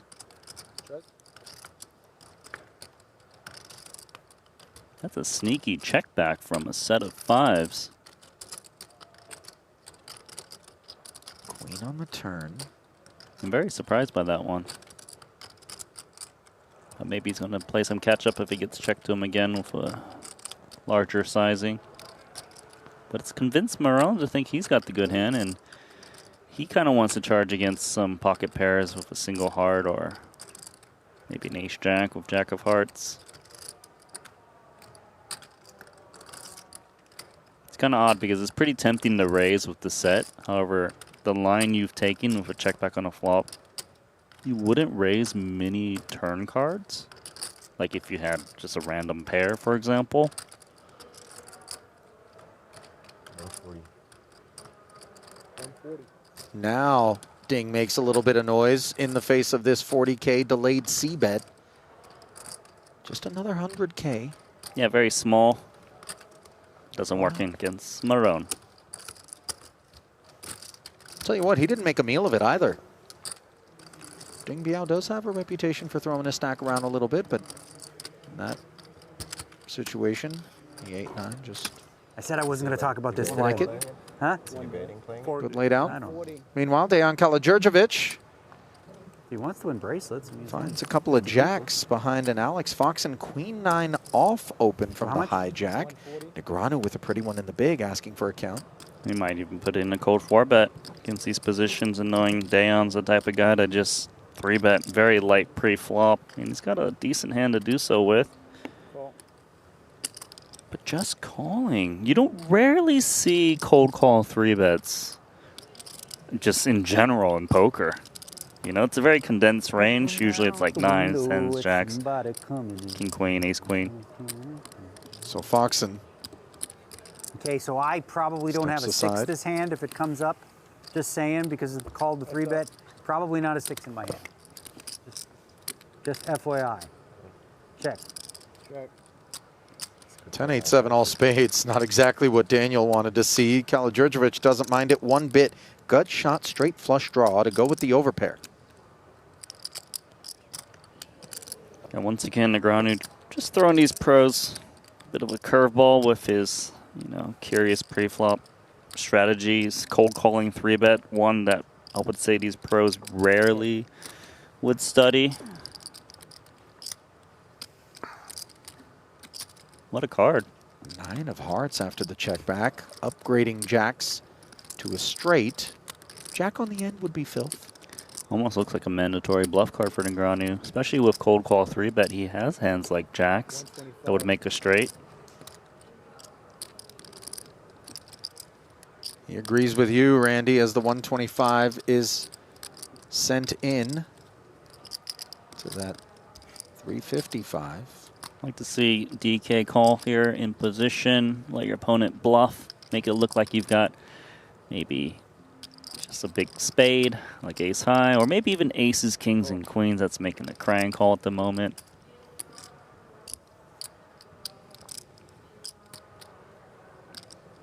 Oh my goodness, the jack? This one's on me. Normally they're on you, but how on earth has this taken place?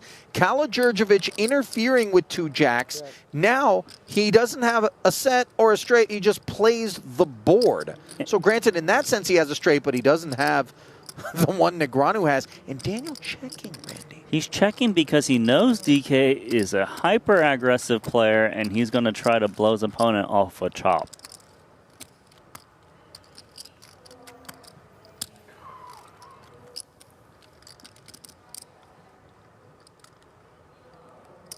The bait has been taken. Oh my goodness. Barf bag to the main game. This is just... What's going on out there today? These are some crazy runouts. I cannot lie. I would like to see Negreanu raise because he could be up against the queen, but just calling just in case. Oh, and then, hang on. Wait for the reactions. Yeah. You had the hand I was pretending to have. I was pretending to have jacks.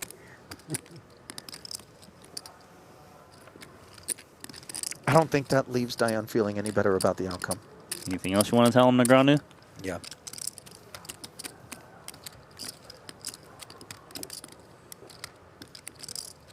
You might have stacked me. If you played? How? Would have ended up with it. Okay. Thanks. So while Karađorđević is force-fed the bad beat, we flip it back over and find top pair against second pair. involving a Theologius big blind defense against a Strava cutoff open. Alex's check brings forward the C-bet. Don't forget, this is Alex's second bullet. He already hero called against Samuel Muller incorrectly.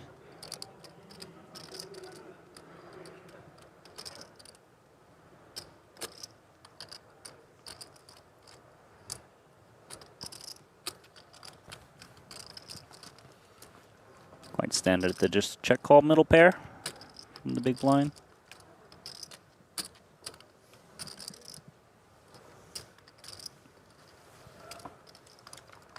Another 180 into the middle. Standard procedures on display thus far. 8 of hearts on the turn.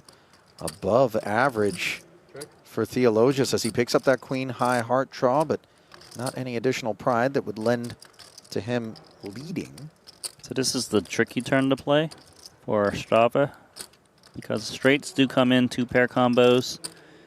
And if you're playing against a very straightforward player, you would just bet and fold to a raise every single time, knowing your opponent always has it. Here, it's not so clear, knowing that these high rollers are more than capable of turning their hands into a bluff. So if the current run out, I'd say both players are relatively happy with the action so far. And if it gets checked over to Strava again, he probably will go for value now. There's worse jacks, worse pairs. For Alex, doesn't need to bet the 7. This is a hand that goes into checking camp. Can't really get called by worse. Check.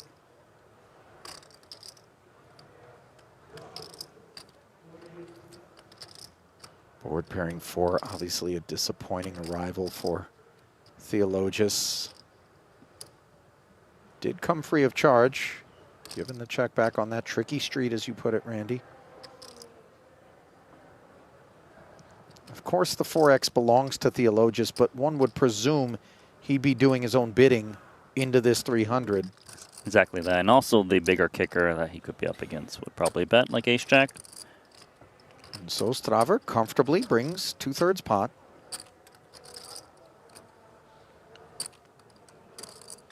Theologius on bullet number 2, by the way, as he tried to make a hero call with queen-jack on an ace-jack 10 board where a 10 paired on the river, and Muller piled with Broadway. Raise. Oh, 400. Theologius bringing a check raise to this river. And how credible is this for you, Randy? Check raise min? Is there any chance that's a misclick? It just seems like such an odd line to do with his hand. Yeah, you see Suvarna just darting his eyes over there. He seems a little bit confused by this as well. But it's pretty hard to misclick 4 chips, right? I could see 3 chips misclicking, like a sticky one. And also, it's just not the kind of obviously the thing. chips were sticky, and it was just one extra chip. When it's done in one motion with the thing, is it like still? 100% has to be a raise. Just It's just. Oh, wow. You were right, Randy, because it didn't seem like the kind of thing Theologius would ever be looking to do, and things going from bad to worse for him. Yeah, it's weird because if he wanted to speak up about it, he should have spoke up immediately when he made the call. It has to be at least 50%. Or 50%, what's the ruling? 50% or more, right? Okay, so because it was exactly 50%, it counts as a raise? Yeah. Okay, well, sure.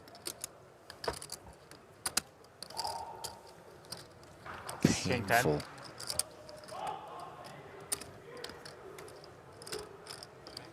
That's just Strava Very good spot piled to it. bluff. Huh? Very good spot to bluff. I mean, that's what the king-jack did, kind of turned itself into bluff just in case. Boy, a live misclick. Great read by you, Randy. Obviously, it was sus. We never really expected, especially with that holding, that Theologius would do something such as that. But that was obviously a terrible result for his second bullet, too. That's very frustrating for him and a buy-in of this caliber. I'm running good. Things are good. I want to win this tournament. I'm going to win this tournament. I'm going to win this tournament. Want to bet? Not involved. Is there a chihuahua being deposited into the background? Try to photobomb. What was that? I'll bet you. What do you want to bet? How much you want to bet? We'll bet a coffee. Oh, you got a pretty little guy right here. Hi, what's your name? Vienna. Vienna. What a beautiful name. Beautiful doggy. You want to smell my doggies? Oh. What? Yeah. My doggy, so sad. I got a little Yorkies. Oh, Yorkie. And I was walking him one day. Scariest thing that's ever happened to me. These 4 big dogs. One gets off the leash, comes right at my guy, jumps on him, has him in his mouth. Wow. I jump on the dog. It's a husky, right? Jump on it. My other dog's freaking out, you know, and he's blood all over. I take him straight to the hospital. They put him on. They stitched him up. He's okay now. But I thought he was going to die. That happened about 6 weeks, 8 weeks ago now. So then he had to put like, they did a great job at the hospital. They had to put like drains in him, just because, you know, like you don't want an infection or whatever. So it was uncomfortable for a few days, but I just stayed with him and oof. So now, I mean, I'm sure your dog's Stack well has been behaved getting or whatever. drained. Like, if I don't let him around, I don't let him But around his the big 8s and dogs 9s are anymore. actually the best hand here on a 4-liner board. Muller's Jack 10 was the party starter, got flatted in 3 separate spots. To let your dog, like, they're big dogs. On the Yeah, flop, it's crazy. And I like the people. with 2 checks in So front of him, I'm not going to have the dog. he put down. fired. It's just, I don't blame the dogs.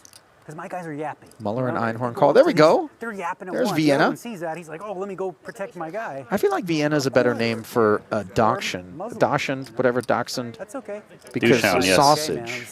Douchehound? Is that what you just called it? You know, Vienna is also a better name for a city in Nespresso. Austria. in Austria. Yeah, sure. Yeah.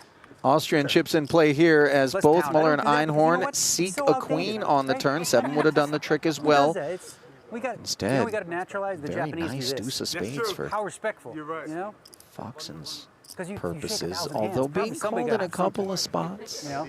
Like, We're a little no, worried. You know, and I don't want to pick and choose. Be like, yeah, I'll shake hers, but not yours. Like, you know. You ever see that skit? The Key and Peele skit? It's so funny. Key and Peele, you know, like, you know, so they go up and they do this thing where he's like a politician and he'll go to her and he'll be like, hello, nice to meet you. Go to you and be like, my dog. Yeah. And then he goes to her. He goes to her. He's like, nice to meet you. Nice to meet you. Hey, bring it in. You seen that? It's so funny. My dog. Foxen not delivering another barrel as Daniel's really having a great time out there in a flow state of sorts. And I got to say that I feel like he plays his best poker when he's just in his zone, in his element, comfortable, happy. Unlike those moments where he was getting coaching and he was really just put into a box, so to speak. You know, hands beneath the rail, no, you know, posture straight, no conversation. Look, he really just picked up the good things from that coaching, right, and just applied it to his game and made himself, you know, play his game. Yep. What's going on with Dong Chen? Is he on dinner break? I know. Round of checks on the river. From the standpoint of like Foxen relieved not to be up against better 2-pair or 7. I'll just accept How would I it. bluff a guy with a wizard? Get the chips or enough. Back up and Never over again. What do you 1.5 million as you get a look at the chip counts. Brought to you by Poker State. What have we here? Looks like someone's all in, full board run out, and it seems like Arenz is gone. Yeah, he is. Brandon Wilson claiming the pelt there. It was all in pre. Ace, Jack of Diamonds for Arenz, Ace, Queen off for Brandon Wilson. 10-5, 7-4, Ace.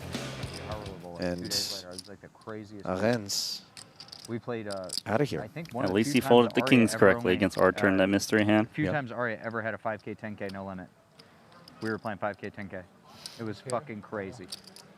That was sick. And the Aria back then, dude, that was 2018. That was a big game, boy. It's still obviously a huge game, but betting silvers, you're like, oh shit. The silver Aria chip. King 9 turns into a King Eye straight as the gutter slides in for Winter after defending. Yellow specs. Actually, I'm sorry. This was just limp pre. Robo had a mountain of them. He's just like, oh, I'm all in. I was sitting there with my couple silvers like, oh shit.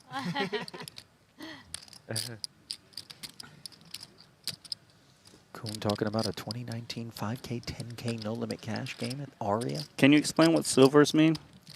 I think those are 100K chips. Oh, but silver color, I assume. Bobby Baldwin, whenever they weren't just. It'd be weird to call them silvers if they were pink, Randy. 300, 600 games. 8 on the end here. Big, I don't but know. Not crazy, but he would always have his hat. Check it back, trying to induce. Like he wasn't there, he'd have his Shadow Creek hat and like a jacket on the chair and there would be a stack of cranberries, like, I don't know what, like, you know, $4 million in cranberries, and we're playing 300, 600. Wow.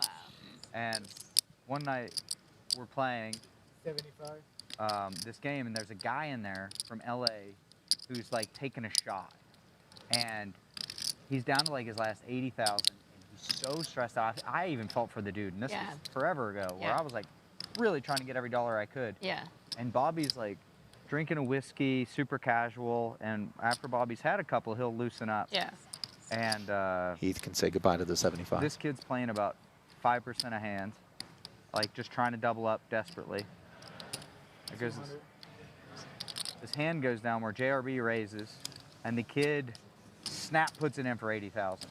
And in this like situation, it's never ace king. It might be queens, but it's literally queens, kings, aces or ace king suited. And Bobby's, you know, he's got a pile of cranberries. And he's like, "How much is it?" And he's like, "Yeah." Just throws in. Oh, I wanted the end of that story badly, as Bobby Baldwin allegedly wrecked some LA kid taking a shot in that particular game that Kuhn was talking about. I feel like the chat's not going to be happy with us on that one. No, but it's not us. It's not like we're flipping the switches in here. We're passengers just like the rest of you. Meanwhile, Jack 10. Opening for Ding Biao. You saw the other Jack 10. Into the muck. Direct left for Martirosian. Suvarna flatting an ace-queen out of the small. Certainly a hand he could have considered 3-betting, but likes to see flops. Yeah. More And so in his he style. will from time to time on balance. He will. But he calls so many hands, he likes to strengthen his calling I lived range. in New York for a while. Jack 4 tray. Good stuff for Ding Biao. Have you been Yeah. to Massachusetts? No, to Just New York? New York. New York City? Yeah. Massachusetts is near? It's near or not? Yeah. I mean, it's like 2.5 hours. Pre-flop razor checking White back or that board. Scar. Randy. We've seen Ding Biao being very tricky. We also saw him check back a set of 5s on a monotone board. This is just a pure value bet from Santosh, just ace queen high. Plus, if he is behind, he can have 2 overs to the board. I like New York. Yeah. But Yeah, it's great. some areas not good, but in general, You said some areas? yeah, some Yeah. districts. Yeah, Harlem. Yeah. Where did you stay? It was a mistake to Bet stay quickly called, and as a result, Suvarna near quickly this, checking on the river. The most touristic place. Times Square? Yeah. Down Times Square? Yeah. Yeah. It was mistake. No. You walk and just a lot of garbage, Yeah, it's bad. homeless. And Yeah. but Now Ding taking pride in the top pair with comfort. Let's see whether or not Suvarna thinks there's some bluff catching to be done. Unblocking hearts.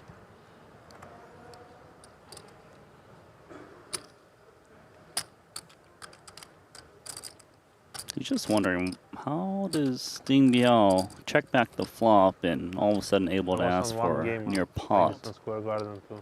And credit Ding Biao, that check back on the flop left Suvarna Say like paying off with that ace West queen. Side, like West Village, that area. That'll put Manhattan, China's lower. all-time winningest poker player up to Or 4th. maybe closer to Central Park. Not in the middle. Could make such a comeback. It's probably That's a fun flop for both. Nut flush draw against jacks up here. Kalajurjevic in the big, defending against the Chidwick button, open, checking. Stevie very comfortably flicking 25 into 140. Just 25. That's the minimum bet. What's that? I was going to think that DK would probably slow play. Yeah, right. It's crazy, right? That's what it'll cost. Against the sizing. It's insane. Kind of want to build.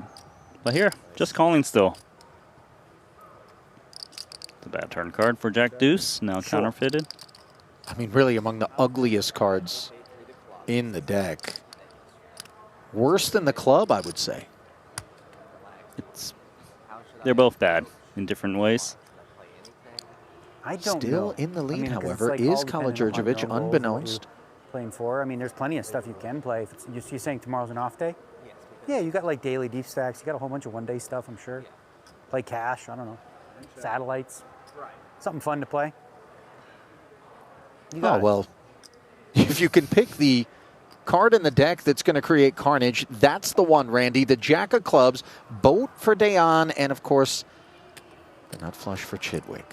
But 2 pair on the board. We're not going to suddenly go insane if we're Chidwick. No, he won't be put in a raise, but he would probably call bet. It's not unreasonable that DK could value bet with worse flushes. I mean, DK could have like busted straight draws between Jack and 7.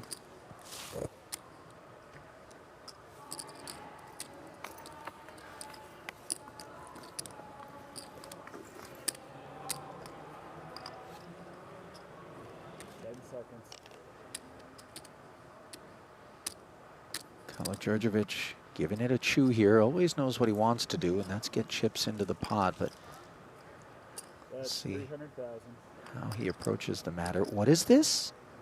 300,000, an overbet into the 190.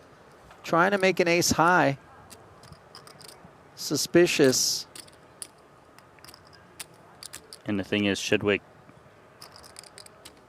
he's got the nut flush, double paired board. But the story quite clearly from Kala-Djurdjevic is not clubs. It's 7s full, Jacks full. And so Chidwick keeping him honest. What you in, son? Well done. Hey, remind me never to bluff that guy with the wizard thing on his shirt. This guy, don't ever bluff him again. Yeah, I tried to bluff him. Kala-Djurdjevic working his way back into a 7-figure stack there.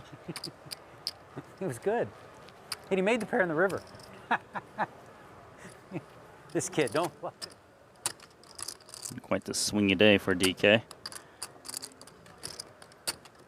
Well, Theologis's day has been a rough one. I mean, it's got to be one of the worst. Yeah, folded around to his small blind. We saw the misclick moments ago.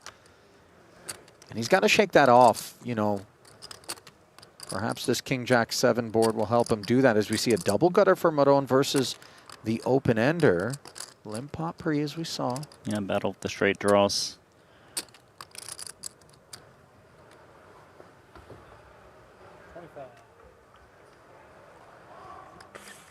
So whenever you have a draw with more shallow stacks, you always play it as call. If you are very deep, there could be merit to raising. Obviously with Theologis misclicking incorrectly, he's shrunk his stack considerably. 8 seconds. New York up by 3. His table image is pretty bruised they right fold about now. On San Antonio, I San would Antonio say. Get 2 free throws. Saw the bet call on the flop there. Pot grows modestly. Theologius with no Then San appetite for Antonio barrel number fold 2. New York get 2 free Does throws. open the door for And Maron then San Antonio to lean. Attack again. But Alex is not going to check fold to a bet. That's the plan. Even though he hasn't made his hand, he still beats all of You the watch other hockey? draws No. with No, his not queen really. of spades. Surprised, none of you. None I of watch you, everything except hockey, I think. Slight Yeah, none of overbet you from Russian Maron, guys but still, I would like think hockey, that it's queen crazy. 10 would call. Why? No, someone like. Oh, they.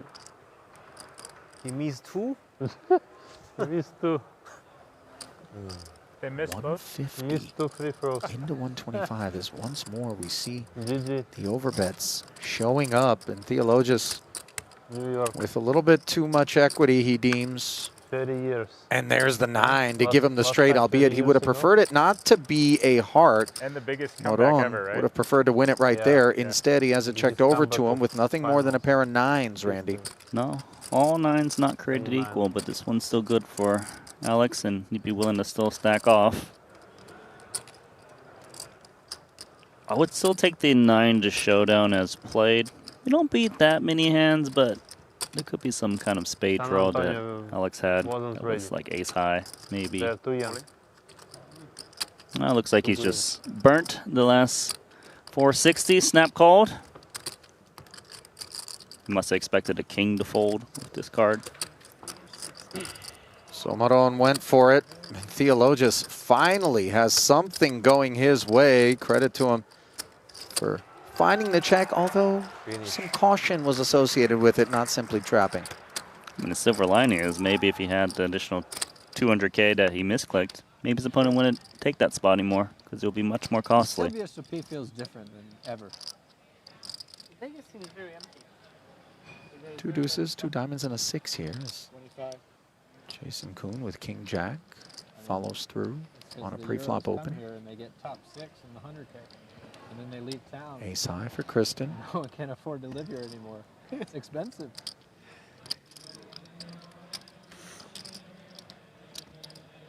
Just ruined the Vegas economy. Oh. I'm sorry.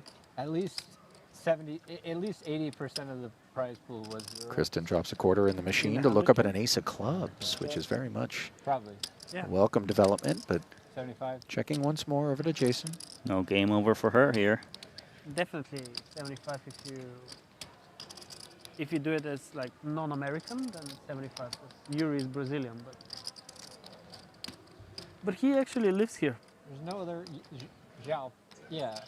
He lives in Vegas? Yeah. No, he lives in Miami, right? Or something? Yeah, I mean he lives in the Yeah, States. Yeah. This bet looks more like a value bet to me from Jason rather than a bluff. Oh. Just seems like he would never expect 6 or ace-x to fold as played right now. Foxen proceeding with caution as another 120 gets in there. 9 of clubs, looking irrelevant. And Jason checking back in the hopes that maybe a busted straight or flush was associated with the 2 streets of calling for Kristen. Not the case, as he finds out in short order. It's the first time I've ever seen you 3-bet an ace. Come on. Are you scared of Jason? No, she had a knew it wasn't folding. What are you talking about, Sean? I'm telling you, bro. She had a... What'd you say you're in? 55. What did you say you're in? Oh, the big O, 10K big O. You're in bullet too? Sam Muller has crossed over the Theo's in that 6 one. million chip threshold Is here, and Dom he's 10 put still in? 55K of it to work with Ace Jack. Has Foxen in rough He's shape. doing good though, right? He's chip As leader? Alex pauses on the button. I somehow got 120,000 with Jack 10, 8. Oh, and he's going to take it further north. Pre-flop? You got to admire the heart on the guy, Randy. I mean, just willing to get his hands dirty and mud wrestle. What? He doesn't take one off, even when Jack he's 10, 8, losing pots. You had 10s and 4s? And you... Kala Did Djurdjevic's you win this affinity spot? for Queen Jack I mean, suited. No kidding. Wasn't you there didn't win some the spot. mud wrestling in old school? Will Ferrell? Yeah, I think it was Blue. The guy. This sounds pretty Who familiar. was in the? He had 8 scoops. 10 seconds. Okay. And he hit one? He had ace, 9, 9, jack. Jeez. Nicely Wait a done. minute. Hang on. You said that like a man who's seen the movie. Yeah, I've Randy. seen parts of the movie. Okay, just so I that knew it. scene. Meant somebody. Yeah. There was a clip. Right. Yeah, You're right. What a sick read by me. And then you know, did. I looked up and I was like, Oh. nah. You didn't watch the whole thing. I've seen that part. It's a famous part for certain reasons. But what's Oh, this? This is new. Guess the player by their watch, a 5K tutor, and that is Moron. But see, we knew that from the jacket. All right. That was an easy quiz. Give us a harder one. Oh, what's this? A Bremont? See, Raise- we don't need to put the prices out there, guys. You know what I'm saying? They're raising the blinds from 5,000 to 6,500. By the way, I know for a fact that this is not on the order of the most expensive timepiece in Jason's collection. He's got some really nice stuff. I mean, is there going to be some more timepieces we're going to look at? Maybe That'd be great if Flavor Flav. Oh, that's crazy. Did we just both come with Flavor Flav? Randy, that's nuts. That's the commentator equivalent of like synced up cycles with, you know, I don't want to be a when psychopath girls with live you. together. And that was crazy. So Mateus with an 8K watch. I believe it said Omega. Well, we're going to get into the 6-digit category. I mean, the big guns are out there, surely. Okay, is this a rollie? All right. This is still not... These are understated pieces, guys. Jubilee bracelet looks like a date just. That's a 5-figure club right there. Oh, is that Coleman? There he is. He's got what? By the way, the gun show on Coleman, filling out those sleeves. You can't pay for that. 3.1 takedown in that 125K down in Paradise. Now Santosh. Little 30K Jacob & Co. number.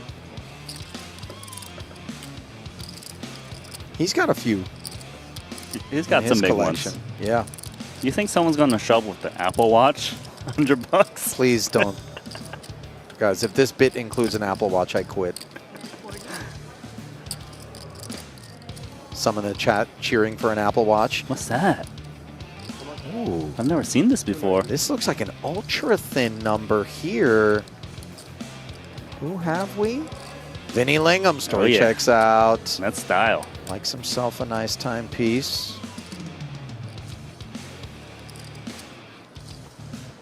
That's a cool looking watch, by the way. I don't think I've ever seen that. It's Kind of definitely cutouts unique. on the dial for the internals. Vacheron Constantine, 78K. Boy, understated number there. Looks like a little gold associated. And is that Thomas? Oh, yeah. You know, the Euros really like the quiet luxury timepieces. You know, croc strap, something elegant, not fussy, no diamonds. I felt like that package was built just for you. You like to look at the timepieces, What, you right? didn't like it? No, it was cool. I liked it. I just wish we know. flipped into Apple Watch. I'm a horology enthusiast, which for those that just heard it and perked up, that is not someone who is a fan of prostitutes. Horology is it's not the study of hookers. Dude. It's not age. horology. Yes. God. I'm Jesus. just saying. You could easily mix that up, Randy. It's a natural thing. Nines against Is it that AC. hour? Is it that late in the night that we're going horology to horology?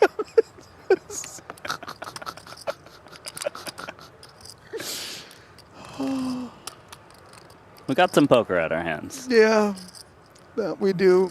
10 seconds. And call. 245. The demands from Negreanu's ace-king. Miller's here for it. Daniel going to have to navigate inflated waters out of position, but I think he's going to be up to the task on the king 8-7 board. We would love to get stacks in by the river. As played though, would like to see a follow through with a c-bet. He's expected to c-bet king high boards even with his bluffs. I can't really see Muller ever folding to 150K. 3-2 straight, maybe the best hand against ace queen ace jack.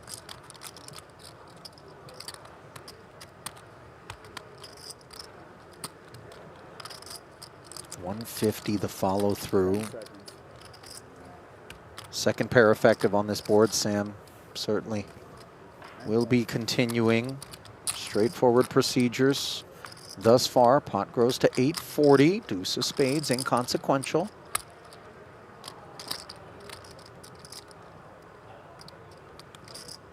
Likely a double barrel from Negreanu.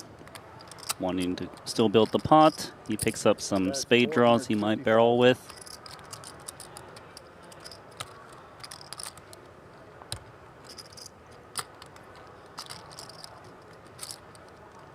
I would think the nines is probably done right now. However, he's seen Negreanu be quite goofy into some of these pots previously, which may convince himself to call again.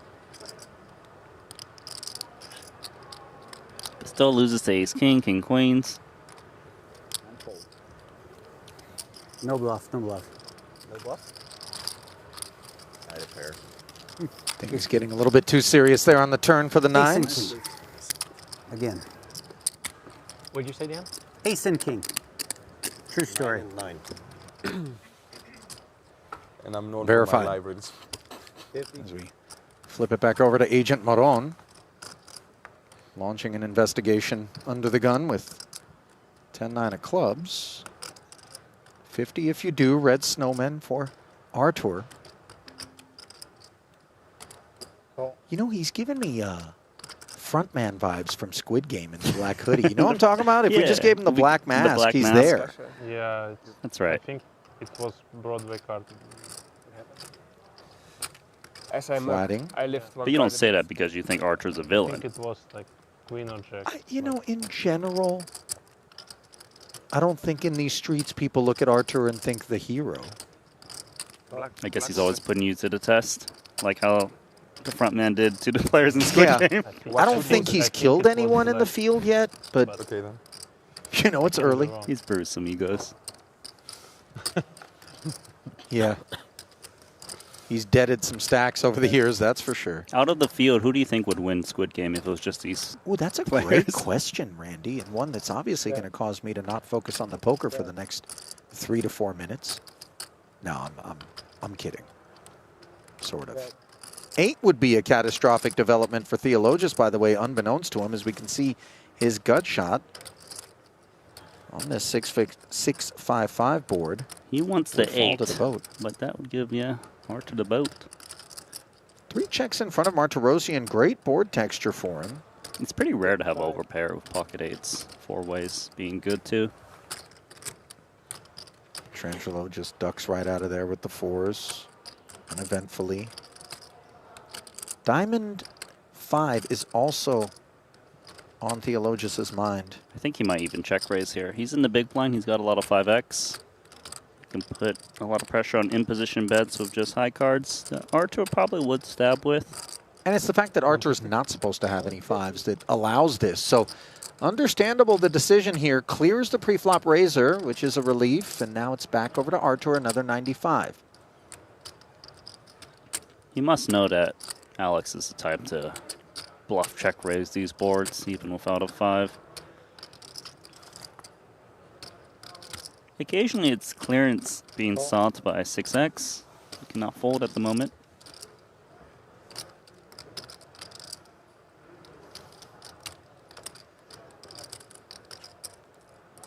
Queen on the turn. Not supposed to have much to do with either of these guys. With 5 1/4 in the middle. But this is where it gets a little bit awkward for Theologus, Randy. Do we keep storytelling? You gotta decide that, you know, do I want to say I have the 5 and follow through and maybe even have to jam the river unimproved? This is good for Archer. Yeah, Alex getting gun shy. Yeah, I would think if Archer was up against a 5, he would expect that hand to always bet the turn when the flush draw shows up, and the flop check raise could still have those straightiness possibilities. So 8s feel very good, and it's vulnerable. He's almost trying to invite Alex to put in a double check raise with this 75K bet. It's so small. It's almost insulting to Alex a bit. Like, really? You won't be able to continue against 75K, but here, maybe he is priced in to call this, but he's out. Man, he tried to tempt that 9-7 as much as possible. But in the end, Theologus one and done with the check raise effort as Russia's all-time winningest player works his stack back up to 1.8 million. Always a threat in any of these fields. Meanwhile, elsewhere in the field, we find Brandon Wilson involved with Texas. Mike Monczek, who is who is here on a Jack 8-3 board. Yeah, Monczek, the legendary cash game player with multiple bracelets. Don't have the action up to this point in the blind versus blind collision. Another 450 into the middle. Boy, was that 225 into a super small pot of 75? Must have been the flop. The only thing that makes sense to me is that Wilson would have check raised in order for that sizing. Yeah, makes sense. Limp pre probably. So here we are with a second jack and third diamond hitting this turn. Wilson now coming off the throttle.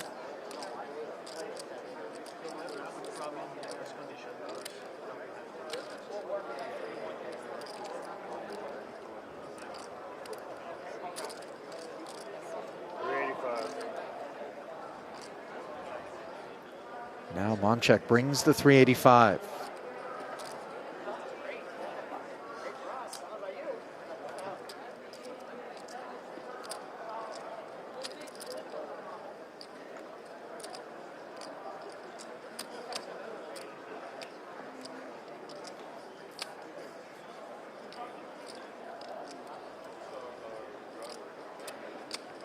Well, actually, it seems like this was a likely limp re-raise pot. And Wilson was the one betting 225.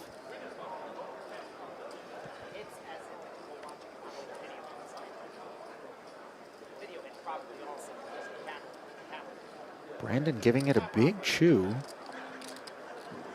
And then bringing the call. So this one suddenly grows into a 7-figure affair. 1.3 nearly in the middle.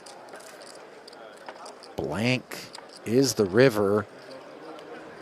Sub 1 SPR from Monchek. Action checked over to him. Is he going to line up on the launch pad, Randy? I mean, that's his thing, and here it is. Wilson asking for the count as the buffet is on offer. It's one of the most expensive buffets I've ever seen. $1.2 million. Monchek saying he's got trip jacks at least.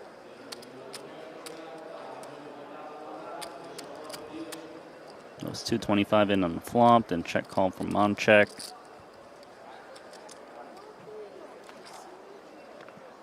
Okay, Wilson makes the call. What's he being shown here?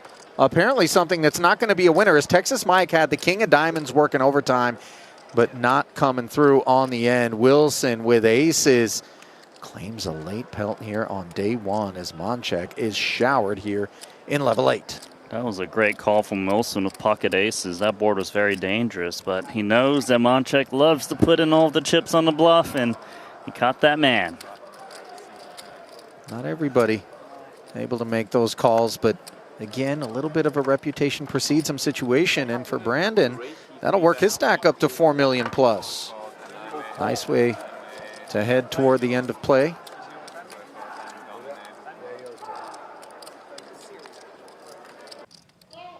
But there's so much poker anyways.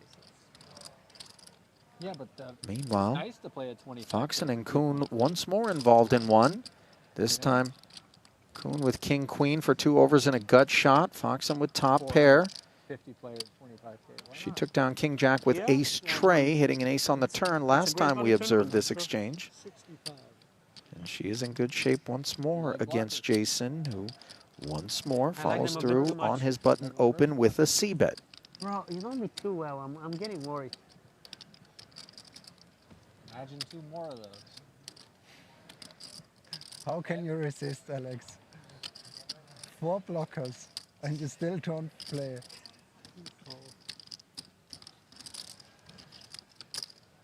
How can they have anything, you know? Kristen Everybody tries to make a peels hand. another You just 130 try into to the find your middle. blockers. Of course. Sure.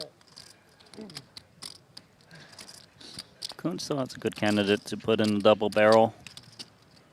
Yeah, Kristen just taking defensive posture here. Yeah, with 4 tens, just always hoping a straight comes out. And then we got them. Here, he is just going to check it, though. Which is working out quite And then he nicely calls for with the Foxen, set and as the the kicker 9. 3 is a card that she can value bet, even with not much of a kicker. Just plays the board with the 9. She should have expected a better 10 to always bet the turn.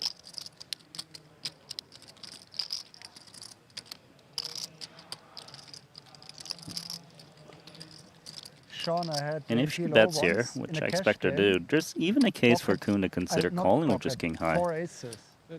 Well, Is on that his a mind would be complete trash things hand, or like what do you think? busted clubs, correct? Stradiness, and he's got the higher Quad card to aces. queen jacks, jack 8, 7 8. You're playing it. Am I? 140. Just try to win. And sure enough, I don't know Kuhn does the make the answer. call rather It's quickly, like- keeping an eye on Chrissy, but on this occasion, Take it down 3. she did have it.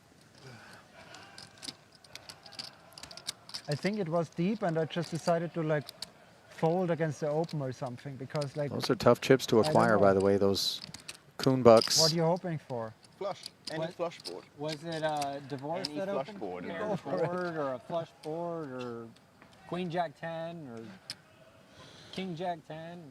I don't know. There's a lot of boards that are you're either gonna be able to bluff or easily, or you're just gonna have the best hand.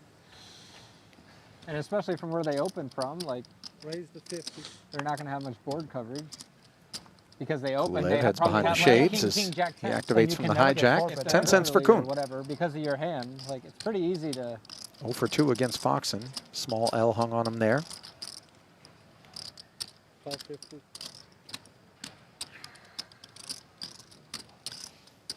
Flat calls. Either are not interested.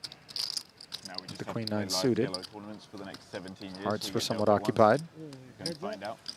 So with both blinds into the bin, Kulev will have to navigate out of position. You'll get quads. And heads up, 165 in the middle. It feels like. If you're playing a lot 9 of trade dues.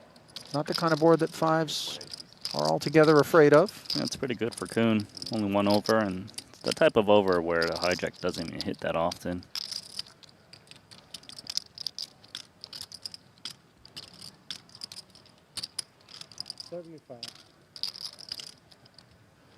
So immediately you see Kulev just betting out, out of position. Oh yeah. Slightly larger, trying to dissuade some backdoor floats. High card hands. As played though, Kuhn's got a nice pair. And sure enough, pretty straightforward is his flat. Card we don't really want to see, but it does produce a wheel gutter for Jason. Let's see if Kulev leans into it. The thing is, If it's like Kulev an c-bet EP the open, flop, what, half pot or Yeah, so, but and it's like it's less likely he it's might gonna not come, even like, be expected to c-bet the Broadway flop board with those with hands bluff that or often with you an know. ace. So I feel if he And if you barrels just here call, again, it goes Kuhn would probably multi-way. call. It feels like also pretty terrible if you free bet. But if it's like later position, whatever, then it's gonna come Broadway more often. You gotta bluff. Unless like someone's like playing limbs as well or whatever.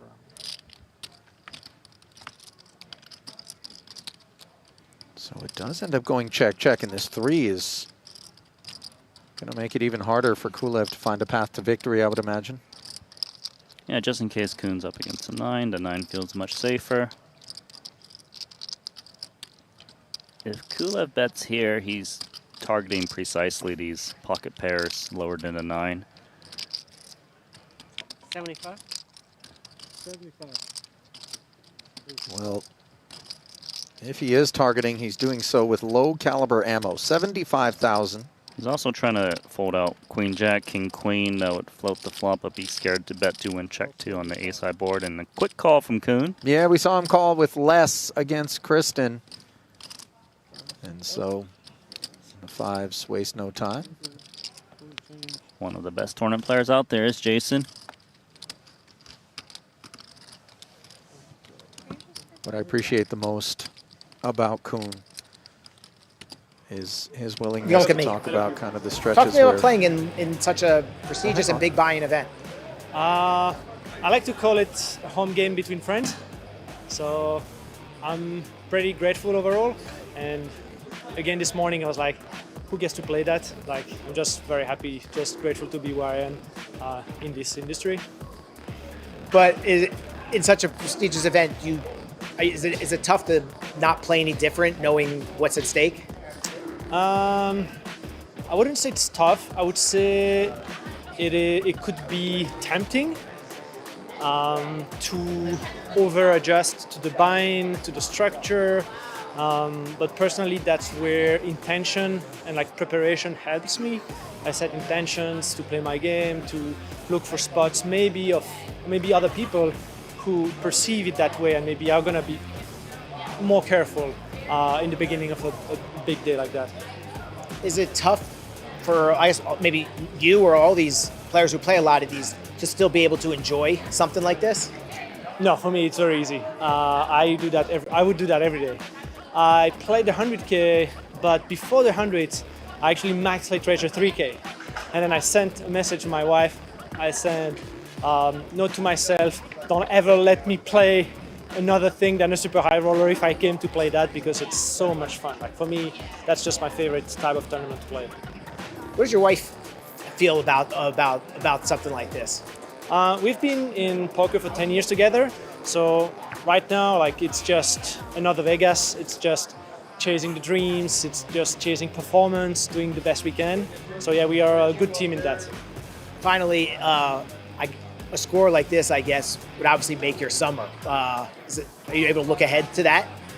No, I refuse to have expectations. So sometimes it could be tempting if you're, let's say, you five-handed chip leader, it could come. But I have hacks and tips to get rid of them and come back to the present moment. Yeah, of course. Thank you.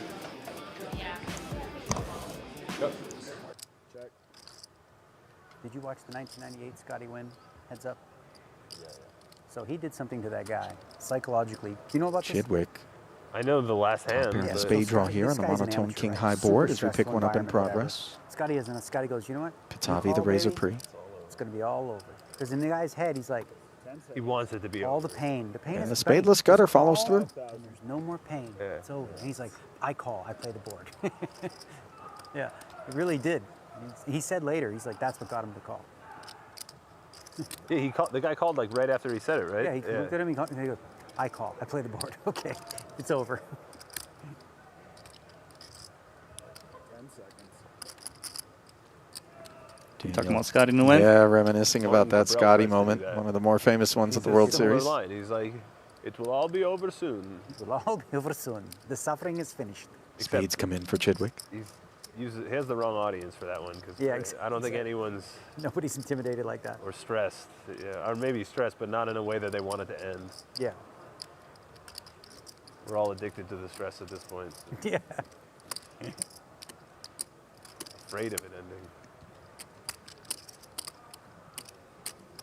Could see him bet again with just 10-9 of clubs, trying to fold out some one pairs with no spade. I mean, there's some amounts. Yeah, I mean, I was 23. It was my first year. Like, I was the first bracelet I won. Was that year, the first one I played.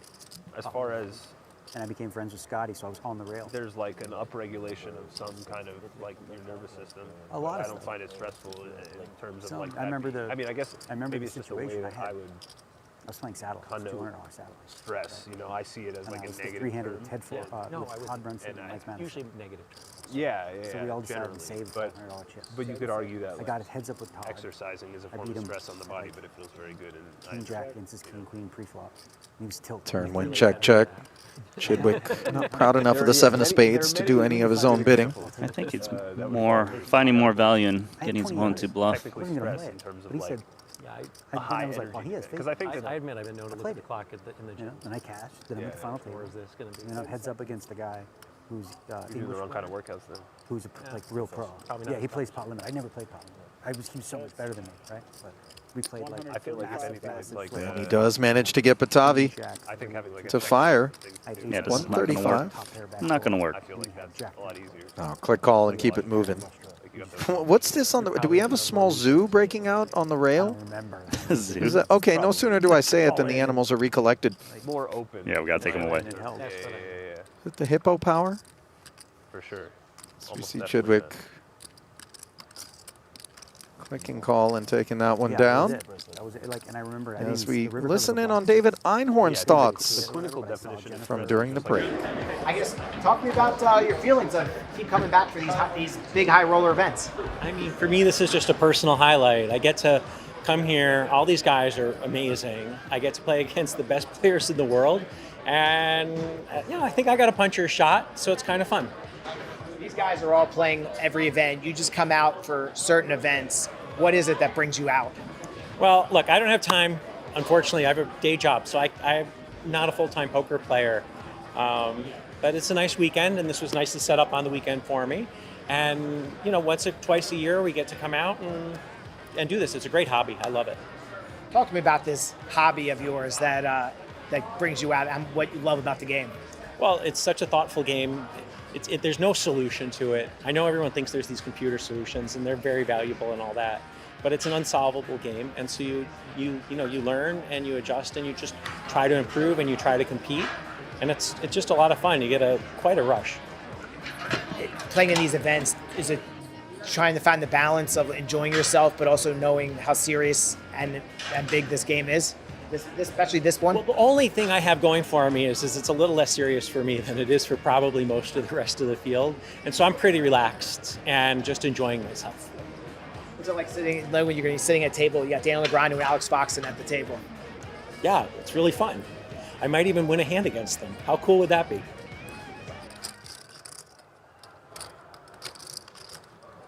Boy, last December things got real cool for Einhorn. Surprisingly, considering that hand one aces versus ace king, dust off of bullet number 1 versus Jared Blesnick, only to recover and make that deep run to the final table. Meanwhile, yet another pot in progress. This one was a pre-flop open from early position out of Martirosian's red 9s. Pietrangelo choosing that 4-5 suited, the sort of kit that in deep stack poker earns the big pots, Randy. And here it is with a wheel gutter. Yeah, he's put out a very healthy bet immediately, which makes 9s probably want to just check fold. And even if Pietrangelo's behind, can find a deuce and maybe win a big pot against a check calling range.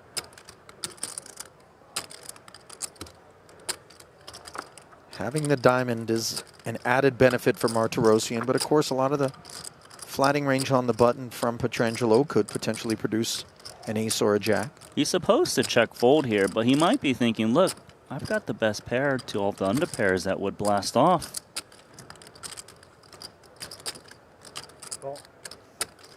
That's a huge call with pocket 9s, and it's kind of that similar concept where Alex check called down against Moeller, where he expects these small pocket pairs to just stab the flop at least.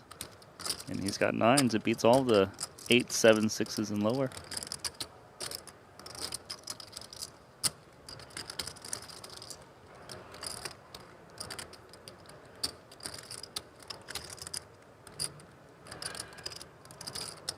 So Pietrangelo put out such a big bet on the flop that he's not really telling the story that he's got just single ace that much, just because Arthur could have some bigger kickers as played, and that's why he just gives up on the 10.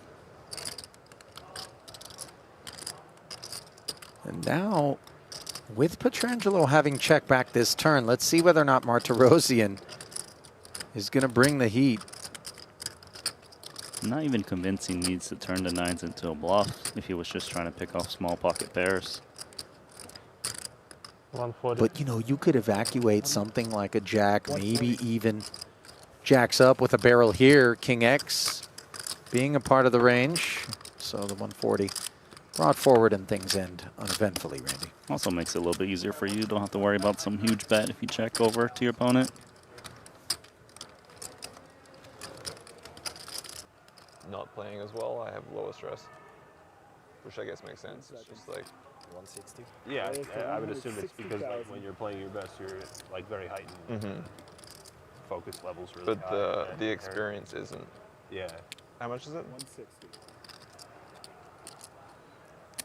Pin on a conversation as Chidwick is contemplating a 4-bet, but we'll just pass ace queen. Sometimes. Ooh, DK's got queens. Essentially, I feel more stressed, but the stress monitor on the thing is lower. I haven't used one of those in a long time. These are the strongest positions possible. Undergun and +1. Chidwick, how old are Raise you? and 3-bet. 37. 37? I think More kerosene thrown on the fire, which was started by bad, Patavi's 3s. Now he steps aside and leaves Muller to evaluate with the ace-king. Just $1 million left to play for. Randy riding on the wall. You probably have a Seems like we might have a bonfire at our hands. Yeah, El Clasico. Queens versus ace-king looks like it's taking shape. There's some guys that don't know who to vote for. I'll let you call. Roll the hands, please. Like Carlos Mortensen. You know, he's not really in poker anymore. Yeah. I just tell him who to vote for. Yeah. So sure enough, Kala Djurdjevic finds himself playing for 2.9. The classic confrontation. Holding the edge by 13%. Sometimes we're just along for the ride. I mean, this one just playing itself at the moment. Who's going to win it? TBD. Far more important for the Montenegrin than it is for the Austrian, as he is at risk.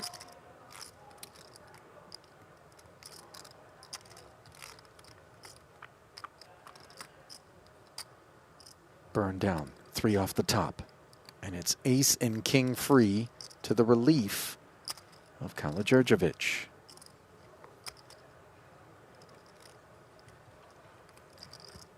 Ace of clubs occupied. Deuce of diamonds clean. An actual 5-outer. Wow, that's Dejan brave. needs to dodge. Is he doing the early count here? Careful. Sick. So That many was cards so that look brave, like bro. aces. Bro, can I give you props? Very brave. That was like brave. You counted the money on the turn? You don't even know how crazy that is, what you just did. You don't even realize. Did you see that, Foxy? I did. What the I hell, took notice bro? as well. Wow, you just tempted the Sometimes gods. you just know. You tempted the poker gods hard. You just like, whew. You counted it right before the river. Wow. Oh, you stand up, is it? You can't though. You have too many. I ain't scared, Yeah. Wow. says DK. On the turn, pulls it back. The gods will come back Woo. later with Good vengeance. play, man. You are fearless. least That's what they said expect about it. you. You're really fearless. Would you ever do that? It's crazy. Whew. It seemed to work. I mean, it did. I'm gonna So start knocking doing it. Muller Yeah. off the high I might water do it mark pre-flop, but of 6 million on the plus. turn, probably. Yeah, Now so down you to got a clean turn. 3.9. Hey man, this is so embarrassment, but everything going via the Oh, plan. Cabral's in there. Okay, good luck next bullet, okay? So is Round of Bads. applause for Nikita, our 31st finisher. Nikita with the queens. Cabral with the 10s. Oh, And he has flush a flush over as well. flush. What are the odds? Bads. What are the odds? Hangs on, no bad beat here. Well, hey, that's complete cooler. From one to flush over flush. I mean, for me, it doesn't matter unless he somehow wins a big spot against me. How much? You know, maybe he collects everything and I stack him somehow. Sorry, 690. That's insane. 40% of your stack. Yeah, so 7 and I had, yeah, exactly, I had 9. Santosh, troublemaking out of the hijack. Moron. Flats. With the 6s. I mean, these three have very similar stacks, don't they? Yep. Ding Biao closing the action with a nice price, finding himself an open-ender on the Queen-Jack-6 board, where Moron has bottom set and aspirations of a C-bet from Suvarna.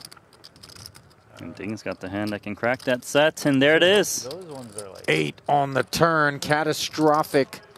there's just not much of a Ding with the nuts. argument How for can it. Moreau not think his hand is good? Other stuff that Get value from Queen and Jack X, especially if they've got straight draws to go along with it. I don't know, maybe Maybe they just think people it looks more bluffy. just fold or something. Oh yeah, yeah. Gotta feel good when your opponent is Leading betting into the pot nuts. into Yeah. you. Especially the big sizing, right? If you're up against a small sizing, you think they're a little bit weak and hard to get value. The question is, do we raise and try to build a pot against Marone, or do we call and maybe hope Suvarna comes along as well? I like this choice. And just in case Suvarna has like Jack 10 and gets sticky. Sure. Just created that opportunity and keeps our hand disguised. That's the problem with not raising, is now you've got a card where you lose action Hand number against one, right? a made hand like this. Hand number one. People don't bluff it off to nothing. This hand is Yeah, Moron first hand. doesn't like That to would see be the this only 9 of real spades. Yeah, but you Keep don't it want this to top hand, aces. last 5 hands. Yeah. Probably blocks bet this hand. Or Last whatever 5 else. hands, yeah, I think. Something like, what, 100 into 525? Maybe a little This bit is more, first. but not. I don't think he's going half pot territory.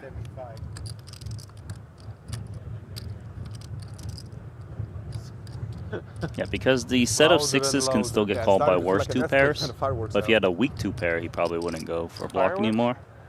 I don't know. Maybe someone's shooting. With what? It's a robbery. Someone's celebrating Nick's win. That, I mean, it did happen right after that. 450. Oh, is that right? So Moron brought maybe a little bit more to the block than you would have anticipated, Randy, at 175, but also the sixes could be good if it isn't a 10 for Ding Biao, but once the 450 comes forward, the claim being made is obvious, and it's that a set of sixes are no good. So he needs to ask the question, would Ding Biao turn a queen into a bluff as played? Usually those hands aren't really looking to do just that. Kind of looks like you're always against the straight, to be honest. Especially if no flush draws out there, there's less random hands that Ding could have that maybe needs to find a bluff raise. Yeah, the game plan was always to bet and fold.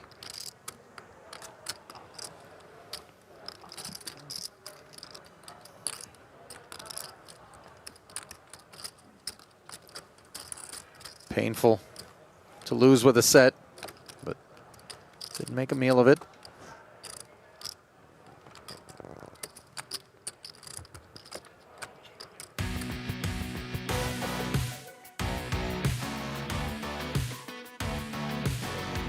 Well, as many of you have been doing throughout the course of the evening already, in particular in the YouTube chat, connections being made, but other avenues are available, including Twitter, Facebook, and Instagram. There it is on your screen. And at NanoNoko, of course, the way to ping Randy directly, at Ali_Najad. How to hit me up He can do it like on Twitter. He's not flustered at all. Yeah.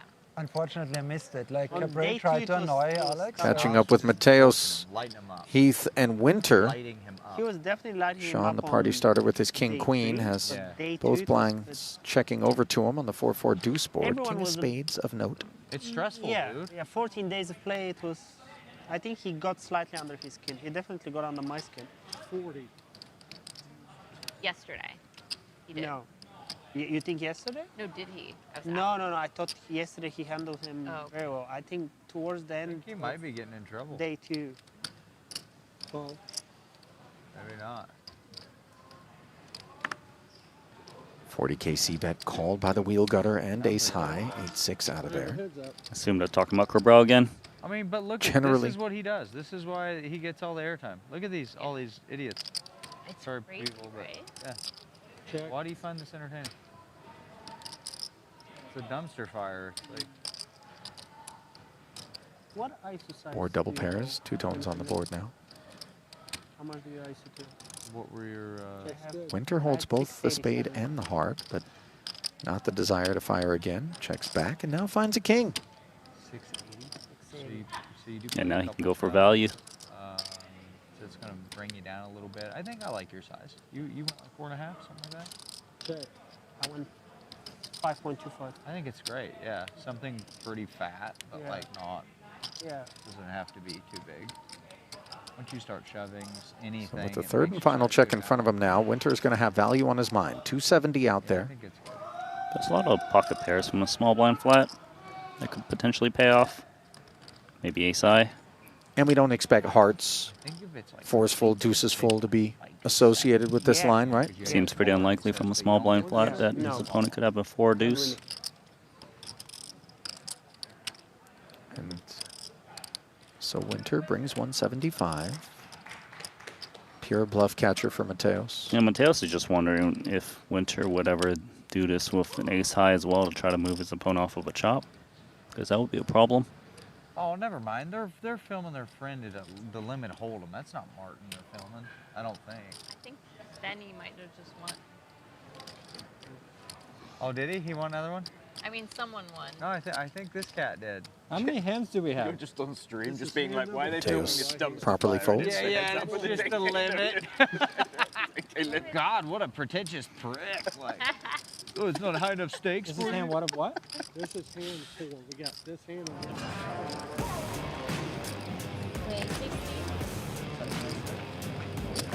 Vinny Lingham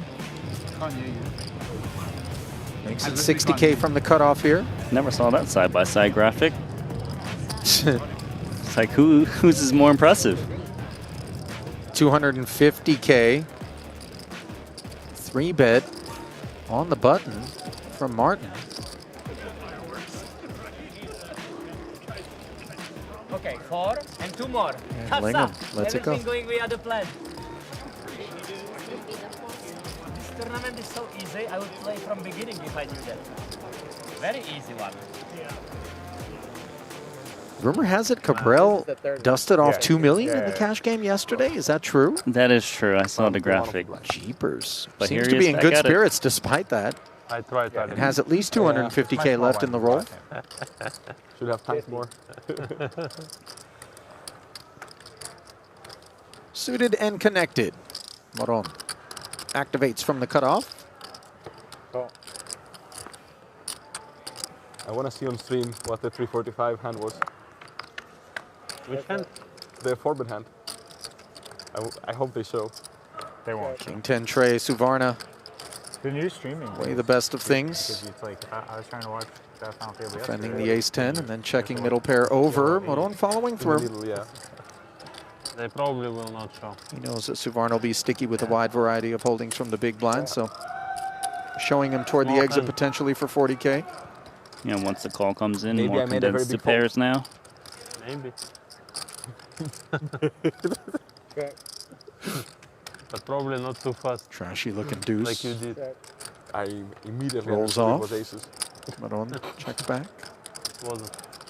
The 10 can actually go for value now, given it's a pretty strong kicker. King X probably bets the turn quite a bit.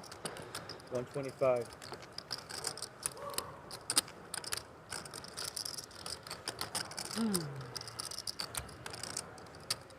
Nothing to How you do. fold the 7 ace high. five suited yesterday In the final table against the small blind, or which one? against Yuri. Yeah, I mean, I think at this stack size, it's just the garbage. Moron hand. looks like a man I who think it just knows wants how to roll plant a this. phone tap. Open of 19. You know what I'm talking about? You see it, right? Yeah. Like just in the living room, Safe earpiece, side or get out of If there. it's, It's like I'm almost done. It's open shove 100%. But if you open, I didn't run it. Suvarna, though, that taps into his stack modestly. Maybe it's open jam, but it was 19 big blinds. And Santosh actually How many handed?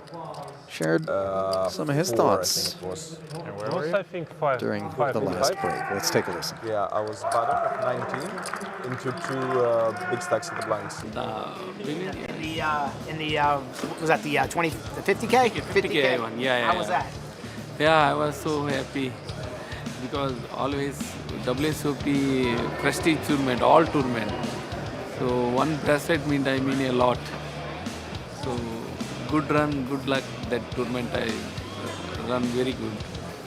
So I am happy. Does it take a little pressure off when you play another high roller, knowing you've already got that big score in you? Yeah. I always like high stakes.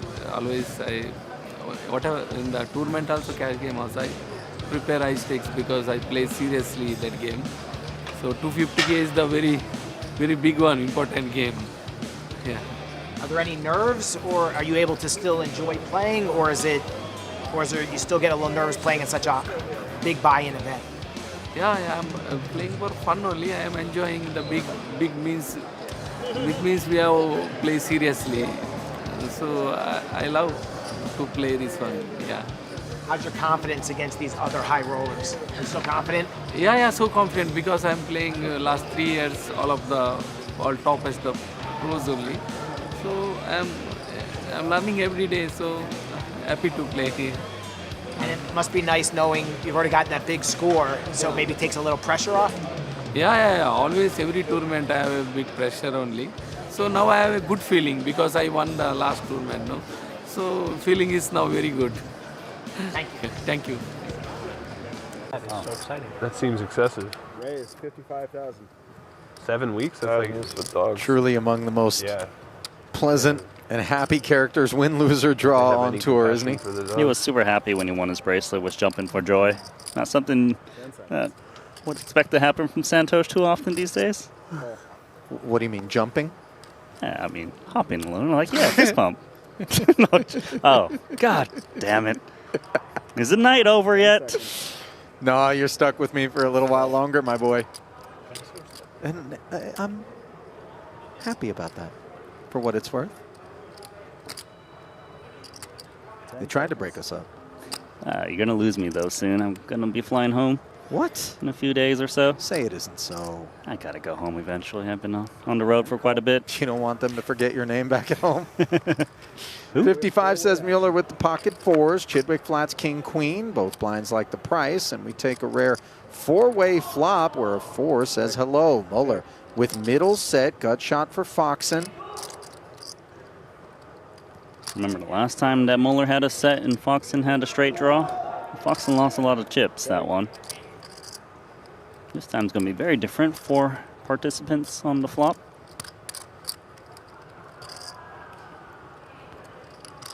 A little bit tempting for Chidwick to attack here. 2 overs to the board and some suit blockers, which blocks continues. Good properties to fire out a bet in position. However, it's always scary when there's multiple players still to act. I mean, to act after you bet. Chidwick agrees with you and gives in to some of that temptation. 50K into the 245. Trying to thin the field. Ideally down to 1 player himself, but as we can see, that's not going to happen. Call. Foxen on the hunt for a crab. And now Mueller with bet and call in front of him. Always flatting 4s or take it upstairs? He's going to take it upstairs, so hunting that crab is not going to be the cheap kind. It's going to be the 185. very expensive type out there. Raise 100. King crab? 5,000. Super expensive here, 185K.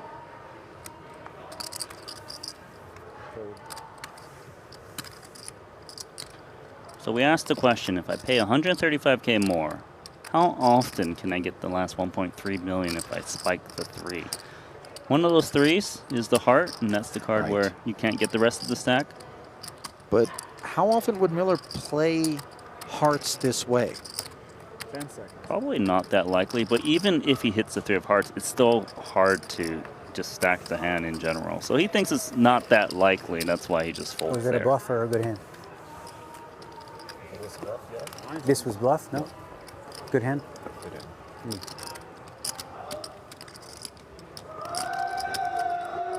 Tricky, tricky. You slipped it over. You slipped it over to Chitty. Sam takes it down, Chitty and we fell take it for over to this Jeff. Guy paid and came with the. We have a winner in the 10K limit. Dongchen gets it done. How did you do it, beating such a tough level of competition? 对手这么强劲，你是怎么样就是击败他的？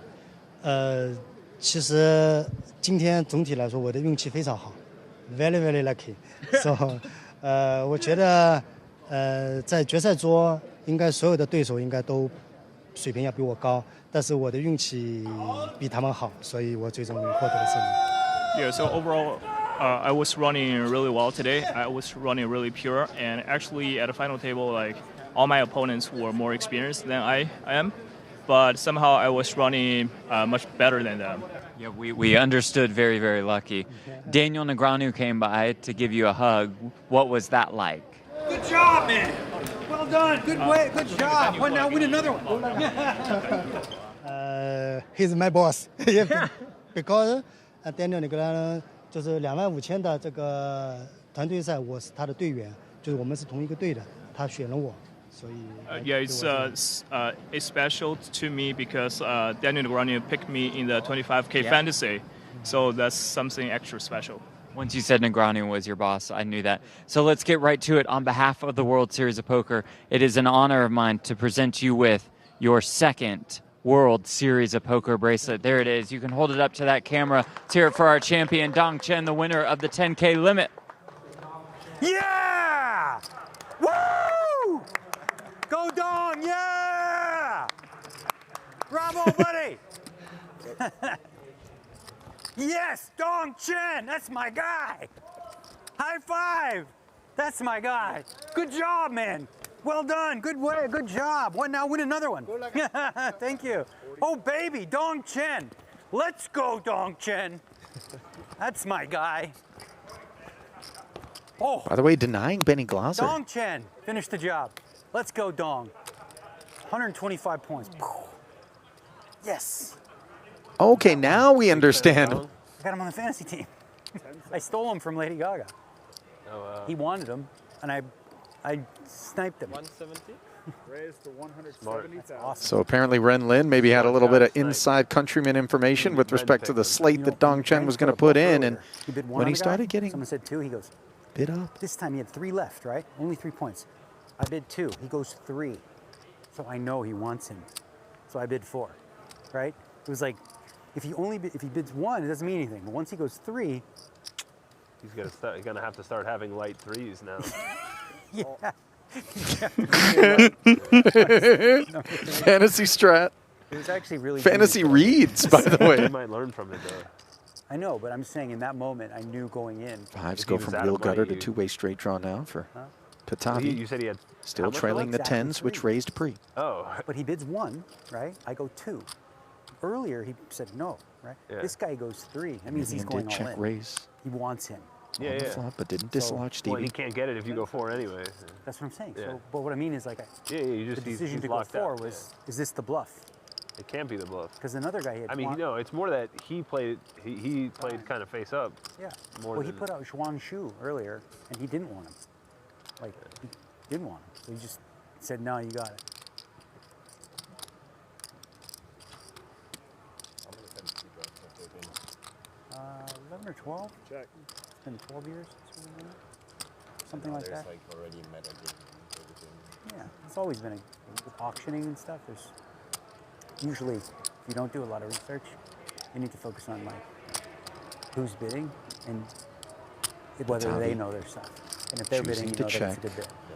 But it's funny because Wasserson did it, and he didn't have info, so he was using Claude, the AI, to make picks. Chidwick content to check back, and the 7 slides right in to give Emilian the best He hand. put Josh's name in to see how much should he go for, like $1, $10, whatever. And you know what Claude said? No, because he had a bad year last year. Claude told on Josh RA, how much did you spend? It just said no. 10 seconds. No. Who ended up drafting him? Me. For how much? 55. Time. He's It's got all like about using 75 AI for points. fantasy draws. Yeah, that sounds like a pretty good price. Yeah, he has a 3rd and an 8th and a. I think no limit kind of hurts, but I mean, not no limit. He plays but, all the mixed and yeah. plays PLO. Yeah. He's not gonna play this, but. Well, note, Yeah, but Randy, even, that like, I don't the know. 7 comes in heart form. Patavi has a heart in his hand. And this bet certainly is going to leave these 2 10s quite wary of whether or not they're a winner. We don't expect this to be ace X, though, right? And super seniors. Probably not with And that there's- run no, I out, don't because think it's Chidwick one could have take. bigger ace X. Yeah, I so believe it's 60. Swift Oh, is the 65. laydown I don't know. from Stevie. It's 50 for the first one. But the price point is there. So we continue to do our best to And there's a price point difference, lay out right? and let Or what? This is a 5K. Isn't there a 1K? the table senior? talk Or is that flood gone? your ears. No, I think they're. I always thought they were both 1Ks. And sad I can't play them for years. And by the time I'm old enough to play, it won't even be that good anymore. I think you'll be all right. I mean, it'll still be good, but Raise 55. Josh told me some hands that were pretty funny. yeah, but it's going to be very different 15 years from now. Yeah. They must be talking about the seniors The event. big inflection point is probably like 10 years. So you have a lot of the like 1.6? you know, 1.8. regs turning 40 Chidwick, around now. undeterred by the L with 2 10s, goes Like to when work with poker Queen kinda 7 changed. suited, How old do you need to be? 50 for the seniors. targeting yeah. the big blind of Samuel Muller. So flops a pair of 3s, more than we can say for Queen High. It's a tough big blind to go after.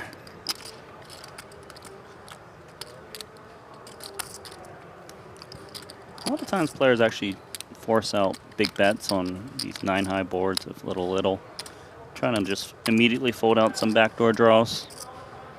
10 seconds. Try to get max when you got overpairs against 9x. Bets. What's he working with here?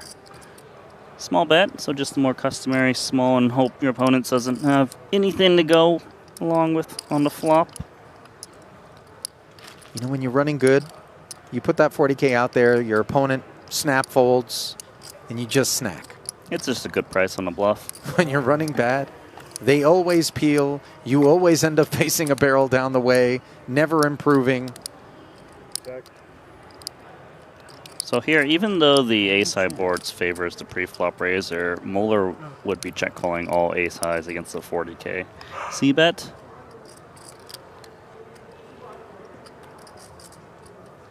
Also don't think Chidwick expects 9x to fold. Betting is more targeting like king high, but it might be a bit too ambitious to try to fold out those hands exclusively when your opponent has a lot of top pairs. Chidwick checks back, and Muller swings and misses after picking up both the spade draw and the wheel gutter. Second ace making it a little more challenging for Chidwick to rep if he were to have so chosen. Pretty difficult to get called by worse with the 3. I mean, how much deuce X can we target there out of Chidwick's range? Pretty much none, because all the deuce X contain the ace as Right. the side card. Or another deuce. Right. 10 seconds. And check. Let's see him. Threes and aces. Take my chips. Just a couple tokens. Last hand. One more hand. At least at this table.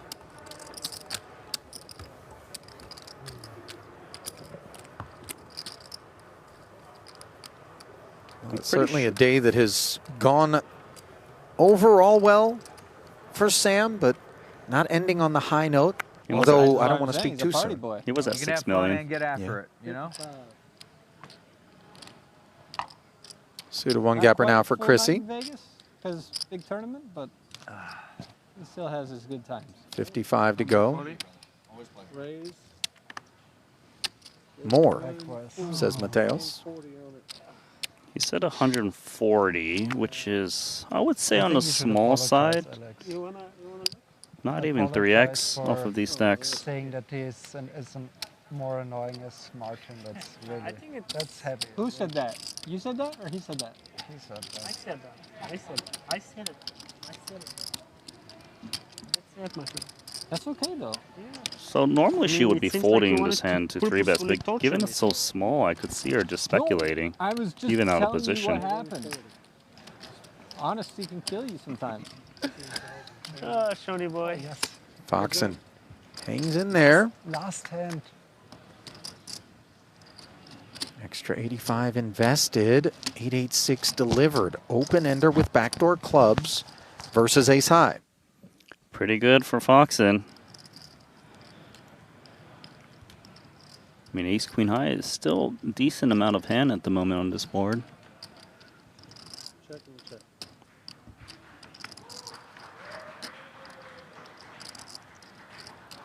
Check back out of the ace queen. Now Foxen adds. This is the club. Mandatory card to bet for her. She's got so many outs, even against ace high. We can see she's coin flipping to one card to go. What kind of size do you like? I think she can go sizable, just try to fold out ace high immediately, but I guess in the end it doesn't really matter as long as she fires river unimproved quite a bit, just to, you know, fold out ace high. Maybe she even wins more by betting smaller and get some hand to call, and maybe they hit a pair and you make a flush and win a sizable one. 1 1/4. How much do you have? How much do you have? I mean, ace queen calls here a lot. But Yeah, here, speaking- deviating. So an interesting choice there from Mateos. Tend to agree. We usually see some adhesion out of that hand as played, given the temptation laid to Chrissy to fire that shell, but keeping things simple as I want to say it was a pleasure, but I'll we be do lying. send it down to Jeff Platt now for an end-of-day You don't like report playing with Sean? from the He's my 250K. favorite. I love Sean. I'm just joking. Well, that is just about a wrap on day one of one of the biggest tournaments of the year, the $250,000 buy-in, super high roller, more than 40 entries. Here's the plan for tomorrow. Playing 2 levels with registration still open. That registration will close at the first break. So we are expecting a flurry of additional entries. You know, Norman Chad loves the re-entry part of a tournament, right? Now you are capped at 1 re-entry in this 250K. So all the heavy hitters will be back tomorrow. Some new superstars may arrive. Some new recreational players may arrive. Maybe a celebrity or two. Who knows? Who knows? To put an official bow on today, let me send it back to Ali and Randy in the booth. Gentlemen. 50. Thanks, Jeff. And I suppose now is as good a time as any to announce that Randy Lou's going to be registering tomorrow in this 250K. That's right. I said I wasn't going to be in the booth anymore. So let me go find 250,000. Hopefully luck box into millions. You might be able to raise some of it. Yeah, maybe. Some of it. You going to buy a piece? I'd love to see it. No. I got my own problems, Randy. You know, I need to save my roll for my own mistakes. 3 players. Would you do it? See, you know, a lot of times we get these questions as we see a three-handed affair break out here. King, queen, 8, and a couple of hearts. Petrangelo with the nut flush draw. Suvarna with the Broadway gutter.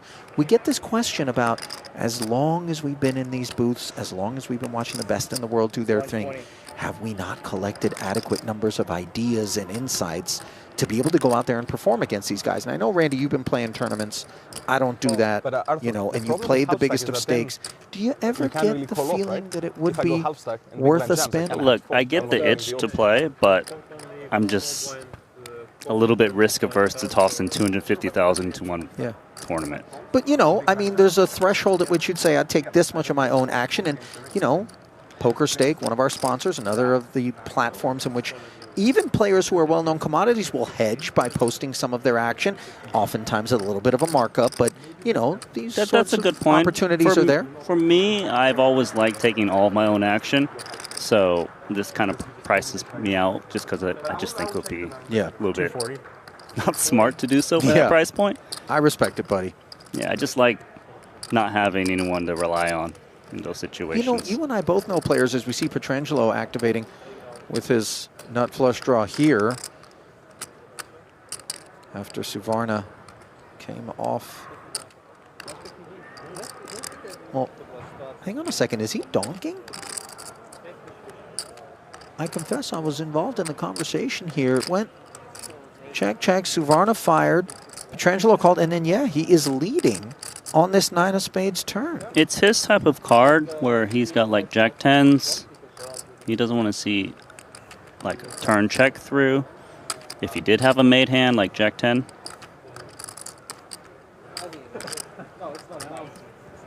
Let's see if he can bend to ace 10. It's not that great of a hand with the current development.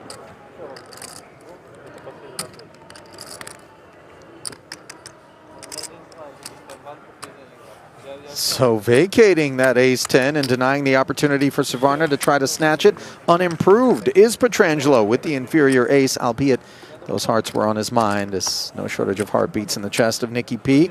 Who had a rough day. Jacks falling to 9s earlier.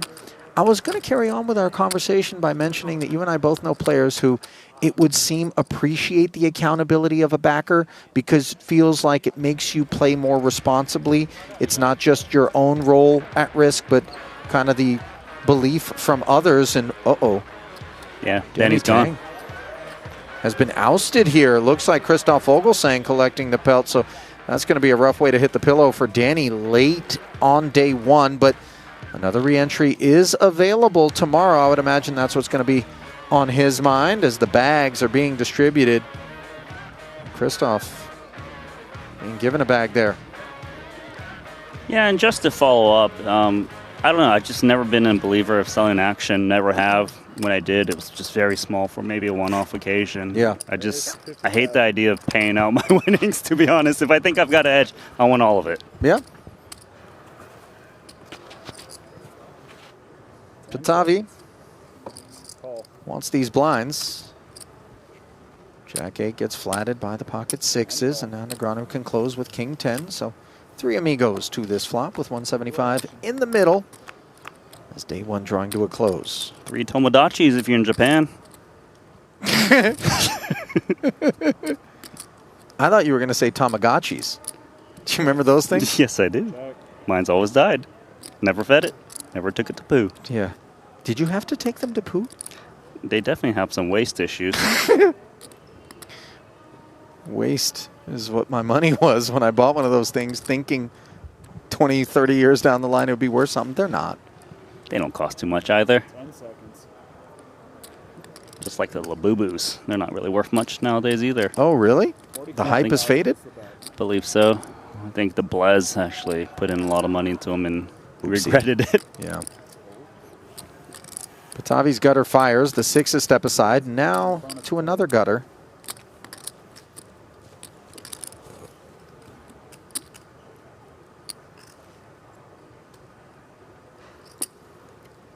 Is this check raise time, Randy? 155,000. Yes, it is. It is. I like the way Negreanu plays. I feel like he's collected a lot of pretty nice concepts from studying GTO. Remember once upon a time he played against Doug Polk and really just took the parts that caters to his style, using his live reads, having these curveballs. I find him to be the complete player, especially in the live felt.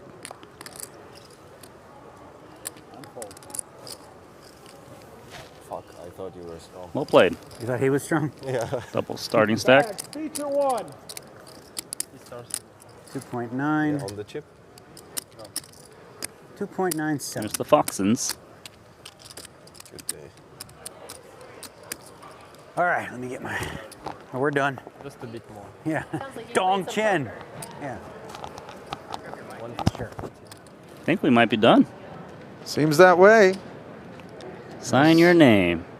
Negreanu finishing on a positive note and quick to grab the vlog. You got to admire how much effort he puts in to keeping the content train rolling while trying to focus. But he seemed to be in an excellent mood here today, and why wouldn't he be? Things went decently for him. Granted, that pocket 8's hand against Foxen could have been talked about quite a bit more. Had things not play out the way that they did, as 31 of 41 entries still remain in this one. We're giving you a full look at the chip counts. And Randy, I'm sad you're not going to be back for tomorrow. You on the plane mañana? In a couple of days. Okay. So I guess I'm just done here in the booth. So all right, so what are you going to do tomorrow? Might find some WSOP bracelets to search for. Oh, what? Well, you're going to have to postpone the flight then, though, if you I mean, make it's a a deep few run. days from now. I'm looking for those Okay. 2-3 days events and All right. stick one in no there. cash? Maybe I will. I can't tell you. Okay, come on down. I'll teach you mix. Meanwhile, Sam Muller saying, come on back, everybody. 4.3 in front of me. I'm holding court. Tomorrow we resume coverage once more at 7 p.m. local time on Sunday. It's been a pleasure, as always, but that's our time. And on behalf of our whole crew here in Las Vegas, I'm my man Randy. This is Ali Najad saying so long, and we'll see you tomorrow for more from the 250K. Good night.